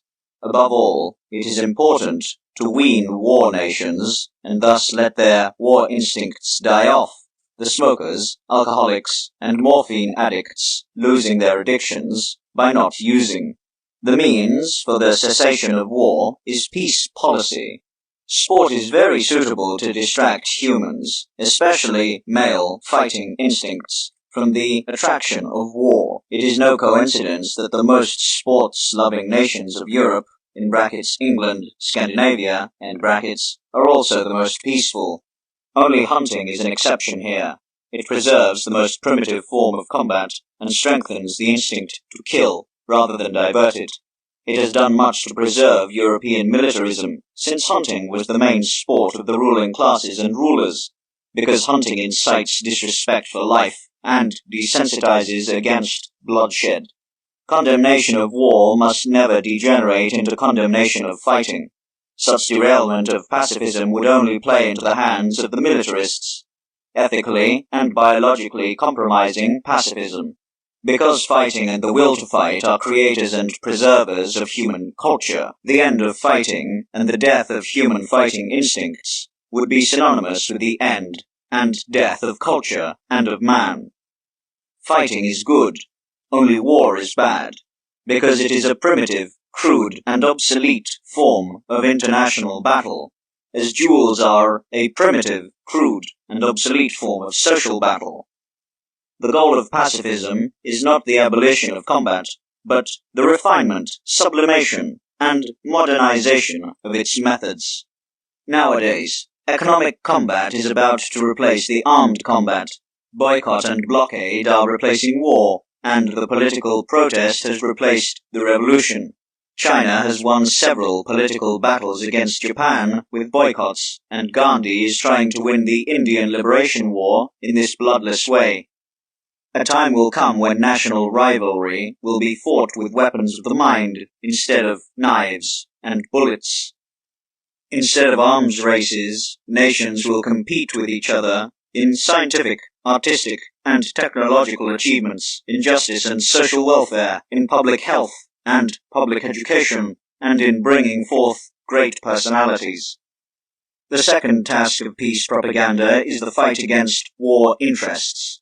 This propaganda is to show nations and individuals the low chances of profit and the tremendous risk of losses, with the result of war becoming a bad, risky, and unprofitable business. As far as nations are concerned, Norman Angell already proved this before the war, and the World War has confirmed his thesis brilliantly. Whether, from a national point of view, a victorious liberation war in India or a conquest of Australia by the Mongols would outweigh the victims may remain unexplained here. But it is certain that in a new European war, the winner would emerge severely damaged politically, economically, and nationally, while the defeated nation would be destroyed forever. The potential profit is in no way relative to the losses. Interested in war are only ambitious politicians and military who hope for glory on the one hand, and greedy war suppliers who hope for business on the other. These groups are very small, but very powerful. The first group can be cooled by a determined pacifism in democratic states. Politicians who place their ambitions above the well-being of their nation shall be treated like criminals. It is often said about officers that their war ambitions are their professional duty. In pacifist nations, this would be a flaw, because there, the army is not a means of conquest, but as a necessary weapon against foreign will of war. It would therefore be necessary for the officers to be educated as pacifists, but heroic pacifists who are always prepared to sacrifice their lives to the maintenance of peace, and who see themselves as crusaders in the fight against war. Pacifism. Chapter 9. New Heroism. The renewal of the hero ideal through pacifism shatters the main weapon of militarist propaganda, for nothing gives militarism greater power than a monopoly on heroism. Pacifism would commit suicide by fighting the heroic ideal. He would lose all his valuable followers, for the reverence for heroism is the measure of human nobleness. The knowledge that the heroism of Christ is a higher form of evolution than the heroism of Achilles must penetrate, and that the physical heroes of the past are only the precursors of the moral hero of the future. No honest pacifist would try to kill the heroism of men who have put their lives on the line for their ideals beyond mandatory military service, who have voluntarily set aside their family's happiness, their comfort, safety, and health to fulfill their duty. Their heroism is not affected by the question of whether it originated from correct or false assumptions. Nothing would be meaner than the mockery of this type of heroism. The opposite of those heroes are the demagogues who promote war in assemblies, editorial offices, and parliaments, and then, far from the front, make use of such heroism. The attempt by some militarists to monopolize heroism for the war party is just as dishonest as the attempt by some nationalists to monopolize the national spirit. Because whoever wants to preserve his people from the greatest catastrophe in world history is at least as patriotic as the one who hopes for new power through a victorious war. The former is building on error, the latter on truth. Today, there are some European countries where it is more life-threatening to fight for peace than for war. In these countries, pacifists prove a greater heroic courage than warmongers. The most serious and unjust insult to a nation is when a rank, such as the rank of officer, monopolizes the heroic character, because there is heroism in every profession, quiet and great heroism, without fame, without romance, and without a glittering facade, the heroism of work and mind, the heroism of motherhood, the heroism of conviction. And whoever studies the biographies of great artists, thinkers, researchers, inventors, and physicians will understand that there is heroism other than that of warriors and adventurers. Everyone is a hero who sacrifices his own interest for his ideal. The greater the sacrifice, the greater the heroism. He who is not afraid is not heroic, but unimaginative. Only he acts heroically who overcomes his fear for the sake of his ideal. The greater the fear, the greater his overcoming and heroism. Europe has freed itself from the rule of feudalism, but not from the rule of feudal values. As a result, the heroic ideal has become just as untimely and rotten as the concept of honor. Only a renewal can save it. The honor of a human being and of a nation should be determined independent from foreign action, and be determined solely by their own actions. The principle must prevail that the honor of a nation can never be violated by its flag being lowered by drunks somewhere, but only by the fact that its judges are partisan, their officials can be bribed, and their statesmen don't keep their word, that it banishes or murders its best sons, provokes weaker neighbors, oppresses minorities, neglects its obligations, and breaks its agreements. Through this new code of honor, all the quarrels that divide nations and drive them to wars will naturally cease, for every nation will then consider it their honor to do something for others, not to honor them, but to preserve or restore their own national honor. Satisfaction of this code can then easily be determined by arbitration. Pacifism must educate present and future educations in the heroism of conviction. Lies and cowardice were to blame for the outbreak of the war. They nourished and sustained it, and finally put their stamp on peace as well. That is why the fight against lies is also a fight against war. Heroism of peace becomes heroism of the mind, of conviction, self-control. Only then can it triumph over the heroism of the militarists. This heroism of peace is more difficult and rarer than that of war. It is harder to direct one's passions than one's team, harder to discipline one's own character than an army of recruits, and many, who could easily run a bayonet into the body of a foe, do not find the courage to admit their convictions to a friend. This moral cowardice is the soil for all demagogy, including the militaristic. Out of fear of appearing cowardly, millions today deny their inner pacifism, preferring to be cowardly rather than appear cowardly. The victory of the peace idea is intimately related to the triumph of moral heroism, which is willing to sacrifice everything but its conviction, and to keep itself pure against all attempts of persuasion, extortion, and bribery in an impure time. Such peace heroes should be organized into a voluntary peace army in all European nations. This army of peace should be recruited from heroes who reject war as a barbaric and nonsensical means of politics and as an enemy of humanity, and who are always prepared to sacrifice for their pacifist beliefs.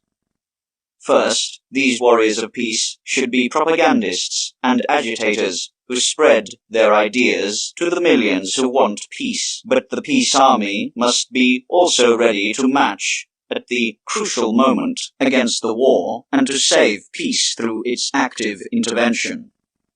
At the forefront of this army should be men who combine a statesman-like insight with unbending and unwavering will for peace. Only if such leaders are at the head of such fighters, Europe can hope to never be overrun and pounded by war again. This has been Practical Idealism, Kalergi's plans to destroy Europe, in his own words. We hope you enjoy in contemplative discernment this work, to be in equal measure informative as it is concerning. Thank you for listening. Audible hopes you have enjoyed this program.